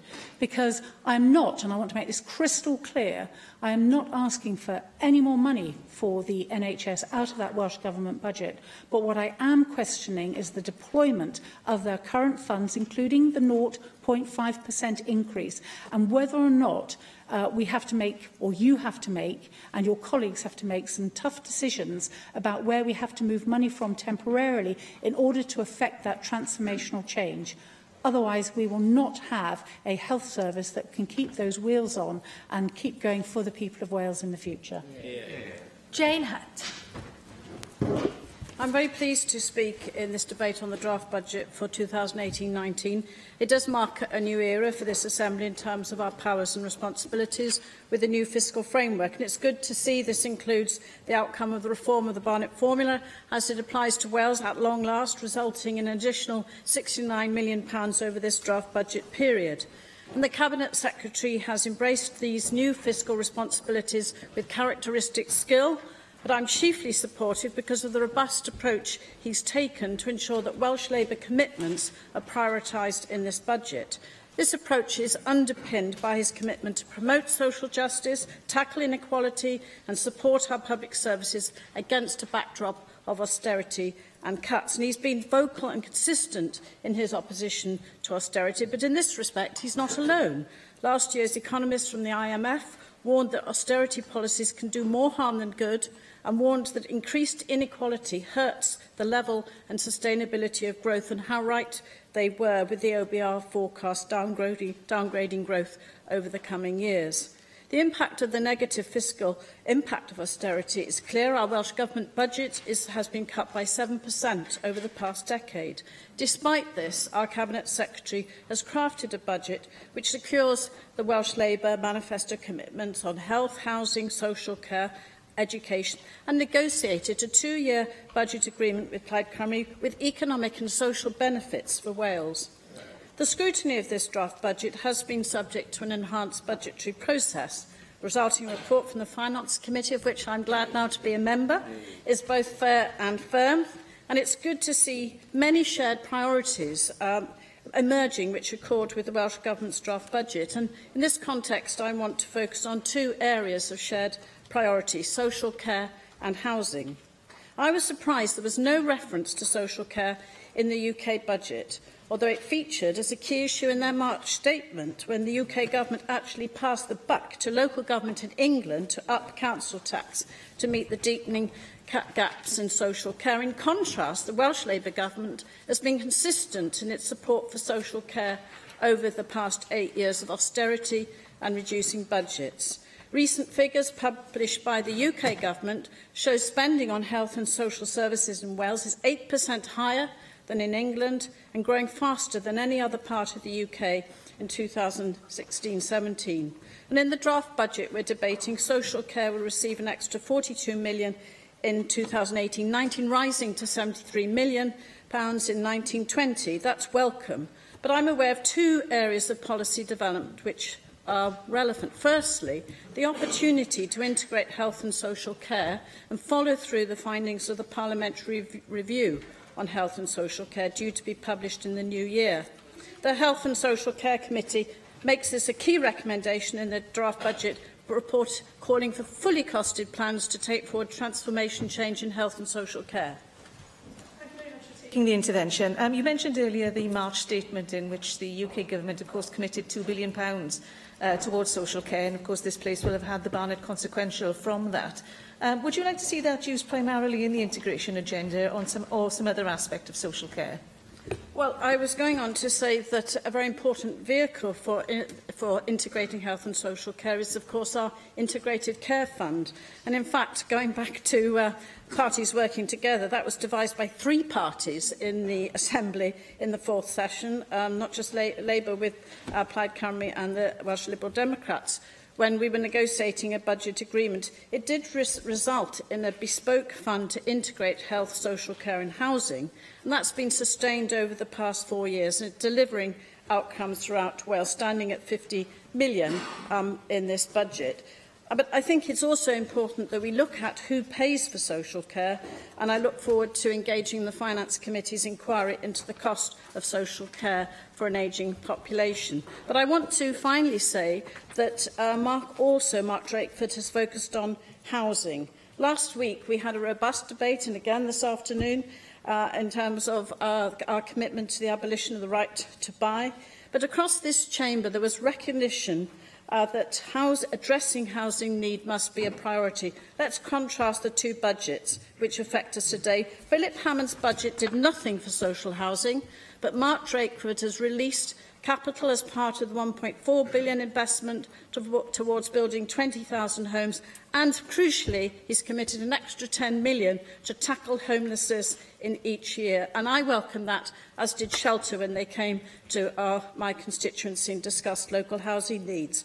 So we must recognise that this draft budget is going to support our public services, secure the money from the UK Government to lift the pay gap, protect our most vulnerable people in Wales and boost the economy by investing in our infrastructure, especially in social housing. Cadeirydd y Pwyllgor Iechyd Gofal Cymdeithasol a Chwaraeon Dai Lloyd. Diolch yn fawr, Llywydd, ac wrth gwrs gyda rhyw just dros 49% o holl gyllideb y cynulliad yn disgyn yn y maes iechyd, rhyw 7.3 biliwn o bunau allan o gyllideb o 15 biliwn. Yn naturiol bu i aelodau'r Pwyllgor Iechyd fynd ati i graffu gyda brwdfrydedd heintus yr holl arianna sy'n cael ei wario yn y maes o dan y drefn newydd da ni wedi clywed amdani. A llai ddiolch i'n nghyd aelodau am ei gwaith ac hefyd i'r clercod a'r ymchwilwyr am ei cefnogaeth. Cafwyd proses casglu tystiolaeth sylweddol o fis Fehefin ymlaen craffu ariannol o dan adan ysgrifennydd y Cabinet, ac wedyn drwy mis Medi ar Hydref tystiolaeth ysgrifennig a tystiolaeth lafar gan bob bwrdd iechyd yng Nghymru. Yn Hydref, cawsom Gymdeithas Llywodraeth Leol Cymru a Chymdeithas Cyfarwyddwyr Gwasanaethau Cymdeithasol o'n blaenau yn y Pwyllgor ac hefyd mis Tachwedd tystiolaeth ychwanegol gan ysgrifennydd y Cabinet dros iechyd a Gwasanaethau Cymdeithasol a'r Gweinidog Gofal Cymdeithasol a Phlant hefyd o'n blaenau ni. Sawl prif thema. Newid trawsffurfiol ydy'r prif thema. Mae traws newid y gwasanaeth yn sylweddol yn gynolog i lwyddiant hirdymor gwasanaeth iechyd sy'n ariannol hyfyw ochr yn ochr a chyllid i alluogi'r newid yma. Os na fydd hyn yn digwydd, byddwn yn parhau mewn sefyllfa lle mae symiau ychwanegol o arian Llywodraeth Cymru yn cael ei defnyddio ar gyfer cynnal y modelau cyflawni presennol yn unig heb ddim newid trawsffurfiol. Dywedodd ysgrifennodd y Cabinet wrthym am y buddsoddiad ychwanegol o ryw 450 miliwn o bunnau yn y gwasanaeth iechyd yng Nghymru dros y 2 flynedd nesaf. Rhaid defnyddio'r dyraniadau hyn i'r gwasanaeth iechyd mwyn galluogi newid hirdymor. Argymhelliad y Pwyllgor ydy dylai Llywodraeth Cymru sicrhau ar ôl cyhoeddi'r adolygiad seneddol o iechyd a gofal cymdeithasol ym mis Ionawr blwyddyn nesaf bod yn prisio'n llawn gynlluniau i ddatblygu newid trawsffurfiol o ran iechyd a gofal cymdeithasol. Rhaid i gyllid ychwanegol ar gyfer gwasanaeth iechyd fod yn seiliedig ar gyflawni newid. A dylai Llywodraeth Cymru yn bellach nodi ffyrdd yma trawsnewid a chyllid ar gyfer trawsnewid yn cael ei flaenoriaethu ac ar gael i sefydliadau'r gwasanaeth iechyd o gyllidebau presennol.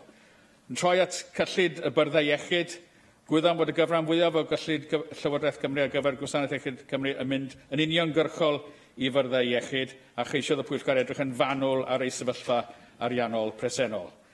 Eleni, da ni wedi canolbwyntio yn benodol ar fyrddau iechyd. Da ni'n nodi nad yw uchelgeisiau deddf cyllid y gwasanaeth iechyd gwladol Cymru 2014 wedi cael ei gwireddu'n llawn gan holl gyrff y gwasanaeth iechyd. Mae'n siomedig bod 4 o'r 7 bwrdd iechyd lleol wedi nodi diffyg yn un o leiaf o'r 2 blynedd blaenorol. Mae'n destun pryder yn benodol bod bwrdd iechyd Betsy Cadwaladr a bwrdd iechyd Hywel Dda wedi nodi diffyg bob blwyddyn o 2014 ymlaen. Dyla Llywodraeth Cymru felly adolygu'r dull presennol o bennu cyllidebau byrddau iechyd a chyhoeddi ei ganfyddiadau. Gwyddom fod y sefydliad iechyd wedi dweud bod y gwasanaeth iechyd yng Nghymru yn wynebu'r cyfnod mwyaf ariannol heriol yn ei hanes. A felly edrych am arbedion o ryw 700 miliwn o bunnau fel sydd wedi cael ei sôn o'r blaen. Dyla Llywodraeth ddatblygu rhaglen effeithiolrwydd Cymru gyfan mwyn sicrhau bod arferion da lleol yn cael ei troi yn newid ar draws yr holl wasanaethau ledled Cymru. Arian ar gyfer gofal cymdeithasol yn hanfodol bwysig, dylid darparu gofal cymdeithasol cynaliadwy ac o safon. Da ni'n sôn mewn argymhelliad bod angen dull gweithredu system gyfan o ran iechyd a gofal y cymdeithasol. Rhaid iddi gynllunio i sicrhau bod arian ychwanegol ag ar flwyddyn ar ôl blwyddyn ar gofal cymdeithasol ei fod yn ddigonol i fodloni gofynion cynyddol. Bydd colli gofal cymdeithasol yn golygu colli y gwasanaeth iechyd yn gyfan gwbl.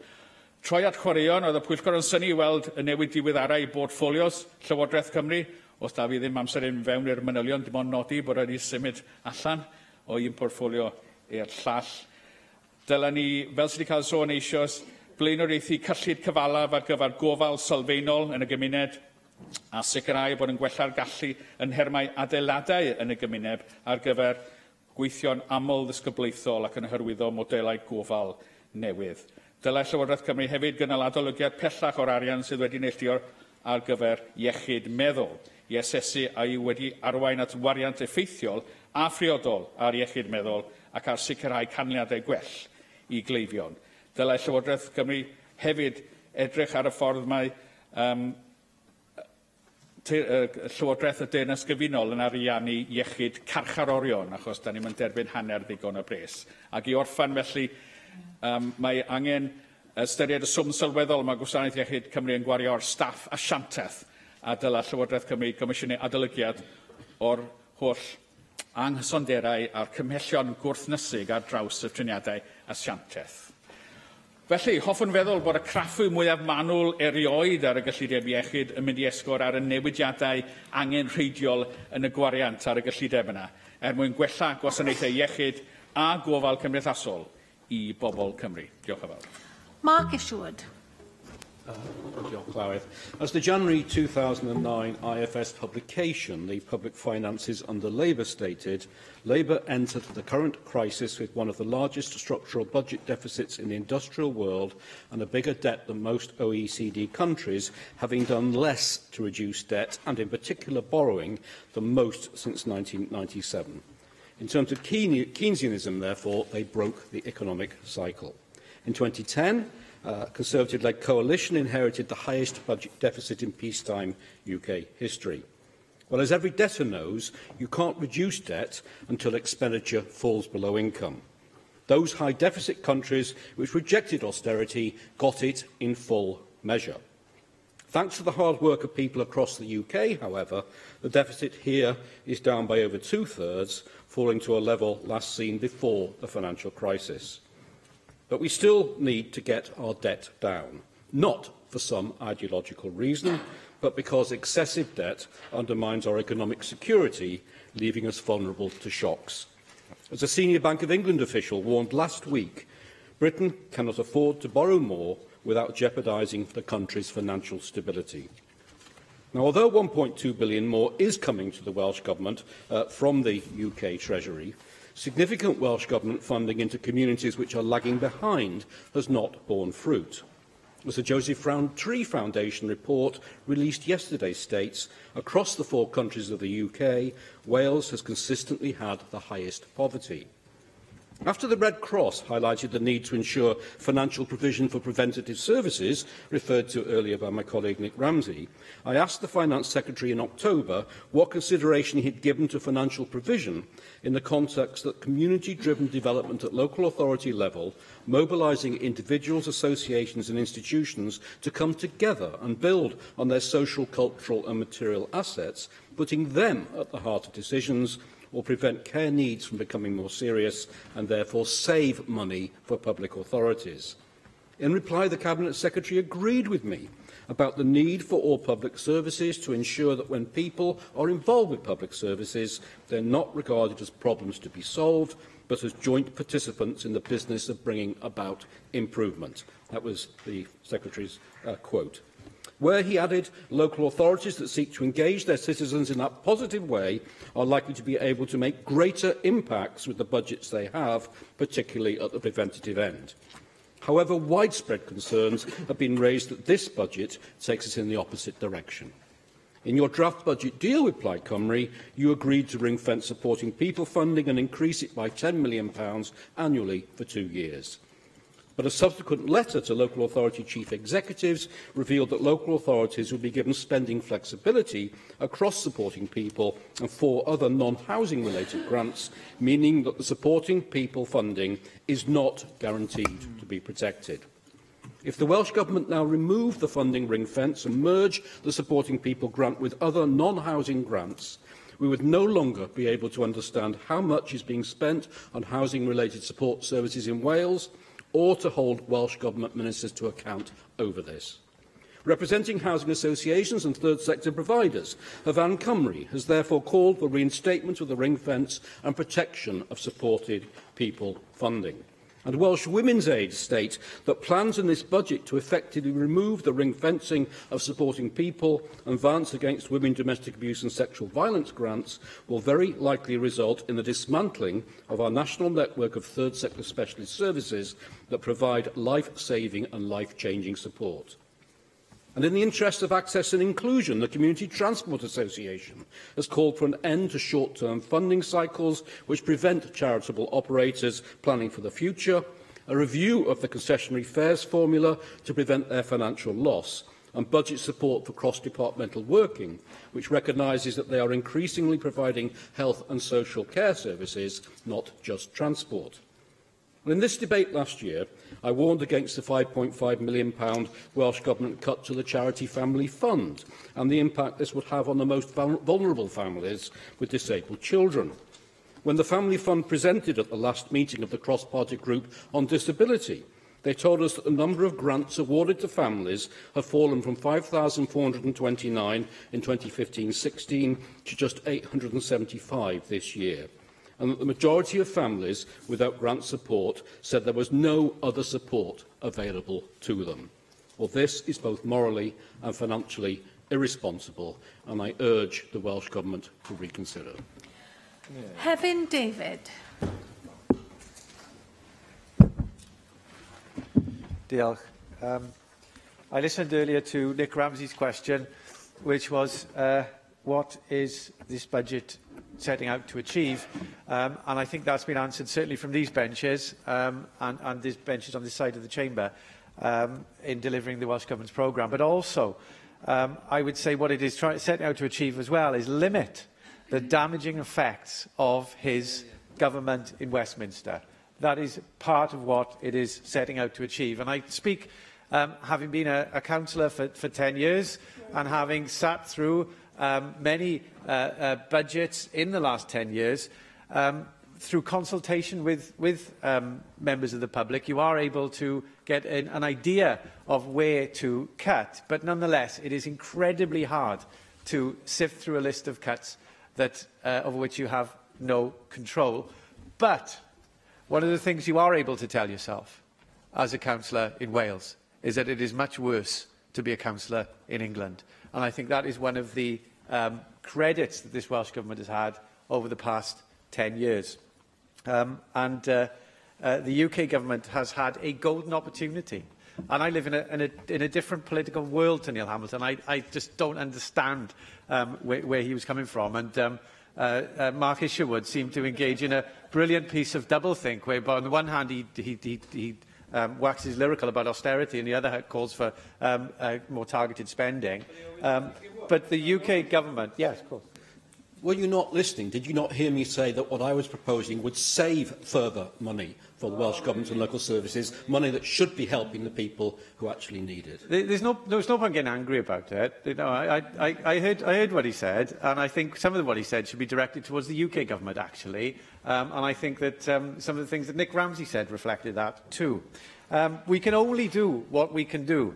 And what we want to do is if we have the resources given to us by a UK Government, and I'd say to Mark Isherwood, come and take a walk around Caerphilly. Come and see the things, so the direct impacts of UK Government cuts, and see those things that the Welsh Government has done to limit the impacts of those cuts. I've received correspondence from constituents, particularly Sheila Jones, who has pleaded for AMs to pass not to pass a budget which makes any further cuts to public spending. But you have to act responsibly. And I understand my constituents' frustration with ongoing austerity, but the blame for that cannot lie at the door of this government. And I think the Cabinet Secretary has done superbly well to deal with the resources at his disposal. There are other things, and again, perhaps return to Mark Isherwood. Perhaps the way things should be done can be better within a limited budget. Universal credit, for example, is a policy which is non-devolved, but the botched introduction by the Tory UK Government is having a very worrying effect on our communities. The UK Government needs to take mitigating steps to speed up universal credit payments to avoid unfair sanctions over Christmas. But unlike some who want to devolve for the sake of devolution, I don't believe it's for the Welsh Government to use its budget to clean up the mess that's been created by the UK Government. If the Welsh Government were to take on administrative responsibility for benefits and welfare policy without that unnecessarily additional funding from Whitehall, it would potentially worsen the situation by imposing new financial burdens on an already stretched Welsh Government and create unrealistic expectations of more generous payments in Wales. I'm just getting my head around what you just said a few moments ago. You seem to have been saying to your constituent that you think it's right that the Welsh Government should not spend money it doesn't have and therefore act responsibly, but you're quite happy for the UK Government to borrow as much as it wants so long as the money comes down the line to you. That doesn't seem to be a responsible argument to me. Well, that's not a responsible representation of what I said. And what I said is we are operating within the UK Government budget context, of which it has cut back mercilessly, and those merciless cuts have fed back to the Welsh Government. And I think that Nick Ramsey knows very well that's exactly what I just said. I will be supporting this budget this afternoon because I have every confidence in the Cabinet Secretary. The budget that he's put together in these circumstances are true to Welsh Labour values, and they reflect the programme for government and do all they can to reduce the impacts of the UK Government strategy. This budget agreement with Plaid Cymru ensures financial stability for Wales over the next 2 years, something that is much needed given the ongoing austerity, and it's for these reasons I'll be voting in favour of the budget today. Mark Reckless. If I can initially respond to Stephen Lewis, who chose not to take an intervention from me earlier, but when I was listening to him, he was speaking with great confidence about what will happen in 2020 or what will inevitably happen in 2021. And I just think he needs to consider he was referring to forecasts. And however august those bodies are, whether they're the Treasury or the OECD or the OBR, they are just forecasts. The OBR itself admits that it's only 90% sure that growth at that time will be somewhere between -1% and over 4%. And the OECD and the Treasury that he quotes, of course, told us there was going to be a severe recession immediately were we to vote to leave the European Union. That has not come to pass. I would, though, congratulate him and Plaid on the extent to which they've been able to influence the Welsh Government by using their numbers here. It's only a shame that they haven't used their numbers in Westminster to give support to the UK Government there in return for extra money for Wales, which I'm sure would have been welcomed across this chamber. I also note that when he talks about the implications of potentially leaving the single market for the budget, his view and mine will be very different. But what I hadn't taken account of is that the First Minister's view was very different just in the session earlier. Again, on this subject, he contradicted himself in answer to questions. When responding to Leanne Wood, he stuck to his usual formulation, and he was responding in English, that he wanted full, unfettered access to the single market, the very carefully crafted phrase he's developed. And before, I've never heard him say in English that he wants to stay in the single market. He's been very careful not to. Yet when he answered Irene ap Iorwerth in the Welsh, the translation that I heard both on my headphones at the time, and as I've confirmed with translation since, was very clear. He said, what is the answer? Well, it's quite clear. The United Kingdom should remain within the single market. He then went on saying he wanted to leave the EU in a way which keeps us in the single market. Why is it that the First Minister says one thing in Welsh and another in English? Is it because he wants to disguise the extent to which he is not respecting the result of the referendum? And just as we consider the budget today, and the First Minister says we respect the result of the referendum, but today he has let the cat out of the bag and revealed that Labour's true position is to want to stay within the single market, notwithstanding the result of that referendum. Cabinet Secretary, this is the first budget in which you have tax-raising and tax-altering powers, and I want to focus the rest of my remarks on the taxation arrangements for Wales as you announced them today. You've emphasised the progressive principles you hold and how you are applying these through the land transaction tax, both through the residential thresholds and rates, but also I'd emphasise through placing a greater burden on commercial property purchases at the higher rate than is done either in England or in Scotland. To the extent that the economic strategy of the Welsh Government relies on city deals and enterprise zones, which necessitate a certain level of private investment, often from outside Wales, I'm concerned that the Cabinet Secretary's principles run counter to the Government's wider economic strategy. Setting the rate on higher band commercial properties 1% higher than England and 1.5% higher than Scotland is not going to help us secure private sector investment. It may tip the decision to invest against Wales compared to other parts of the UK. Does this Cabinet Secretary want to strangle the growth in Cardiff commercial property that his colleague Ken Skates is trying to support with an enterprise zone?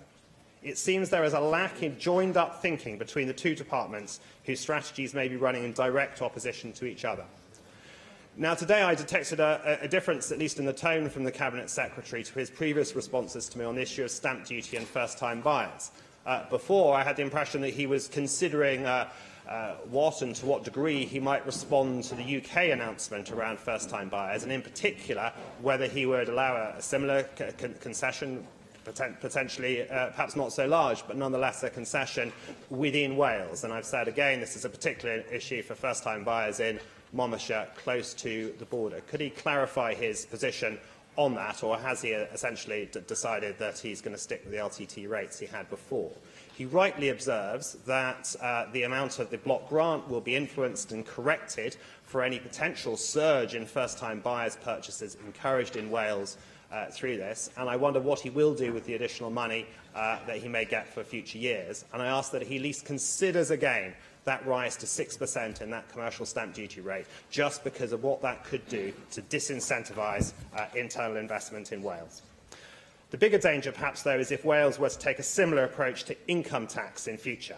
I fear that the Cabinet Secretary's exposition of his progressive principles are such that if he were allowed to keep his hands on the tiller, the consequent increases in taxation would undermine Welsh competitiveness and keep us on the economic slow lane.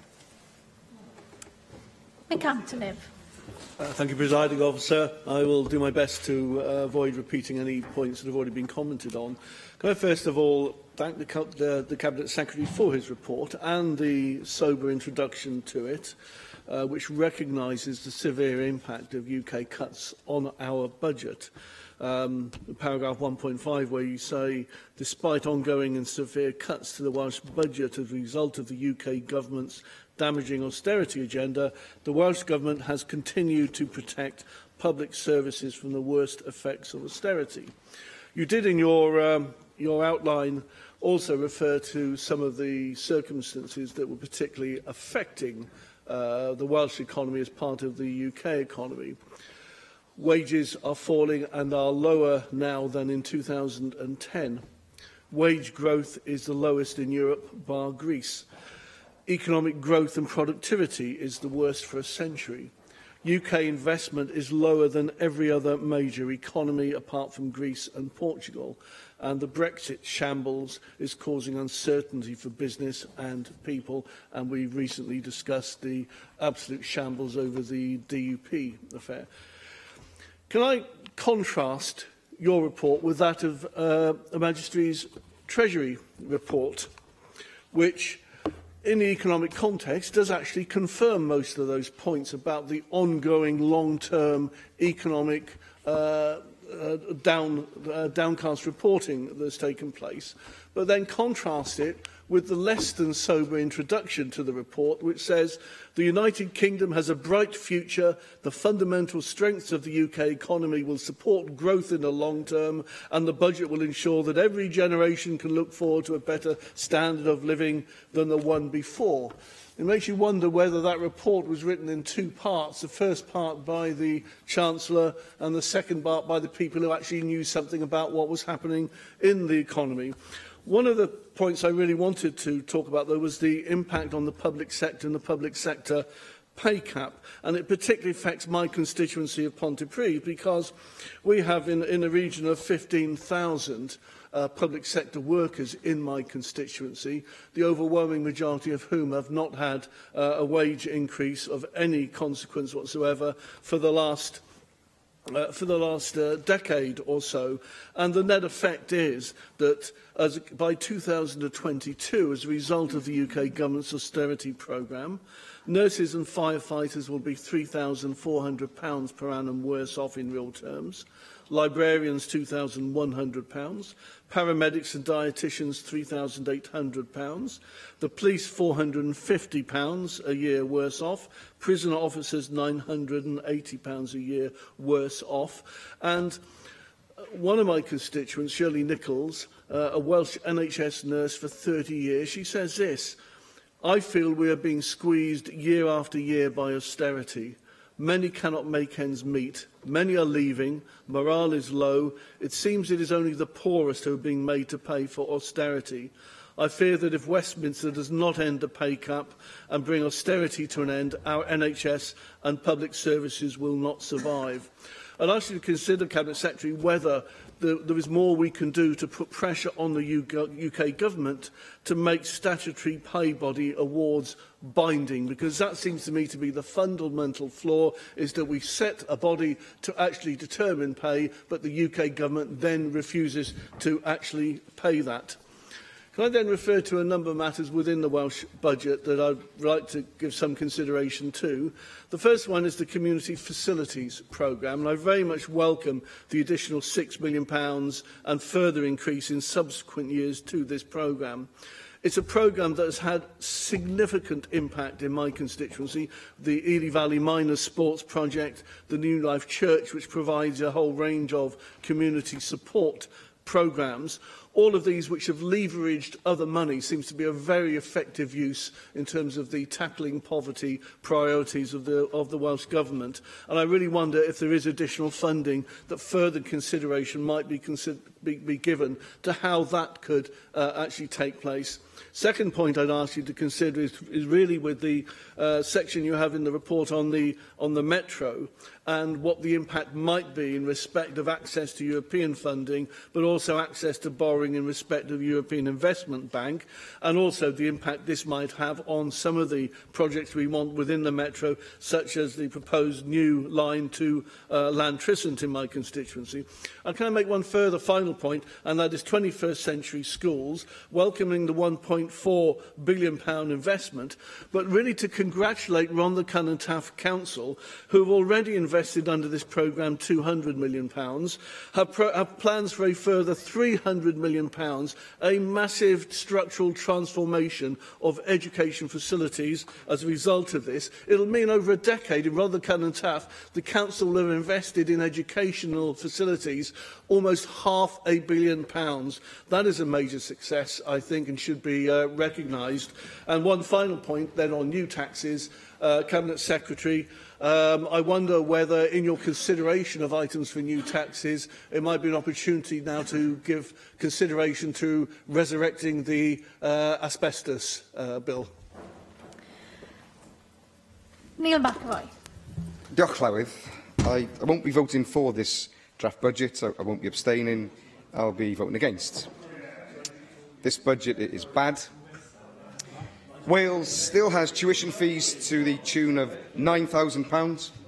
Are we supposed to be grateful for that? It's really not good enough. There are still people in Wales being evicted from their home because of the bedroom tax. The most disadvantaged in our society being thrown out of their homes for the crime of having an extra bedroom. And there are not even properties for people to move into. And those parents whose children live with them part of the week or part of the time have to give up the extra bedroom, and as a result, in some circumstances, they lose contact with their children because of that tax, and there's nothing in this budget to address that. I tell you what, though, there's always money for Labour's friends in the Bay, who seem to earn their living from other people's misfortune. The amount of money also being wasted is staggering. Staggering. Tens of millions of pounds on questionable land deals, questionable business support. That's where the money goes. And I'm tired of the dependency culture in Wales. I want to see a budget that demands we stand on our own 2 feet, and I want to see a budget that leads to people being empowered to live their own lives. With the sovereign parliament, we could do much more. But this government doesn't want extra powers to change things, really. Wales is a great country, and we deserve a great government. But that's not what we've got. We have a First Minister who's been investigated, and his future is in doubt, and there's hardly any new legislation being introduced. Now, Plaid Cymru has been involved in the budget and has made improvements, but only a small fraction of it. 99% of this budget is all Labour, and that really shows. I'll also be voting against the Conservative motion because, with respect, they've not got a leg to stand on. They've bunged £1 billion to the north of Ireland, whilst projects like rail electrification in Wales get cancelled. And even after sending them all that money, they let a party of religious extremists dictate our future with the European Union. Wales is full of talent, but there's nothing serious in this budget to stop people having to leave our country to make their future elsewhere. It's been clear for years, but this budget only shows it more clearly.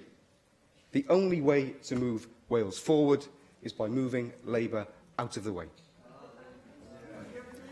Mohamed Ashkar. Thank you, Madam Presiding Officer. Presiding Officer, Wales faces a skill shortage. Too many of our young people are not in education, employment or training. It is a sad fact that people in Wales are more likely to lack qualification than people in Scotland or England. A lower population of people in Wales have a degree than any English region, bar the northeast. Educational attainment at the age of 16 in Wales has long been poorer than elsewhere in the United Kingdom and indeed internationally. Wales has higher level of functional illiteracy than in England, and around half of adults in Wales lack functional numeracy skill. We need to improve education and training in Wales for our young people and also extend the opportunities offered to adults, our ethnic minorities, and the disabled. People from ethnic minorities background are more likely to fail to achieve functional literacy and numeracy compared to indigenous community around them. There is a higher proportion of people with no qualification among those who are disabled. People with learning disabilities are much more likely to lack basic literacy and numeracy than the rest of the population of the United Kingdom. The Welsh Government declared aims to instill in everyone a passion to learn throughout their lives, inspire them with the ambition to be the best they possibly can. And yet, the adult community learning budget will be reduced by £400,000 in 2018-2019 and 2019 and 2020. The budget for further education provision will also be reduced over the same period. Presiding officer, nearly a quarter of all the jobs opened in 2015 were left vacant because employer could not find the people with the right skill and the right ability to fill them. That is a sad scenario we face by this government policies in education and skill sector in Wales. We should be doing more now, especially in this Brexit scenario, that we need more than 2 million managers, business managers in the United Kingdom in the next 7 years. So we should be preparing ourselves that our apprenticeship, our skill and our training sector should have fully occupied and senior advisors and officials to teach and learn leadership and managerial skills in Wales to fulfill the vacancies in United Kingdom, especially in certain areas like transport, education and agriculture sector, which are devolved. And there is an acute shortage of skills. We must set targets to achieve our aims. Minister, I think I got no doubt in your ability, but I think there is some lack of ambition and some sort of encouragement. I can't understand. I heard my previous speaker on many areas which he was creating himself in such a way that Labour is not helping this country at all. But I do not agree what he said altogether. But the fact is, Labour must invest in education, training our young children and young people, able, disabled and ethnic minorities, which we need to make sure they are the ones who create economy and money in future, which we all saying. And I heard everybody saying that austerity measures and this, that and other. But in true facts, the budget has been reduced by 1 penny in a pound. If you can't survive in £1, how can you say 99p doesn't make a difference? But you must learn in life. You must accommodate. Brexit come out of blue. And the fact is we are not prepared here. But in my understanding, we need to invest in our education, our skill and our training sector in Wales, and our next generation should be prosper with only that attitude. Otherwise, this budget is not going to fulfill our ambition. Thank you. Joyce Watson. Diolch Llywyd. There's been some very interesting contributions here this afternoon, and I've listened to most of them. Some, I have to say, with interest, and others with disbelief. And I'm not going to make any further comments on which are which. But one thing I will say is that this is a joint budget. It has been agreed between Labour and Plaid. And Plaid have come to the table and put forward things that we could agree with so that we could produce a budget today, whereas others have just simply swiped from the sidelines. And I think that what we really need to do when we're looking at a budget for the foreseeable future is actually marry up those things or join together policies that will make a difference. And I have to congratulate the Tory government that they have produced a growth industry in two areas. One is food banks and the other is homelessness, because their policies have produced, for the first time in my living memory, a massive increase in food banks. And I'm sure that some of you will know that I've been on this planet for quite some time. I have never seen anything quite like the appeals that are everywhere you turn, whether it's in a supermarket or local press, on Facebook or Twitter, for donations to help feed people, not people who are out of work, but people who are in work. That's the cost of austerity, and I think it's absolutely disgraceful. And let's be clear about what austerity really is. It's a political choice to reduce funding in the public sector. When they talk about ideology, they very often do talk about ideology, then we also have to talk about the ideological choice that has been made by a Tory government in Westminster to cut the expenditure in public sphere. So what does that mean, and how should we link that together? Well, it's fairly obvious that if you reduce public spending in areas like Pembrokeshire, where 25% of the population are actually employed in the public sector, you are also going to reduce the capacity to regenerate that area through local spend.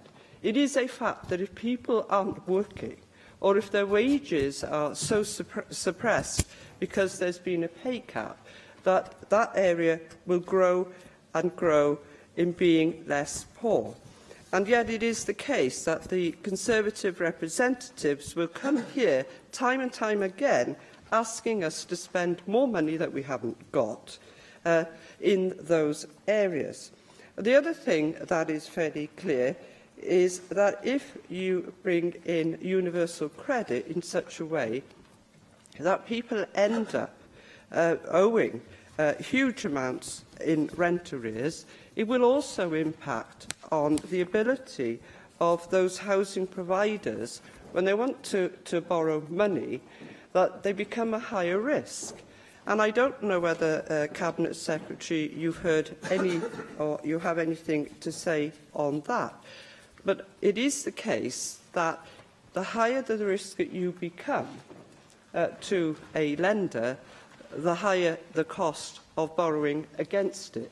So when we hear the Conservatives actually saying to us, you must build more houses, or you must ensure that the housing stock is increased, if by the universal credit that they seem to support, because I haven't heard many of them talk against it, produces a negative impact on those policy areas that they consistently ask us to do something about, then they need to start joining things up.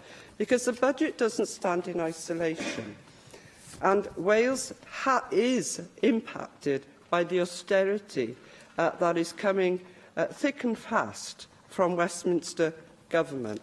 And when we talk about protecting things, Cabinet Secretary, I'd also ask you, as other people have mentioned here today, when we look at the Supporting People Fund, and the fact that I understand that you have quite clearly said that you're going to put all the money down to local government to make local determination to save money on red tape.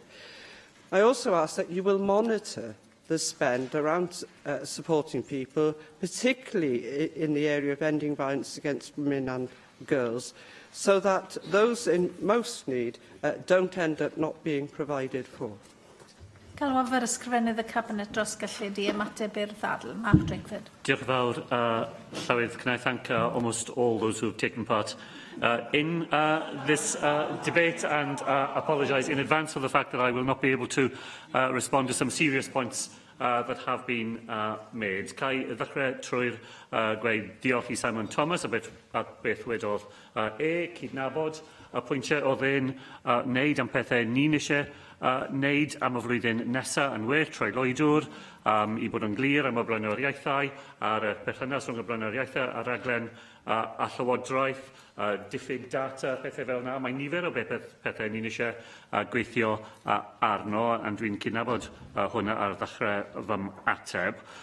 Cai ddweud hefyd, dwi'n edrych ymlaen at y raglen gwaith y pwyllgor. O lot o pethau oedd y gadeirydd y pwyllgor wedi amlinellu prynhalma ble bydd y llywodraeth yn mynd I croesawu y gwaith yna a cymryd diddordeb yn y gwaith mae'r pwyllgor yn mynd I wneud ar financial transaction capital a'r effaith Brexit ar y cyllid ni trethau newydd datganoledig. Yn siŵr bydd cadeirydd y pwyllgor wedi clywed beth wedodd Mick Antoniw ar asbestos yn cyd-destun hwnna.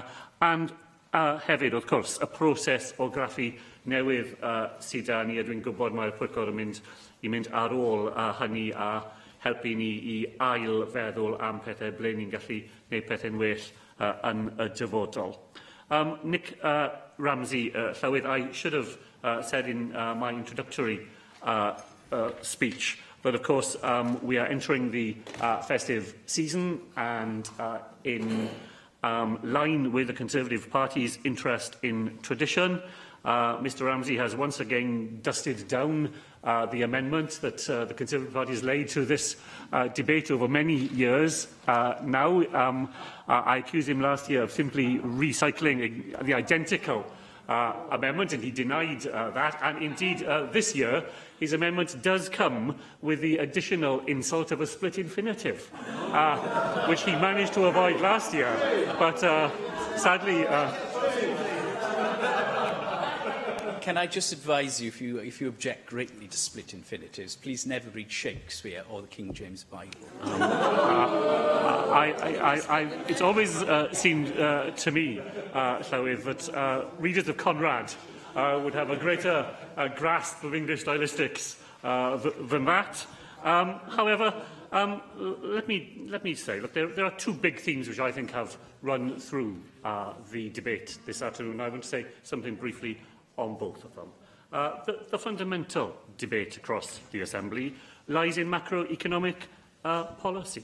On the one side of the argument, we have heard from a series of persuasive speakers, Hefin David, Mick Antoniw, Joyce Watson, Mike Hedges, Jane Hutt, all of them lined up between the proposition that Stephen Lewis set out earlier in the debate about the self-defeating nature of austerity. On the other side of the debate, we have a rather more nuanced approach. We have the approach of Nick Ramsey, which is to regret the necessity for austerity. So he regards it as a necessity, but he regrets it and then goes on to give me a series of advice about places where I could spend money we haven't got as a result of the UK government. The true voice of austerity is to be found much more in what Mr Hamilton had to say, and his echo on the other side of the chamber, Mark Reckless.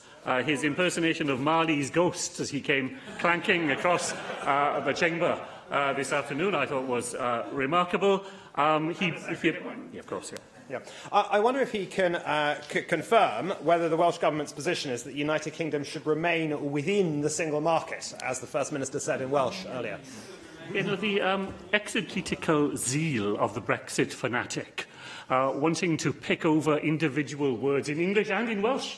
This afternoon, at least we bring that variety to his feast. The First Minister repeated the position that the Welsh Government has adopted since the very beginning, that full, unfettered participation in the single market and continued participation in a customs union would be immensely to the benefit of the Welsh economy, and a sensible UK government that was interested in putting the needs of our economy first would extend those benefits to Wales, as yesterday it appeared willing to extend them to the island of Ireland. What Mr Reckless went on to object to was the fact that we intend to raise a small number of thousands of pounds on transactions worth large numbers of millions of pounds in order to make sure that 90% of commercial transactions in Wales either pay no tax at all or don't pay any more tax than they do today. That's because he shares Neil Hamilton's basic view of economics, that the only way to make rich people work harder is to make them even richer, and the only way to make poor people work harder is to make sure that they don't have enough to manage on, so that they don't relax onto the benefits of the dole. It's... Yes, sir. Have you ever discovered where the crossover point is? I haven't, Mike. I look forward to it appearing one day in a report of the Finance Committee, where I will be able to pursue it in that way. The second big debate on the floor of the Assembly this afternoon has been on health policy. And again, there are a variety of views here. I make absolutely no apology for the fact that this Labour government goes on investing in our health service every year, that we fill the Nuffield gap, that we make sure that our health service has the resources it needs. Let me break a habit and agree with something that Mr Hamilton said here, because he was right when he said that there are new costs in the health service every year that are simply inescapable. No matter how much we want the health service to move in the direction of prevention, no matter how much we want to be determined that the health service should bear down on costs wherever it can, the fact that we have an ageing population, the fact that there are more things every year that the health service is able to do, means that there are inbuilt additional costs in the health service, and we face those here in Wales, and this government faces them by trying to make sure that we provide the resources that the health service needs to meet those costs.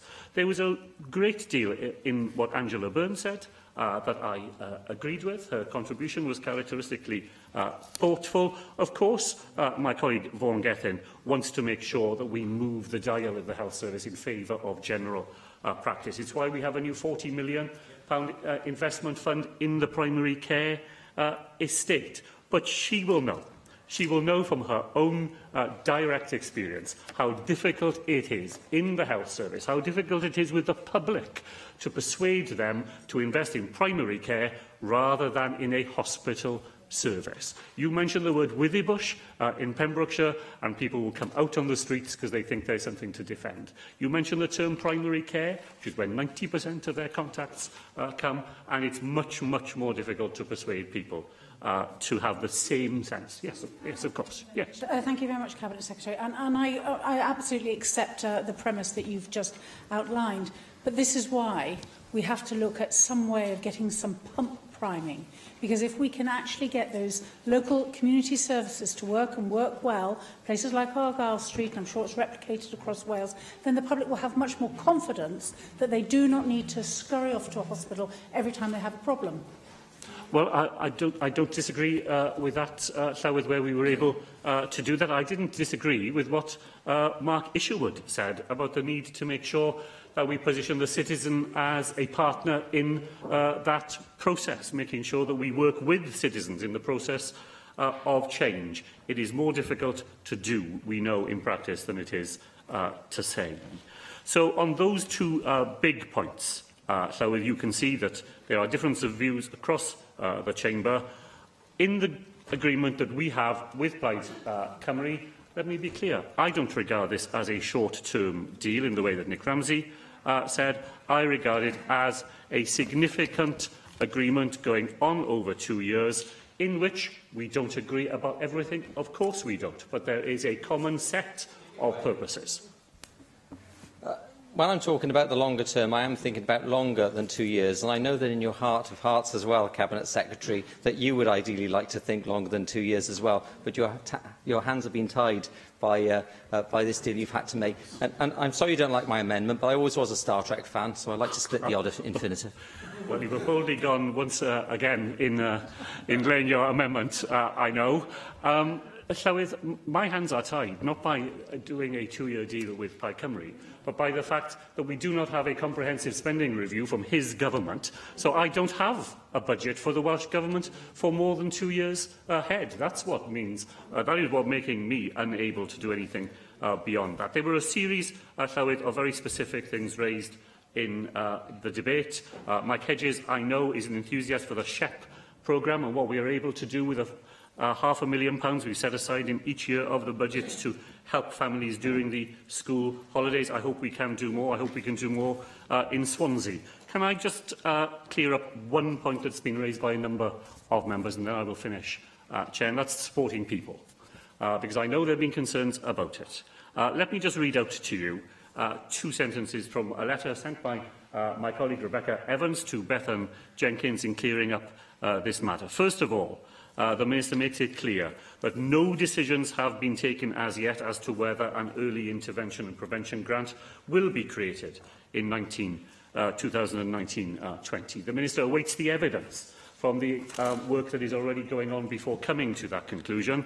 And when she does come to make determinations there, she says in the letter, regardless of that work, I would like to reiterate that as a result of the budget agreement reached with Plaid Cymru, there will be no cuts available in funding for the Supporting People grant in either 2018-19 or 2019-20, and I hope that those members who have had anxieties about this afternoon will take comfort from that very clear statement. Y cwestiwn yw a ddylid derbyn gwelliant 1. A oes unrhyw aelod yn gwrthwynebu? Goheriaf y bleidlais felly ar yr eitem yma tan y cyfnod pleidleisio. Dyma ni'n cyrraedd yr eitem ar ddadl ar ansawdd air. Dwi'n galw ar weinidog yr amgylchedd i wneud y cynnig Hannah Blythin. Diolch, Llywydd. Improving air quality is a key priority in the Welsh Government's National Strategy Prosperity for All, and it is likewise a key portfolio priority for me. Taking the steps to improve our air quality contributes significantly to the majority of the wellbeing goals in our future generations legislation. I am firmly committed to taking forward action in this area. The need for urgent action is not just about compliance with the law, it is essential and the right thing to do for the health and well-being of our people and communities. There is not one single solution to the challenge, but there is a collective responsibility on all of us and a role for government across the piece, local, UK and here in Wales. I hope to use today's debate to take forward the discussion on the cross-government actions needed to improve the quality of our air in Wales. Today, we do have cleaner air in Wales than in decades past, but as always, we know there is more for us to do. My aim is for us to be a leader in delivering innovative and effective solutions to tackle air pollution, achieving clear air for all. I am therefore taking immediate action through a comprehensive cross-government programme of work to improve air quality in Wales. This will include the development and publication of a Clean Air Plan for Wales in 2018.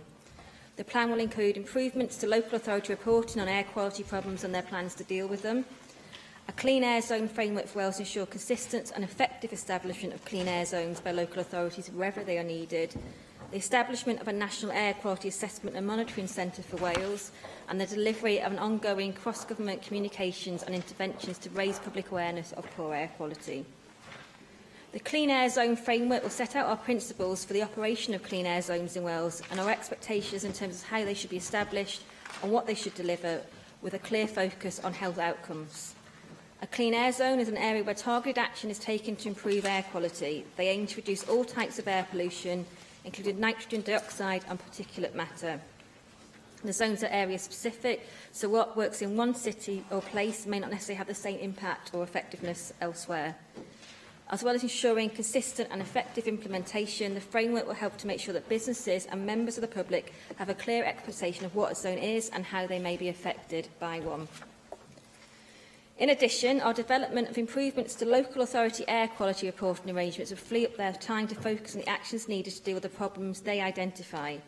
My officials are currently engaging with key stakeholders to design and establish a National Air Quality Assessment and Monitoring Centre.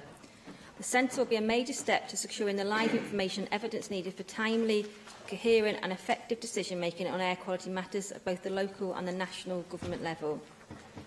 This centre will provide a continuous focus on achieving compliance with legal limits in specific hotspots whilst reducing exposure to pollution more widely, and will help target actions to achieve the greatest benefits in terms of public health and well-being.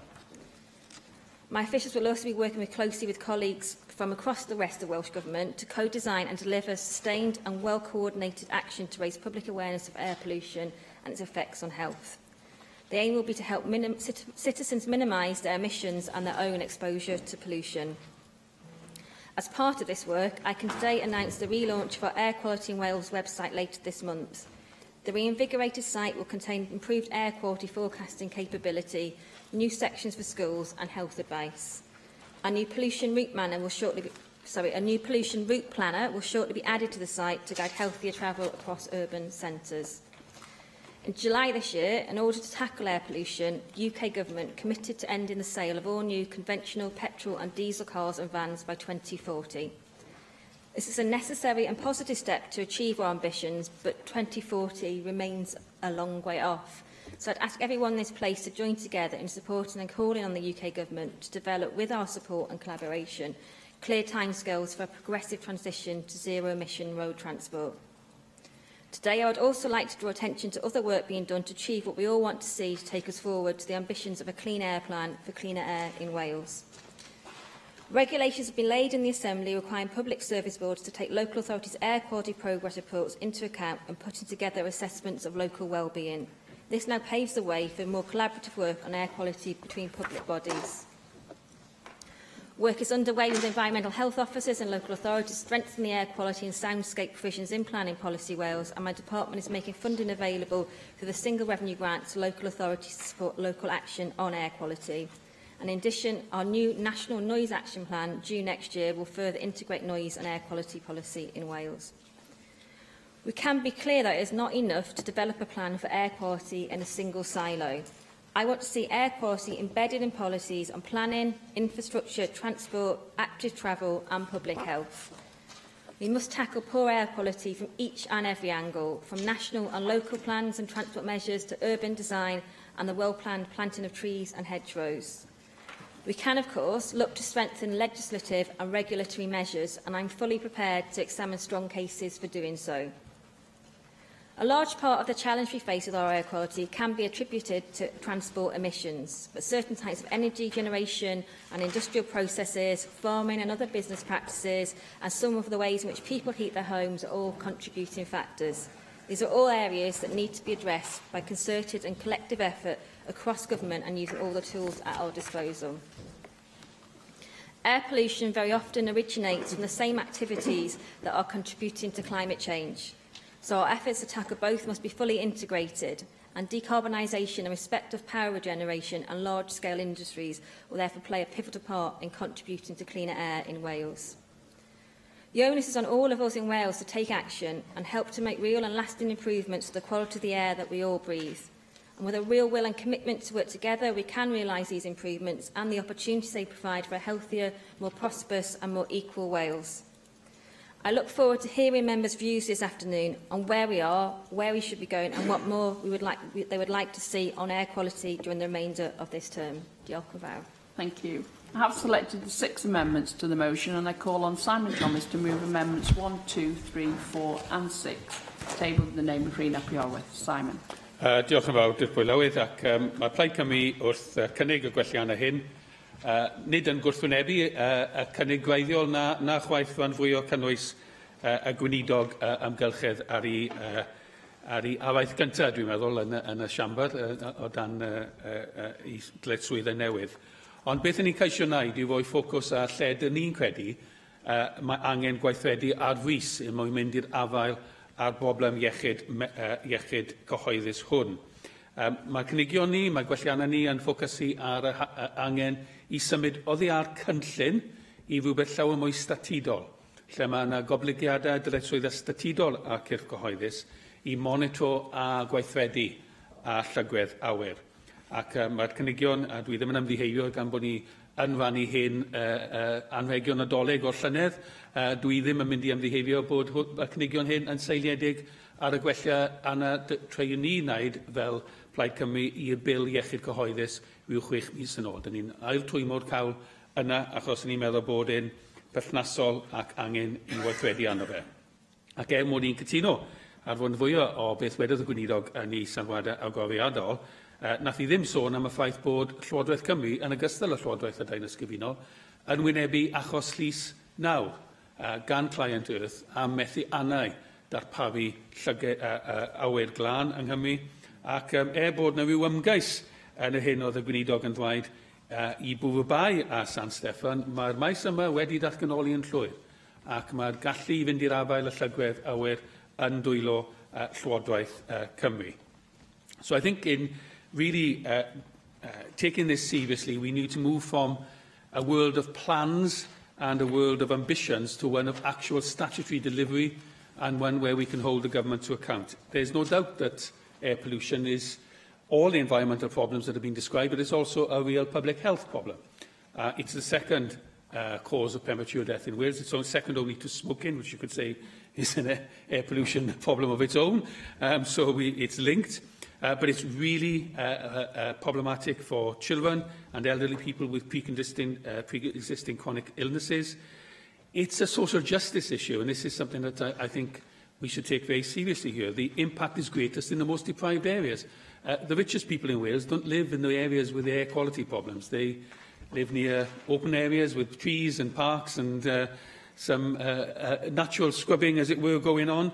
It's the areas in the 10% most deprived areas, for example, have 5 times the higher levels of carcinogenic air pollution. It's a very clear public health and social justice issue. And if we look at those towns and cities, and famously Haverfordwynne Road in Crumlin, in Caerphilly, which is one of the UK's most polluted roads, let alone Wales, we see very clearly the association of air quality problems with deprived communities and with communities that are struggling economically as well. So people are not able to move out of those communities and make their own choices. I think in dealing with this, we don't only want to hear from what the Minister set out, we want to hear more about what actual targets will be done, what statutory monitoring will be done. I think we need to hear a little more. I was glad that the Minister mentioned trees and shrubs, but I think we need to hear a little bit more about a specific plan to plant trees, the right kind of trees, because it does actually depend which kind of trees you plant in what areas, as I understand it, to ensure that we help have a natural way of trying to clean up our air. But we also need to have a greater emphasis, yes, on the problems created by the transport infrastructure we have, but on the opportunities as well to decarbonise that in the most simplest way possible, which is to make it easier to walk and cycle, just make it easier to get around. Sustrans, I heard here from a previous Sustrans person there, I think. Sustrans only the last couple of weeks did an examination of the walking and cycling plans for England and Scotland. I couldn't find the one for Wales. I don't know if they did it for Wales or not, but they certainly did it for England and Scotland. That said, just if the plans were implemented, not asking for more than the two governments have said they're going to do anyway, if those plans were implemented in themselves, it would reduce deaths from air pollution by more than 13,000 in those two countries over the next 10 years, and would save nearly £10 billion. So we really need to integrate air pollution measures and clean air measures, to be more positive, into the way we structure our transport system, into the way we build our schools, where we build our schools. We need, as a temporary measure, certainly to have a statutory responsibility to monitor air quality outside our schools, because children exposed to severe air pollution are 5 times more likely to have poor lung development and increased susceptibility to infection. So all this, to me, means that air pollution has not had the attention that it deserves from government to date and from ourselves as Assembly members. That's changed over the last year or so. We've started to talk about it more. We've started to take it more seriously. I welcome the fact that the government is moving towards an action plan, but I don't think we'll address this fully until we put it on our statute book and have a real statutory approach to clean air in Wales. Thank you. I call David Melding to move Amendment 5, tabled in the name of Paul Davis. I do move the amendment, Deputy Presiding Officer. According to Public Health Wales, ambient air quality in the UK has on the whole improved steadily over recent decades, mainly as a result of reduction in industrial emissions and better regulation and technological advances in cleaning vehicle fuels and more efficient engines. But it's a great tragedy, really, that against that generally improving air quality, we still have real problems, and much of the gains are offset by increasing number of road vehicles, and they're often concentrated in particularly deprived areas, as Simon has just outlined. So I do think we need to return to this and have a targeted approach, a very local approach, and to realise how integrated it is to some of the wider factors like deprivation. Also, the health issues, which I think are very prominent, and I won't repeat them as Simon covered that. But just to say, as well as the appalling individual costs, the societal costs estimated by DEFRA are very considerable, amounting annually to something like $27.5 billion, and particulates alone 16 billion a year. So we clearly need to take action here very forcefully. Can I just say the Conservative amendment, I think, is necessary, just because point 3 of this motion, I think, is a little grudging and uncooperative in its aim. So I'm trying to put that right, because we do need a coordinated effort across parties and across government, which, in fairness to the Minister, did, I thought, a tone of her speech did reflect that. You know, we would very much welcome the substantive measures that such as phasing out new petrol and diesel cars and vans by 2040. And we should be encouraging a greater partnership with that and ensuring it's effectively enforced, and, you know, possibly as public opinion perhaps becomes more forceful as well, and demanding that we may even do a bit better than those targets. So, you know, in general, I think that we need to be reflecting the work that has been done in a very pioneering way by the UK government. I mean, I think it's the first to announce these sort of these targets, and I do think that that's the type of vision that we should be replicating over the areas under our control. Can I welcome in general Plaid's amendments, apart from the final amendment, which we'll abstain on because of its self-congratulatory tone, which we don't want to be particularly... and I thought the other amendments are quite constructive. Amendment 1, just reiterating those points around the public health aspects. I particularly thought Amendment 4 was helpful in terms of air quality management around schools, if we look at the exposure of children to severe air pollution and the effects that have, it really is quite concerning. And I know that a recent Freedom of Information request submitted by the British Lung Foundation to local authorities found that 57% of them were not monitoring air pollution within 10 metres of schools. And now that's a UK-wide issue. I do accept that. That's not just Wales. But I think that's a very clear indicator of what we should be doing, really, to ensure that we're driving up standards and particularly protecting the most vulnerable. Before I conclude, Deputy Presiding Officer, could I quickly speak about the role of towns and cities in these efforts? Wales's urban areas are the front line of the fight to reduce emissions and to improve air quality. And I've recognised this for a long time and called for more significant measures to address this. I am pleased that this is now much higher on the agenda. There was a Conservative minority debate very early in this Assembly in the summer of 2016, because it had not been mentioned in the programme of government, air quality. And we were very concerned about that. So we did raise the issue then. And in fairness to the Welsh Government, I mean, they have devoted increasing attention to it. But, I think some very pertinent points have already been made by Simon about the need to drive through targets now. 5 towns and cities in Wales, Port Talbot, Chepstow, Cardiff, Newport and Swansea, reported illegal and damaging levels of air pollution in 2016. And it's not difficult to see why, and the sort of action that we do need to reduce that in terms of reduced car use and more active travel bans. The problem we have from vehicle emissions really is an overriding issue, and these are responsible for about 70% of airborne pollutants. And I'm pleased to see there are a couple of statements of opinion on this, and I've put one down calling for the Welsh Government to pilot a clean air zone in Cardiff. I think that would really be useful. To date, the leading role for local authorities has been front and centre of air quality policy, but we must also recognise the need for national leadership. We've seen that from the UK government. I think we need to see more now from Welsh Government, but they will have our cooperation when they do the right thing. And whilst we've amended the motion, I'm sure that we will support whatever the Assembly adopts this afternoon in this important debate. Thank you. Thank you. John Griffiths. Diolch yn fawr, Dypwy Lewydd. Equality is certainly a major issue for public health and also for the environment. And I think we've already heard some very important themes that need to be fully addressed if we are to make the sort of progress I'm sure we would all like to see. Yes, it is a major challenge in urban areas in Wales, in our cities and towns, as well as elsewhere.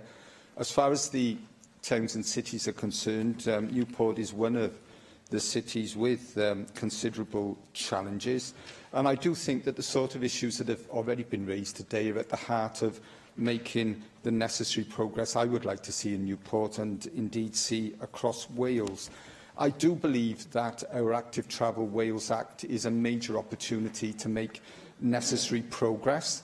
We have local authorities bringing forward their integrated route maps at the moment, and we do need to engage with that legislation, the Act itself, and indeed the action plan, with commitment and indeed enthusiasm. And if we do that effectively, Dypwy Lewydd, we will be making major inroads into vehicle usage, which is at the heart of many of these problems of poor air quality. And we know that in years to come, we may well see important developments that will help us on this agenda, for example, electric vehicles.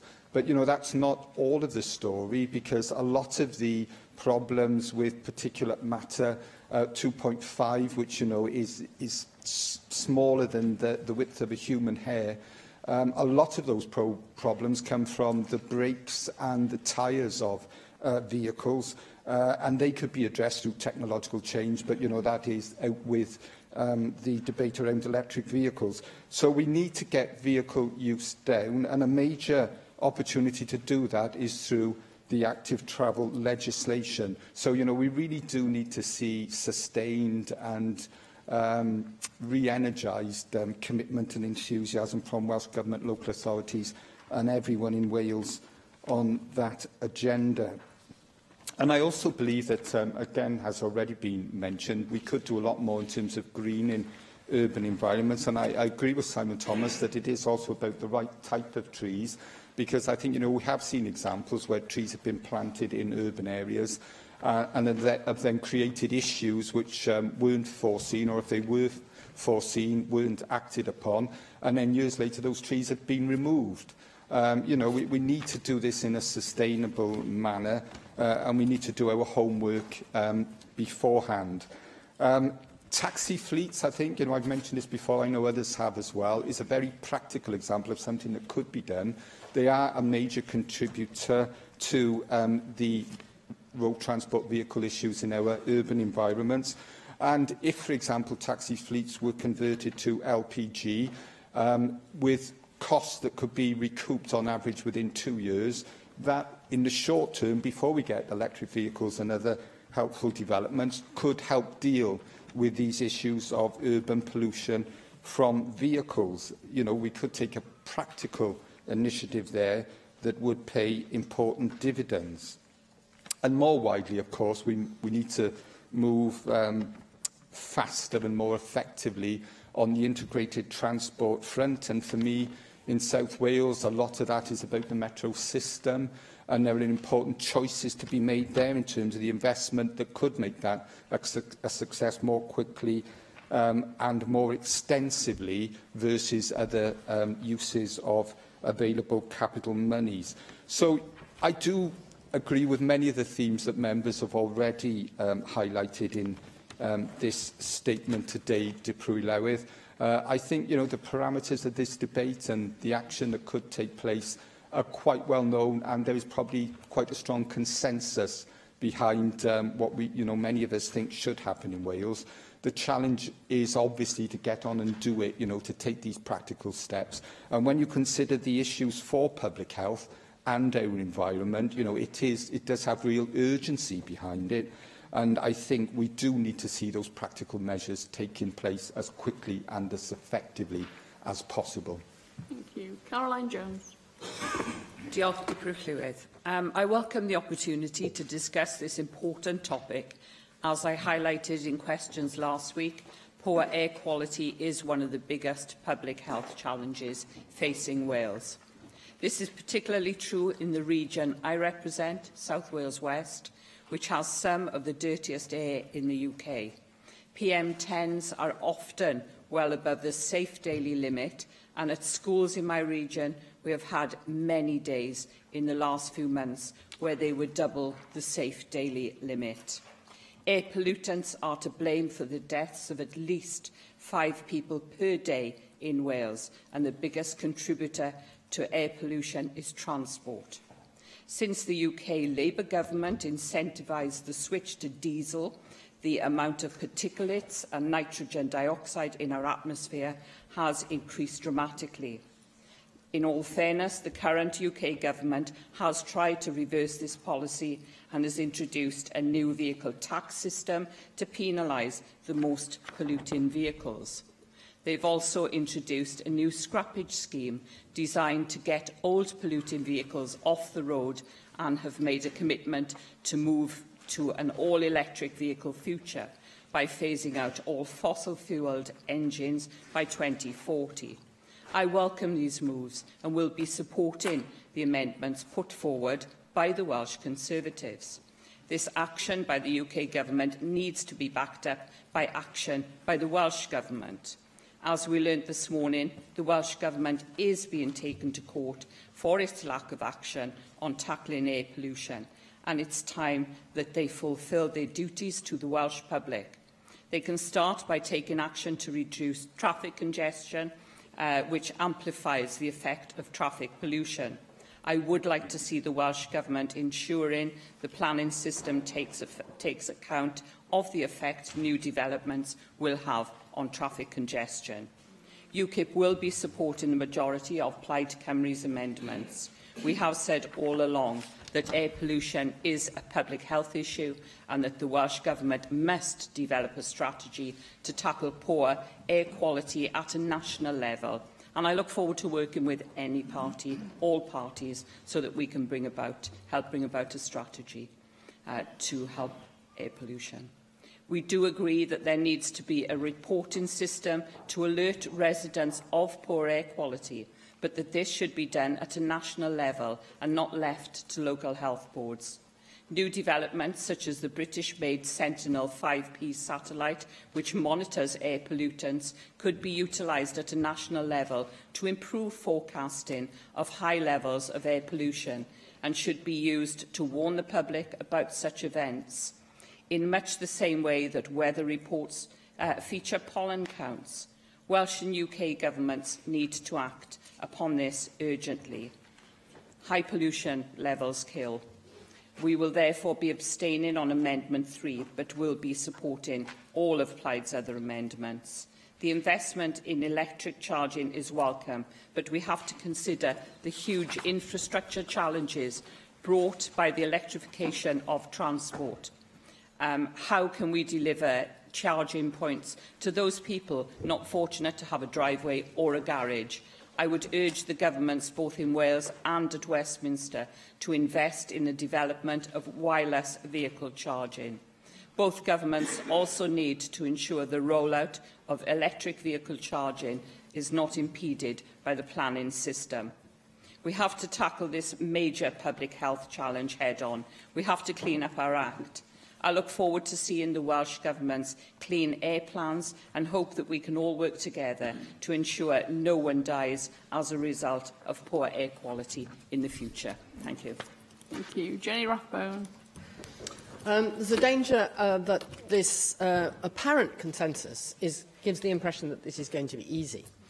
But I'd like to remind you that the car lobby is really powerful. And if we are going to do anything about this, we are going to have to face down the car lobby. I very much welcome the vigour and, I hope, rigour with which the new Environment Minister is pursuing this important issue, and we now need action, not words.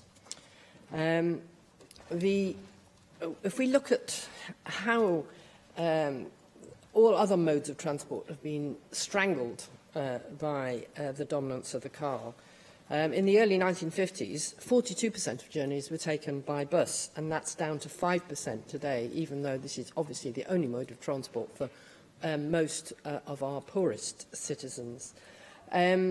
Cycling, 11% in 1952, 1% today, and the car, 27% in the early 50s, and now over 80% of journeys are taken by car. So we have a huge problem, which is fuelled by the fiscal and transport policies that have been going on for generations. The cost of a car becomes cheaper and cheaper, whilst rail and bus fares continue to rise and rise. And in the last 5 years alone, rail fares have gone up 15%, bus and taxi fares up 14%, and the cost of running a car has decreased by 5%. Little chance of change from the UK government. The Chancellor of the Exchequer has yet again frozen the climate change fuel levy, and today we learned that train fares next year will see the largest hike in 5 years. And all this while wages are stagnant. So it can't be any surprise, really, that 4 in 5 commuters into Cardiff, over 60,000 people every day, travel to work by car. Building more roads just leads to more people shifting to commuting by car, so the investment we have to make is in better public transport, in increasing our rail capacity, delivering on the metro, and in delivering better and more buses in the meantime, which must go hand in hand with tough measures to address this problem well before 2040. Because we have to acknowledge that the reason that this is such a huge public health issue is because 1/5 of all cases of low birth weight babies is due to traffic-related air pollution, with the greatest harm occurring in early pregnancy before women realise they're even pregnant. We know that, or we think that maternal exposure to benzoaprine, which is generated by diesel engines, is linked to mental health problems in children and neurocognitive delay. And the level of nitrogen dioxide in Cardiff and the Vale residential areas being the highest in Wales, we know that that is linked to an increased risk of ADHD. But above all, we need to get across to parents doing what is colloquially called the school run. We need to listen to Professor Sir David King, the former Government Chief Scientific Advisor, who says children sitting in the back seat of vehicles are likely to be exposed to dangerous levels of air pollution. If more drivers knew the damage they could be doing to their children, they'd think twice about getting in the car. People are not hearing this message at the moment, and we can see the evidence cluttered around practically all our primary schools, where people are obviously living within easy walking distance of the school, because otherwise they wouldn't be able to go to that school. We know the benefit of exercise to improve people's concentration at school, and yet we still have the situation we have. And it isn't children who need persuading, it's adults. In Cardiff and the Vale, 1/4 of all adults are inactive, according to the Director of Public Health. That is, they take less than half an hour's physical exercise a week. They just move from the sofa to the car to the desk and back again. So we need a massive public education drive to persuade people to do short journeys of less than 2 kilometres, just over a mile, by walking or cycling. And we need to get tough with local authorities who fail to implement the Active Travel Act. We don't need more legislation, we just need to implement the legislation we've got. And we know that by imposing congestion zones, for example in London, had led to an 80% increase in people using bicycles. So I think that there's a really clear indicator of what we need to do. We just need to get on and do it. Lee Waters. Thank you. I'm very pleased that we're debating air quality in the National Assembly today, and I'd like to take us from the general to the particular on a journey down Sandy Road in Llanelli. This is the road, for those of you not familiar with the area, leading out of Llanelli towards Buryport and Kidwelly. Along that road is two schools, Coleg Sir Gar and Ysgol Strade, and along it is another school just up Denham Avenue, Ysgol Furness. It is the main thoroughfare out of Llanelli, and in Buryport there is now continued housing developments, and smack along the middle of the road is the massive new Park Ystradi housing development on the site of the old Scarlets rugby ground. This is an area which already has harmful levels of nitrogen dioxide, and the situation is getting worse. It is an air quality management area, and the residents are getting increasingly desperate about the build-up of traffic in this area. It is an unpleasant place to walk, it is an unpleasant place to live, and through repeated actions we are compounding the problem rather than alleviating it. Now, to me, Sandy Road is a classic case study in the policy dilemma that we face ourselves in, the disjointed approach we're taking to this project and the prioritisation of short-term needs and the lack of long-term thinking, precisely what we designed the future generations to tackle, and this is an example of where such future thinking is desperately needed, because had it been applied in the past, we wouldn't be in this situation now.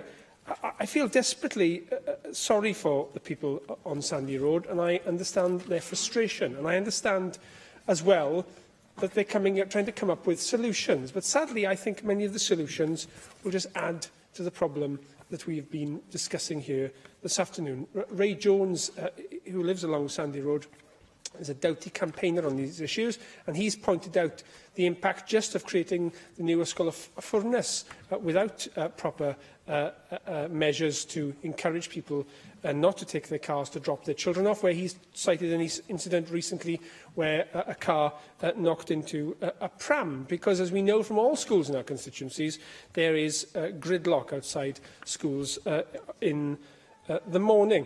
His solution, and the solution of nearly 2,000 people who have signed a petition, is to create a bypass along Sandy Road. And again, for those of you who don't know it, the suggested route would be over the Sandy Water Park housing development, which is only some 300 metres away from the main road, which is one of the most tranquil areas in the area, with lovely nature and close to where two national Eisteddfods were held, where they were rightly complimented as a beautiful place to hold the festival in Llanelli.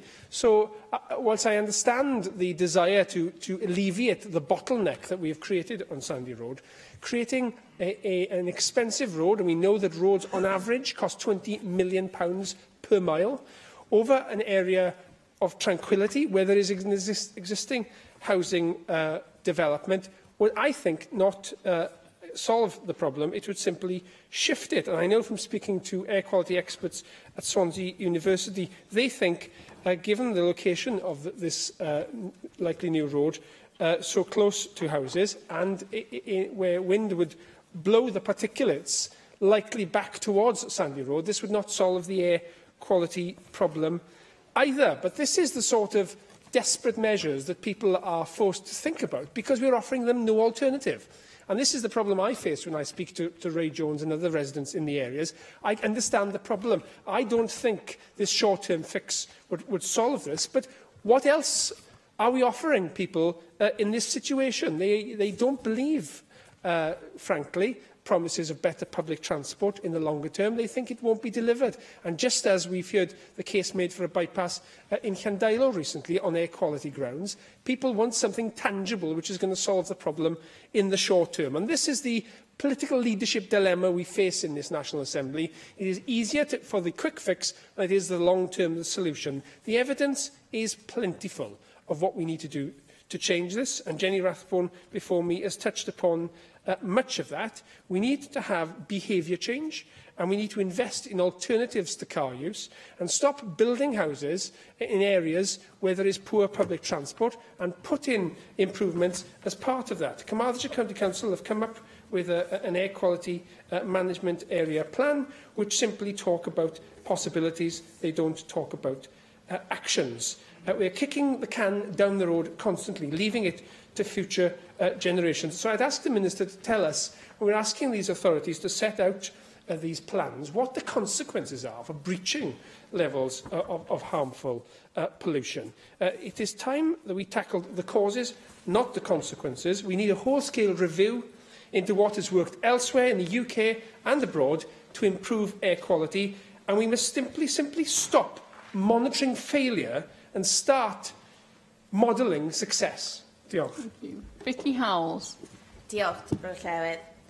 There's no one today who would doubt that air pollution is a social evil, and being a social evil should be dealt with immediately and drastically.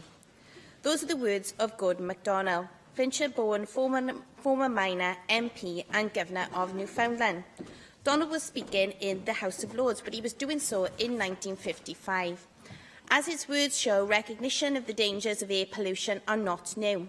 Foremost among these dangers is air pollution's impact on our physical health, and I'm glad the Welsh Government recognises this by linking the two issues in its national strategy.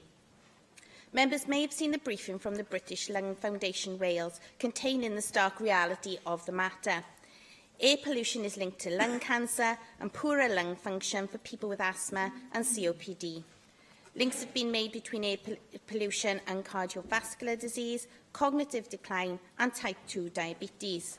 Children in particular are at risk, with air pollution affecting development and resistance to infection. Nearly 1,300 early deaths per year in Wales can be attributed to air pollution. Public Health Wales has described this as a public health crisis, second only to smoking and more concerning than obesity or alcohol. We have good public awareness of the dangers of these, backed up by first-rate public health campaigns.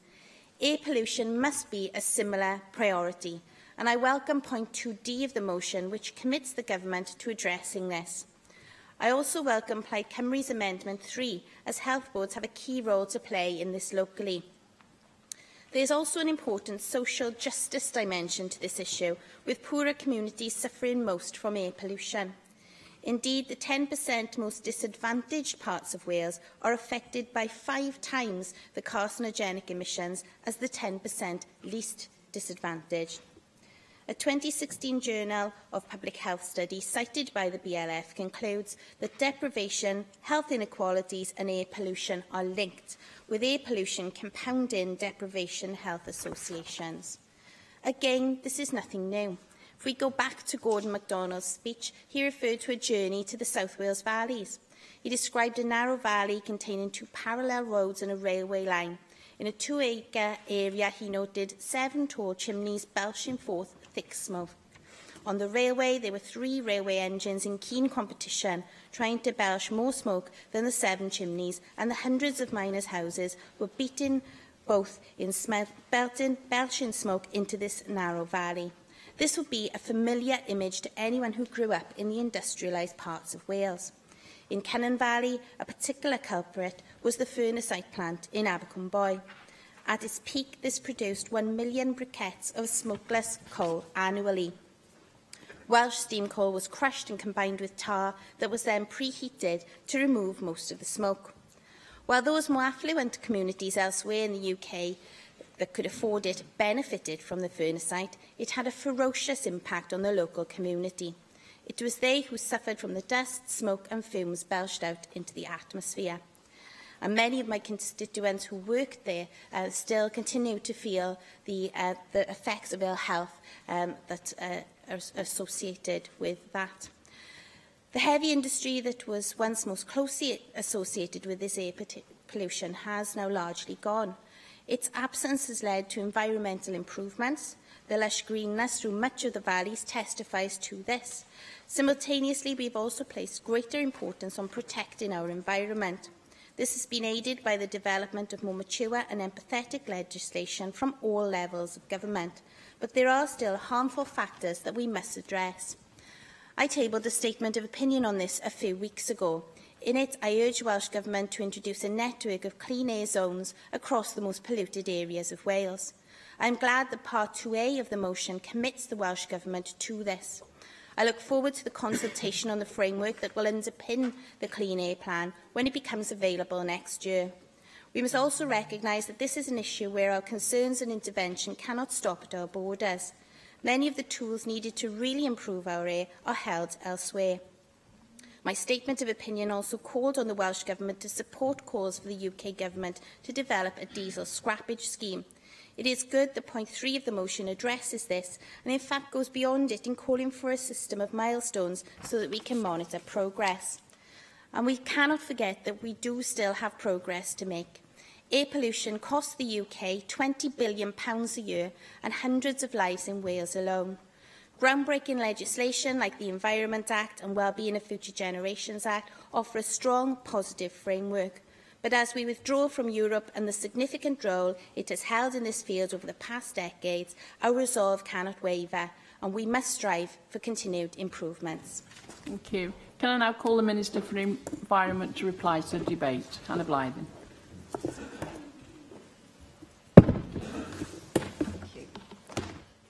Thank you, Deputy Presiding Officer. You can tell I'm still a novice, as I wasn't ready for that then.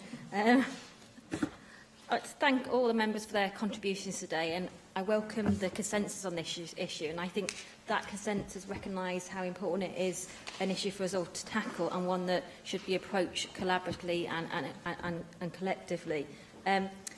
Simon Thomas was right for consensus. This is my first speech was my first speech as a minister in this chamber, but I'm not quite convinced by his idea of what a Christmas present is. So at this point, thanks for that.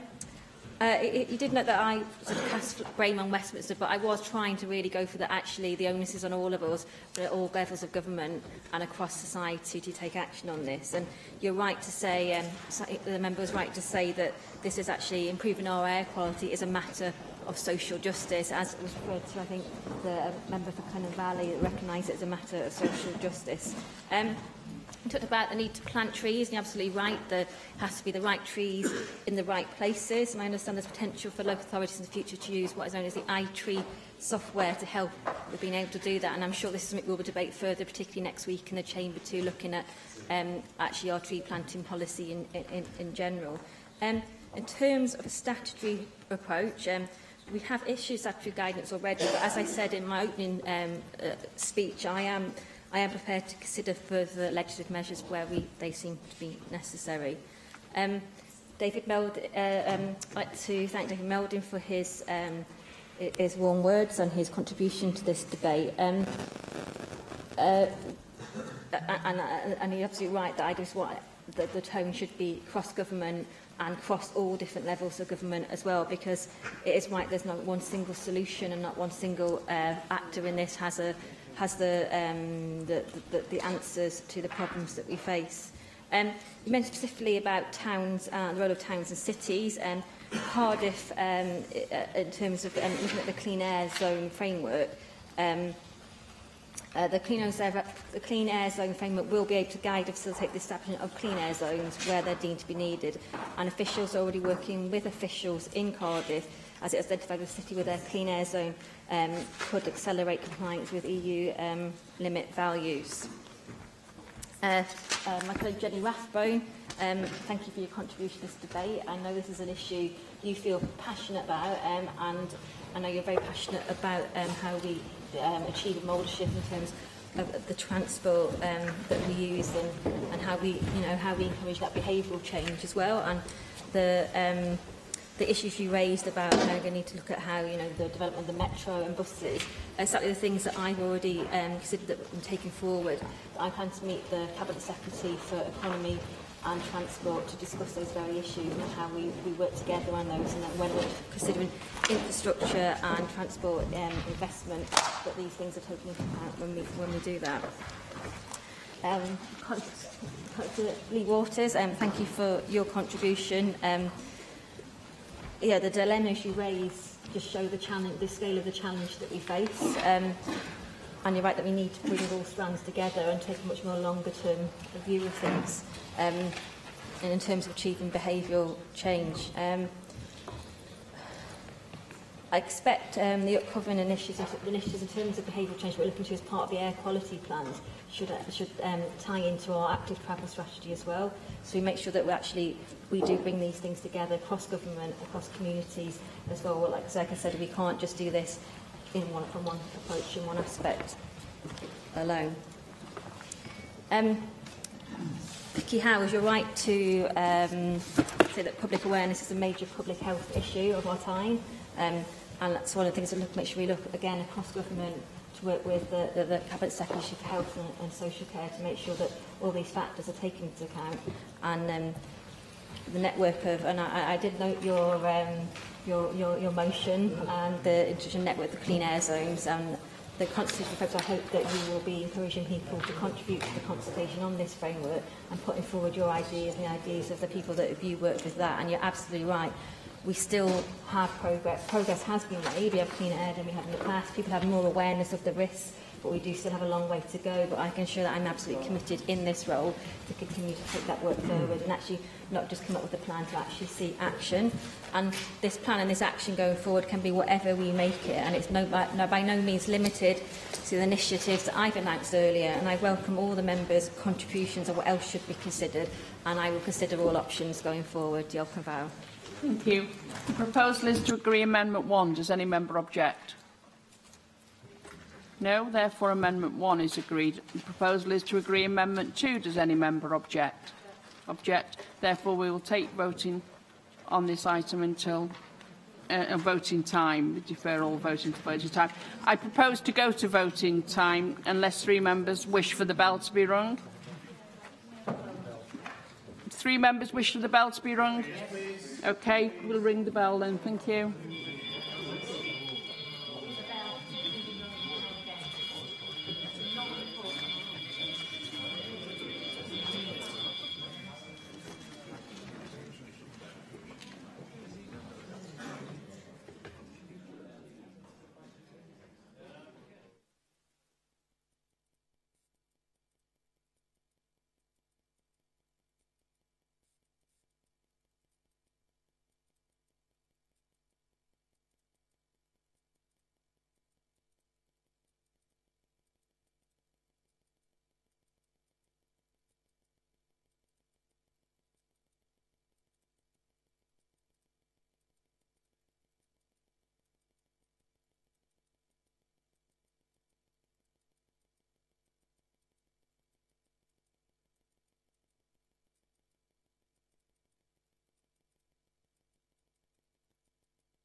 Well, we have waited the 5 minutes as required for the ringing of the bell, and therefore we now move to voting time.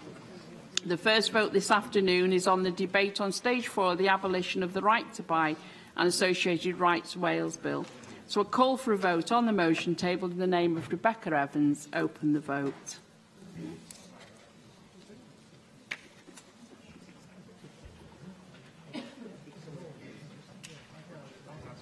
Close the vote.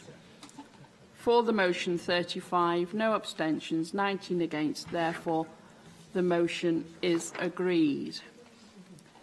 We now move to a vote on the draft budget. And I call for a vote on Amendment 1, tabled in the name of Paul Davis. Open the vote.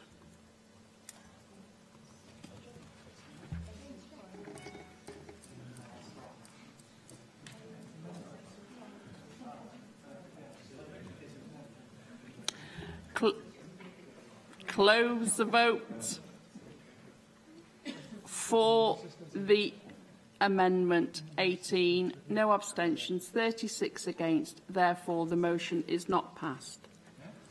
So I call for a vote on the motion tabled in the name of Julie James. Open the vote.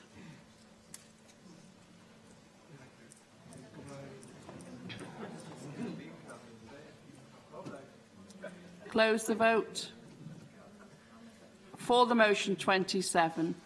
8 abstentions, 19 against. Therefore, the motion is carried. We now move to a debate on the air quality. And I call for a vote. Right, I call for a vote on Amendment 2, tabled in the name of Rhun ap Iorwerth. Open the vote.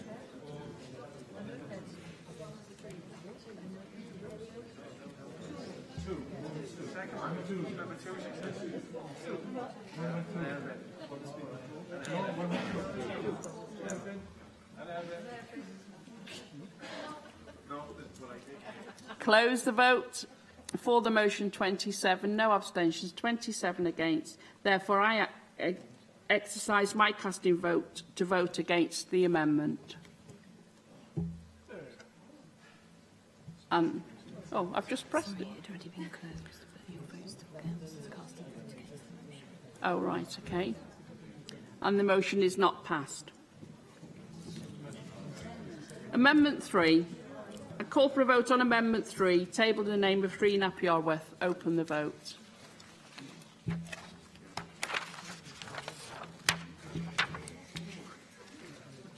Close the vote.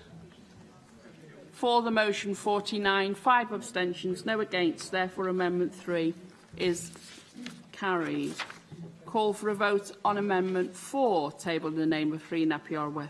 Open the vote.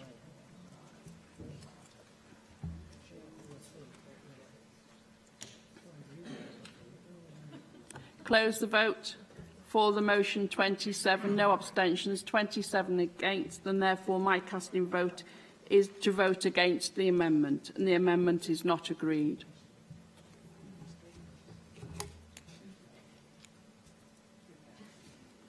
Amendment 5.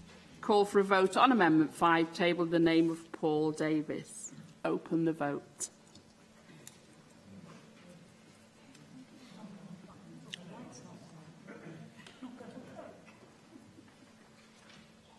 Close the vote.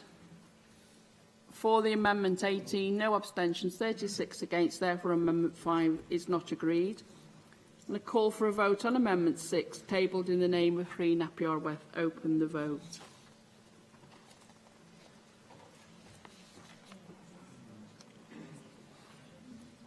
Close the vote. For the motion, 41, 13 abstentions. Therefore, the amendment is carried. And I now call for a vote on the motion as amended. Open the vote.